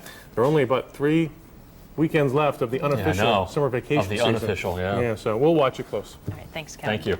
Well, the saga over a downtown DMV office continues. Coming up in our Digging Deeper report, Ray Lovato takes a look at what's happened to the funding. The money was first approved more than a year ago, but still there is no downtown motor vehicles office in Rochester. The state legislature has reauthorized the $1.5 million needed, but will the governor spend it? Ray Lovato's been digging deeper. He joins us with more. Ray? Monroe County has 3 county-run motor vehicles offices, but Rochester is the only major city in the state without a state-run DMV office, and pressure is mounting to reopen the one we had. Kevin O'Neill depends on the motor vehicles office. He owns a repair shop. This morning, he waited patiently at the county-run mobile DMV unit, which was set up downtown. O'Neill says he would like to see the state-run office reopen. It had longer hours and more clerks. It was very convenient. They had plenty of parking. It was easily accessible for a lot of people. And for me, it's just been a little harder to find, but you have to dodge around to find out where the mobile unit is. The state-run motor vehicles office was located in the old Sibley's building downtown. The state legislature approved $1.5 million to reopen the downtown office last year over the governor's veto. Since then, nothing has been done. DMV in Albany says it's still looking at its options. Well, I think it's ludicrous to say that you need over a year to study whether you should reopen an office you never should have closed in the first place. Democratic County Clerk candidate Bob Cook is urging Governor Pataki to not veto this year's appropriation. We need to reopen it, and the governor knows we ought to open it.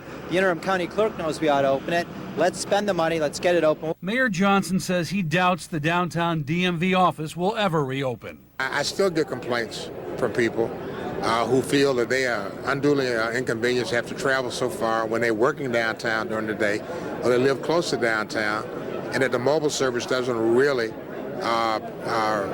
respond to all of their needs in the way they see fit. So hopefully the money is there. They ought to spend it. They should have spent it a year ago. County Executive Maggie Brooks began the mobile service as county clerk. I asked if the state-run downtown office should be reopened as soon as possible. I think the county's providing a pretty good service in downtown Rochester right now. We have mobile offices, satellite offices that are providing that service on a daily basis to people who live and work in the city of Rochester. We visited that mobile unit twice today, 10:30 in the morning and 12:30 in the afternoon. Both times there were 2 clerks with about 20 people waiting. One DMV customer said he doesn't miss the old office. I prefer the way it is now. You just check the date that it's in your area, and it's a little less effort. Didn't seem to be much of a wait. It seemed to work well here today. County Clerk Cheryl Denolfo says she also favors reopening the downtown DMV office, but she wants state lawmakers to approve multi-year funding so that local taxpayers won't get stuck with a bill down the road. Reporting live, Ray Lovato, News 10 NBC. A small business owner wins a free office makeover. Wait until you see what this office looks like after a visit from one of the stars of Queer Eye for the Straight Guy. It's next. Investors were in a buying mood today. Let's check out the numbers on Wall Street. The Dow Jones closed up 129 points. The Nasdaq gained 25. S&P up 14.5.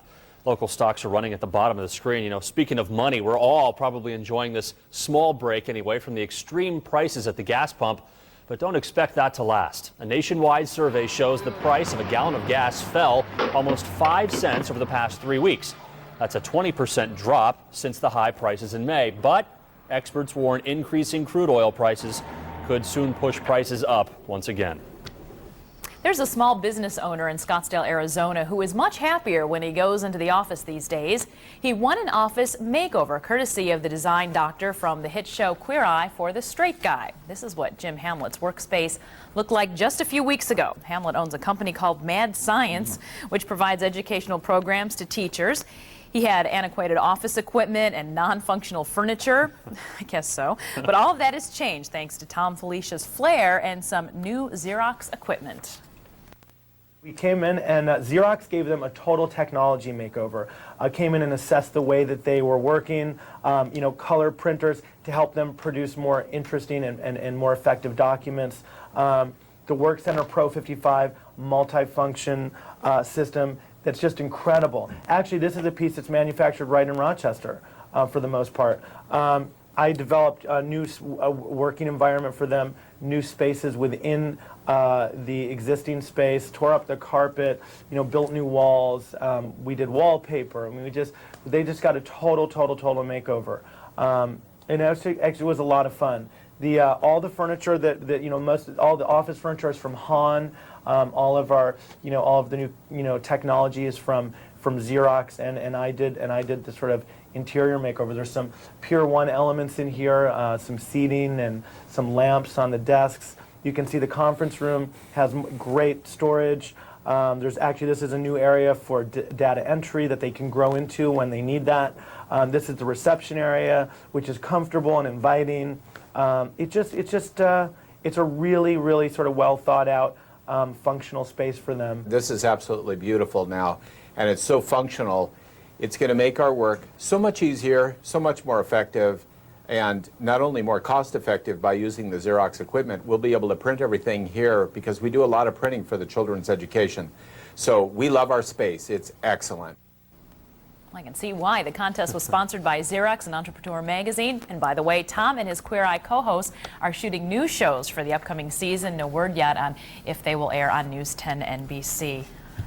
Wow, my jaw dropped when I saw how great he looked. But he's the Pier 1 guy. He always has really good ideas. And applause to Xerox, too, for doing that. That was really nice. You could tell they were really thankful for all that nice equipment they got out there. And it must make a difference having your workspace like that. Makes a huge difference. Pays off. It sure does. Well, another 3-ring circus near a California courtroom. Just ahead, the latest on Michael Jackson's pretrial hearing in California, plus Hurricane Charlie changes geography. Get the News 10 NBC 5-day forecast 24 hours a day at 10NBC.com. Courtesy of MyCoFord.com for the lowest prices on Fords. Just because you can't talk with your mouth full doesn't mean you can't talk to your kids at dinner. Try it. Brought to you by General Motors. There is no time for football. This has to be the perfect Thanksgiving. Come on. Stupid pilgrims. Everybody loves tonight at 7:30 on News 10 NBC. A man trying to escape police in Ohio decided to take the scenic route. The weekend chase tops our look at hotspots around the world. It was all caught on a dashboard camera. Officers say the man was driving a stolen pickup truck. When police closed in, the driver took a sharp turn onto a golf course and just left the officers behind. But he didn't get away. Police knew who the man was. They arrested him on Sunday, driving a different car. Hurricane Charlie split this Florida island into two. The storm created a new inlet through Captiva Island. The island is filled with many luxury homes. Hurricane Charlie was the worst to hit Florida in more than 10 years. It is estimated it caused billions of dollars in damage. The year's first baby panda was born in southwest China. Mom is being very protective, we're told. She's been nursing the baby and keeping others away. Zookeepers are taking precautions. At night, when mom is asleep, they take the new baby away so it doesn't get crushed. 27 years after his death, the popularity and influence of Elvis can still be seen across the globe. In Manila, thousands of Elvis impersonators made the Filipino capital look like the Graceland of the East yesterday. This is part of the salute to the King of Rock and Roll on the anniversary of his death. What is it about the desire to impersonate Elvis? I don't understand. know. Where does that come from? I don't know. I must dress up like him, sing. I don't get that. He didn't really even look like him. I him. like a lot of bands and singers, but I don't impersonate them. That's Okay. We don't want you to impersonate. Yeah, I know you don't. You don't want me to, trust me. Well, we could be in store for an end-of-summer warm-up this week. Kevin has the details, plus Michael Jackson will be the one on trial. Up next, why the prosecutor is in the hot seat. News 10 NBC is brought to you by Hazelton. Hazelton has it. You know, knock on wood, it's starting to feel a little bit like summer out and there. we're only, what, almost through the whole month? I know, really. Yeah. The leaves are starting to turn color and the birds are in, but yeah, it is feeling a little more like summer. Finally, the weekend will not be that warm, but I think it's going to be pretty nice. Now, we're including Friday now in our weekend forecast because Friday's, it's a day to think about the weekend at least. We think there'll be some showers and storms then, but the weekend overall looks dry, decent, a bit cooler than normal, but at least some sunshine for both Saturday and Sunday. So pretty encouraging story, not only in the short term, but in the longer term as well. Brian and Robin? Very good. Thanks, Kevin. Well, Michael Jackson returned to court today, but he was not the one on the stand. Conan Nolan reports from California. He didn't have to be here. It's a pretrial motions hearing. But this was going to be too good for Michael Jackson to pass up.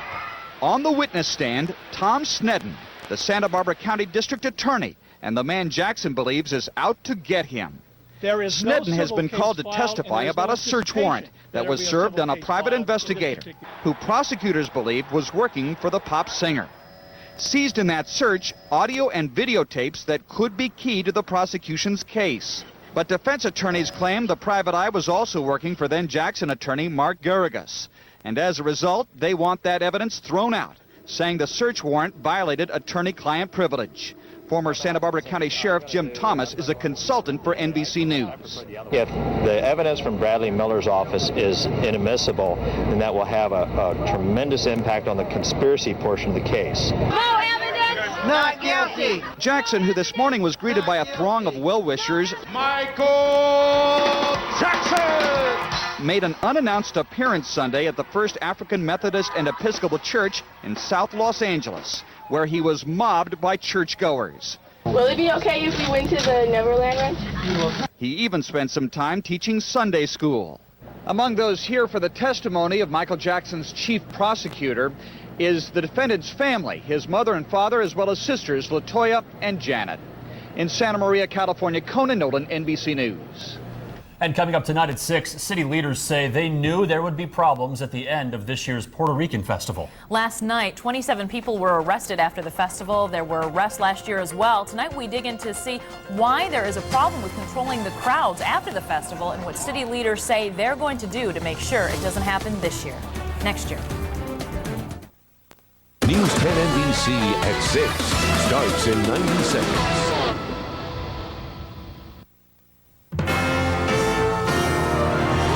Now from the News 10 NBC studios in downtown Rochester.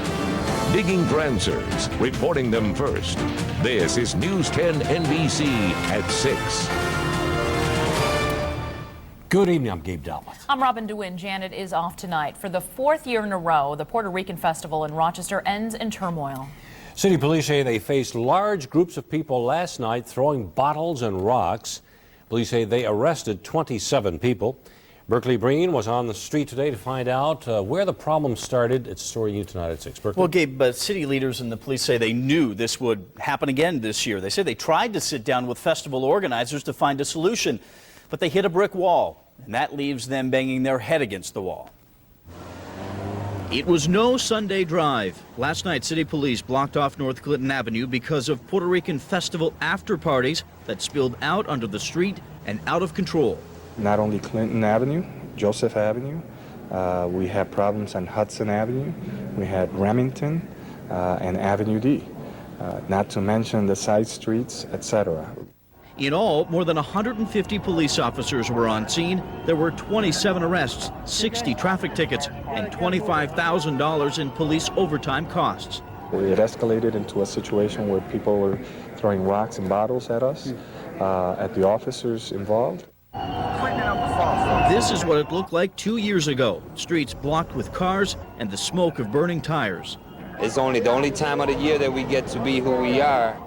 Today, we went to North Clinton Avenue and found Felix Velez. He was born in Puerto Rico. He says Rochester police do not show his community enough respect. I've been to any other kind of festivals around here, and people tend to drink a lot and get over the line, and they tend to just hold them to the side or take them home or give them a break. We don't tend to get that break. The problem may come down to timing. The festival permit issued by Monroe County allows the festival to run until 10 o'clock Sunday night. We asked City Councilwoman Gladys Santiago if cutting the hours would make a difference. I don't know if cutting the hours shortly will help. Maybe. We don't know that. But I'll tell you what, I can assure you I'm going to be meeting with the body of the organizers. I have to. We tried to reach festival organizers today. Our calls were not returned. We were told they're on vacation. Gladys Santiago wrote this letter to festival leaders last week. She requested a meeting, Gabe, and never heard back from them. Now, Berkeley, you mentioned that the county gives a permit for this. Is the county looking into it? Well, I talked to spokesman Bob Nolan today. He says they are looking into it. They are going to review it, namely that 10 o'clock cutoff date on Sunday, which a lot of people seem to think is the problem. Too late, perhaps. Too a little late earlier cutoff. with a day of partying like that. That's right.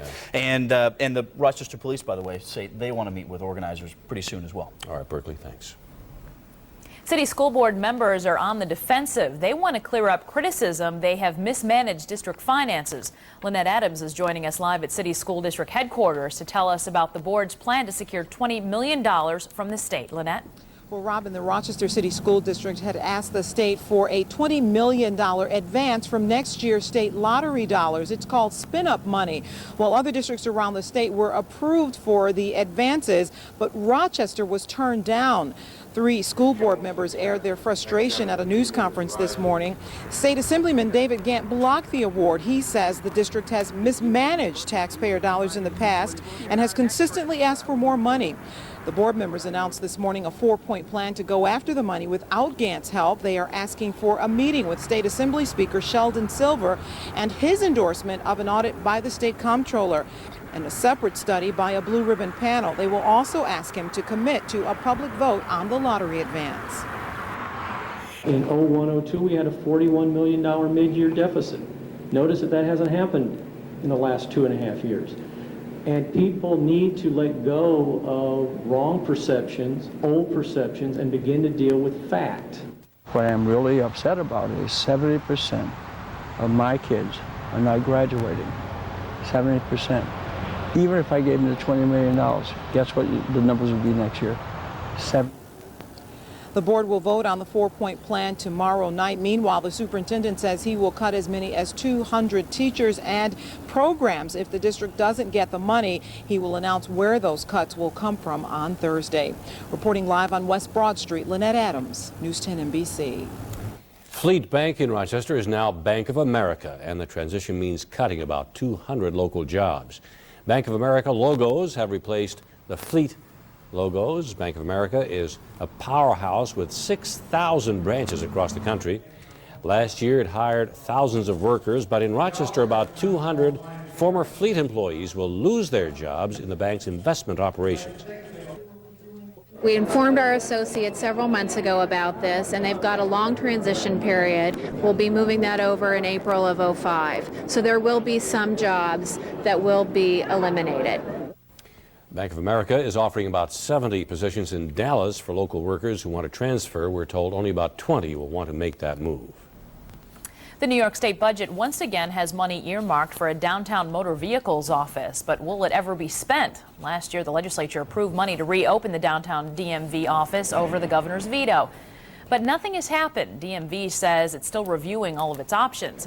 County clerk candidate Bob Cook today said that the governor is playing politics. Rochester is the only major city in New York without a state-run motor vehicles office.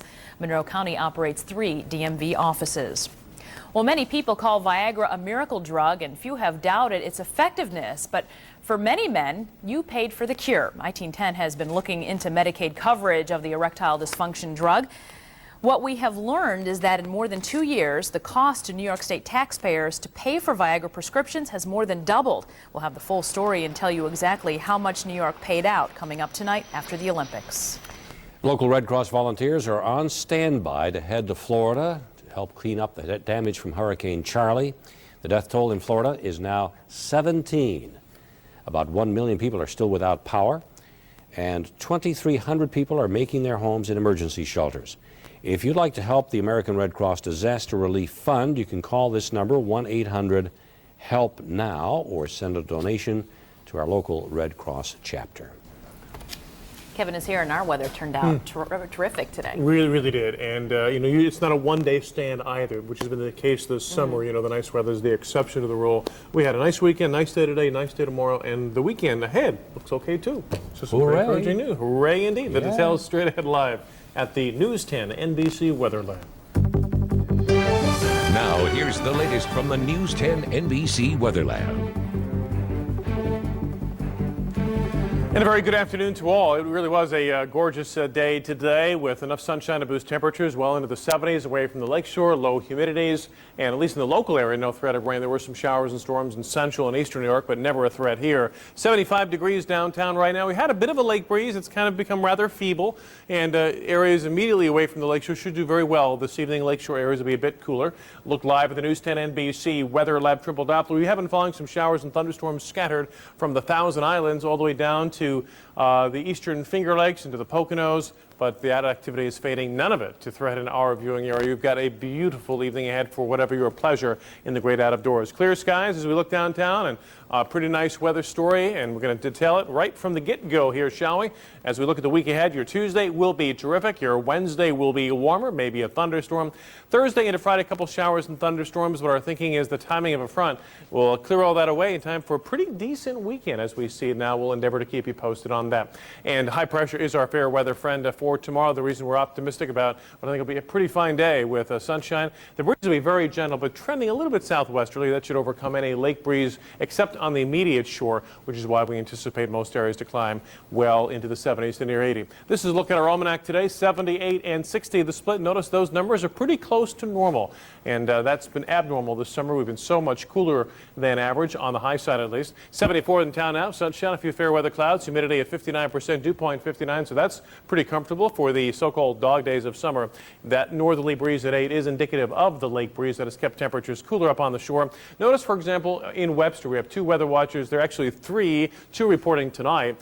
In the village of Webster, Mark Smith has 76, but on the Webster Lakeshore, Parker Zach has 66. Same thing in Williamson, where you have temperatures ranging from 67 closer to the lake from to about 74 degrees. So that's the deal. Even this time of year, there can be an influence of Lake Ontario, but it's not nearly as dramatic as it often is in the springtime. Temperatures upstate in the 70s now, still a bit below normal, but you can't complain about these numbers. Showers and thunderstorms, I mentioned, though, were pretty close to us today, firing up along the Interstate 81 corridor, and they're still getting pounded now, flooding and all kinds of travel issues from the Catskills into the Capital District on into portions of New England. Fair weather here. A couple of clouds mixed with our sunshine tomorrow, but I still think it will be a very fine day. This is kind of a neat satellite picture we brought along. This is the 3-day loop, and I just wanted to portray the influence of the land as a hurricane comes inland. The hurricane, of course, derives its energy from the latent heat released from the warm tropical oceans. Well, 3 days ago now, again, we take you back to 5 o'clock last Friday, and Charlie was just coming ashore, of course. just northwest of Fort Myers and Port Charlotte in particular. And you can watch the system as it moves inland. Just fades into nothingness. Just a couple of light showers now in the Canadian Maritimes. There's another system forming on an old front that'll get the Maritimes, but the tropics locally are fine. Two systems way out on the waters. No threat to any land areas at this time. So our forecast map, there it is, high pressure. It'll dominate the weather scene tonight. It looks starry and serene. It'll dominate the weather scene tomorrow. It looks balmy and bright. That weather front is a thunderstorm maker probably late on Wednesday. So the call for tonight, a beautiful evening, then a starry sky, comfortably cool, the low about 58 or 60 in the city, about 5 to 10 degrees cooler, some of the outlying areas with some fog and dew. Golden sunshine tomorrow after early fog. Temperatures away from the lakeshore approach 80, cooler on the lakeshore. Here's your 7-day forecast as we try and give you a gauge for the trends that carry us right into early next week. A couple showers and thunderstorms Thursday and Friday morning. But I think the weekend overall looks dry with some sun. A bit cooler than normal, but still nice, low to mid 70s. So no big heat waves ahead, but on the flip side, the short term we will warm up, and I think we have a good shot at 80, if not tomorrow, then on Wednesday. Certainly a nice way to end the summer at least. Yeah, and I don't think people are ready to put the punctuation mark yet on the summer season. Yeah, we still have some good weather down the road. Did you say end? Well, it's coming to an end, yeah, in a couple weeks. Yeah, it's coming fast, too fast. Well, attendance for the first 3 days at the Olympics has been kind of poor. Yeah, Athens Olympic Committee officials say it's still too early to judge the games by the empty seats. More than 2 million tickets out of a total of 5.3 million were sold. Now Bob Costas tells us what we'll see tonight from Athens. Coming up tonight on NBC's primetime coverage of the Olympic Games in Athens, Greece, 4 Olympic champions and world record holders meet in the most anticipated swimming final of these games, the men's 200-meter freestyle. America's Phelps, Australia's Thorpe and Hackett, and the Netherlands' Van den Hogenbaan. Some are calling it the Super Bowl of swimming. Also in the pool, world record holder Natalie Coughlin goes for her first Olympic gold in her signature event, the women's 100-meter backstroke. And world champion Aaron Pearsall and Sydney star Lenny Kraselberg swim for gold in the men's 100-meter backstroke. And in gymnastics, the men's team final, world all-around champion Paul Hamm attempts to lead the resurgent Americans to their first Olympic team medal in 20 years. Plus, we also have the women's synchronized platform final, all ahead tonight in primetime as NBC's coverage of the games of the 28th Olympiad continues from Athens, Greece. Digging for answers, reporting them first. This is News 10 NBC at 6 with Gabe Delman, Janet Lomax, and meteorologist Kevin Williams from the News 10 NBC Weather Lab. A Rochester teen involved in a shootout with police last November will spend the next 20 years in jail. Ricardo Torres was sentenced for firing shots at Rochester police officers. It happened on Clifford Avenue. The officers were not struck by the bullets, but then fired shots at the 19-year-old because he fired first. Before the shootout with police, Torres had been arrested by police several other times. Rochester police are investigating a suspicious death. They found the body of a man inside a house on J Street around 4 this morning. Police are waiting for the medical examiner's report to determine the exact cause of death. The man's identity has not been released. Still no arrests in an early morning homicide. The shooting happened around 1:45 a.m. on the corner of Barron Street and Weigel Alley. When officers got to the scene, they found the body of a woman on the ground. Homicide investigators are looking for a suspect now. Police have not released the victim's name. Ridership is up on the fast ferry, but we'll tell you why the company is still asking for a federal loan. And local ballet students learned from a master today. News 10 NBC is brought to you by Isaac Heating and Air Conditioning. You can hear News 10 NBC on the radio every day on WYSL 1040. These broadcasts are made possible by the John Holtz dealerships on West Henrietta Road. 1 week after the state budget was passed, Governor Pataki is now considering what parts of it he wants to veto. The budget passed increased spending by $1 billion compared to the governor's proposed budget. Pataki's vetoes are expected this week. CATS, the company that runs the fast ferry, is looking for a federal loan. CATS wants the money from the U.S. Department of Transportation to help out with operating costs. Officials say they have seen some expenses that were not expected, including customs fees and high gas prices. But on the positive side, since the ferry started service in June, it has seen a steady rise in ridership.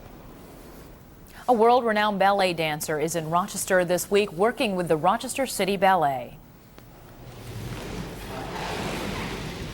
Edward Ellison is an internationally known ballet master, teacher, and choreographer. Members of the City Ballet will take master's classes with him. The RCB is a nonprofit educational program that has created at least 20 new ballets over the past 10 years. An exciting experience for them. Well, straight ahead in sports, Rich Funke is live at the Bednarski-Sharon Celebrity Golf Tournament with a special guest. And the Bills' backfield becomes the center of attention as Willis McGahee scores another touchdown. We'll hear from him next. Now, here's Rich Funke with sports on News 10 NBC. Good evening, everybody. We're coming to you live tonight from Shadow Pines Golf Club and the 17th annual Bednarski-Sharon Cystic Fibrosis Golf Tournament, which has raised $400,000 over the past 17 years for CF. And with that money has helped to double the lifespan of children with cystic fibrosis. The tournament was started by a former Amherst defenseman, and this year former Amherst Craig Sharon is lending his name to the event. Among those on the course today, Amherst GM Jody Gage, and head coach Randy Cunneyworth displaying his rugged touch there on the greens.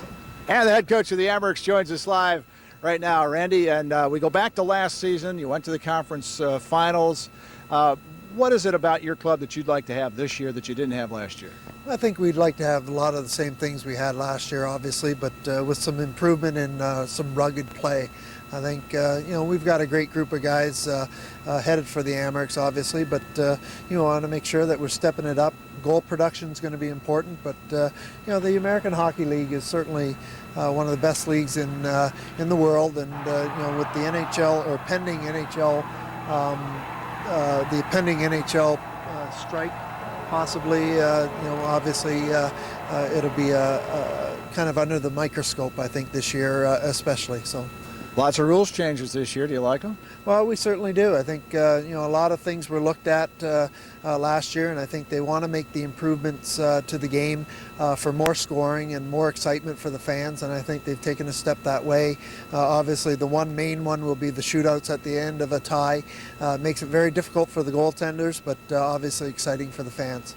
Okay, Randy, thanks for stopping by. My pleasure, Rich. Okay, thanks for playing today, too. Okay. Head coach Randy Cunneyworth. We're going to stick with golf for just a moment. And Ryder Cup captain Hal Sutton announced his captain's picks for next month's matches at Oakland Hills in Michigan. And 50-year-old Jay Haas and Stuart Sink will round out the 12-man squad. As you take a look at the entire team now, Woods, Mickelson, Davis Love III, Furyk, Perry, and Toms, Chad Campbell, Chris DeMarco, Fred Funk, Chris Riley, and then the captain's picks, Jay Haas and Stuart Sink. The Buffalo Bills got the preseason off to a terrific start last night, beating the Denver Broncos at Wilson Stadium 16-6. The first-team defense created a turnover that led to the game's first points when Ryan Denny intercepted Jake Plummer. Drew Bledsoe hit Travis Henry for a nice gain, and Ryan Lindell's field goal made it 3-zip. Willis McGahee fanned the flames of a growing running back debate with another strong performance.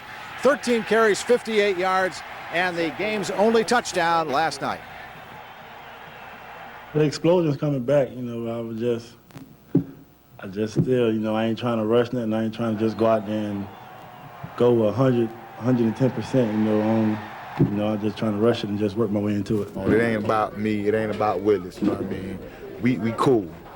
I'm the starter. He a good compliment. Come in. We're gonna be the 1-2 punch, the greatest 1-2 punch in the league.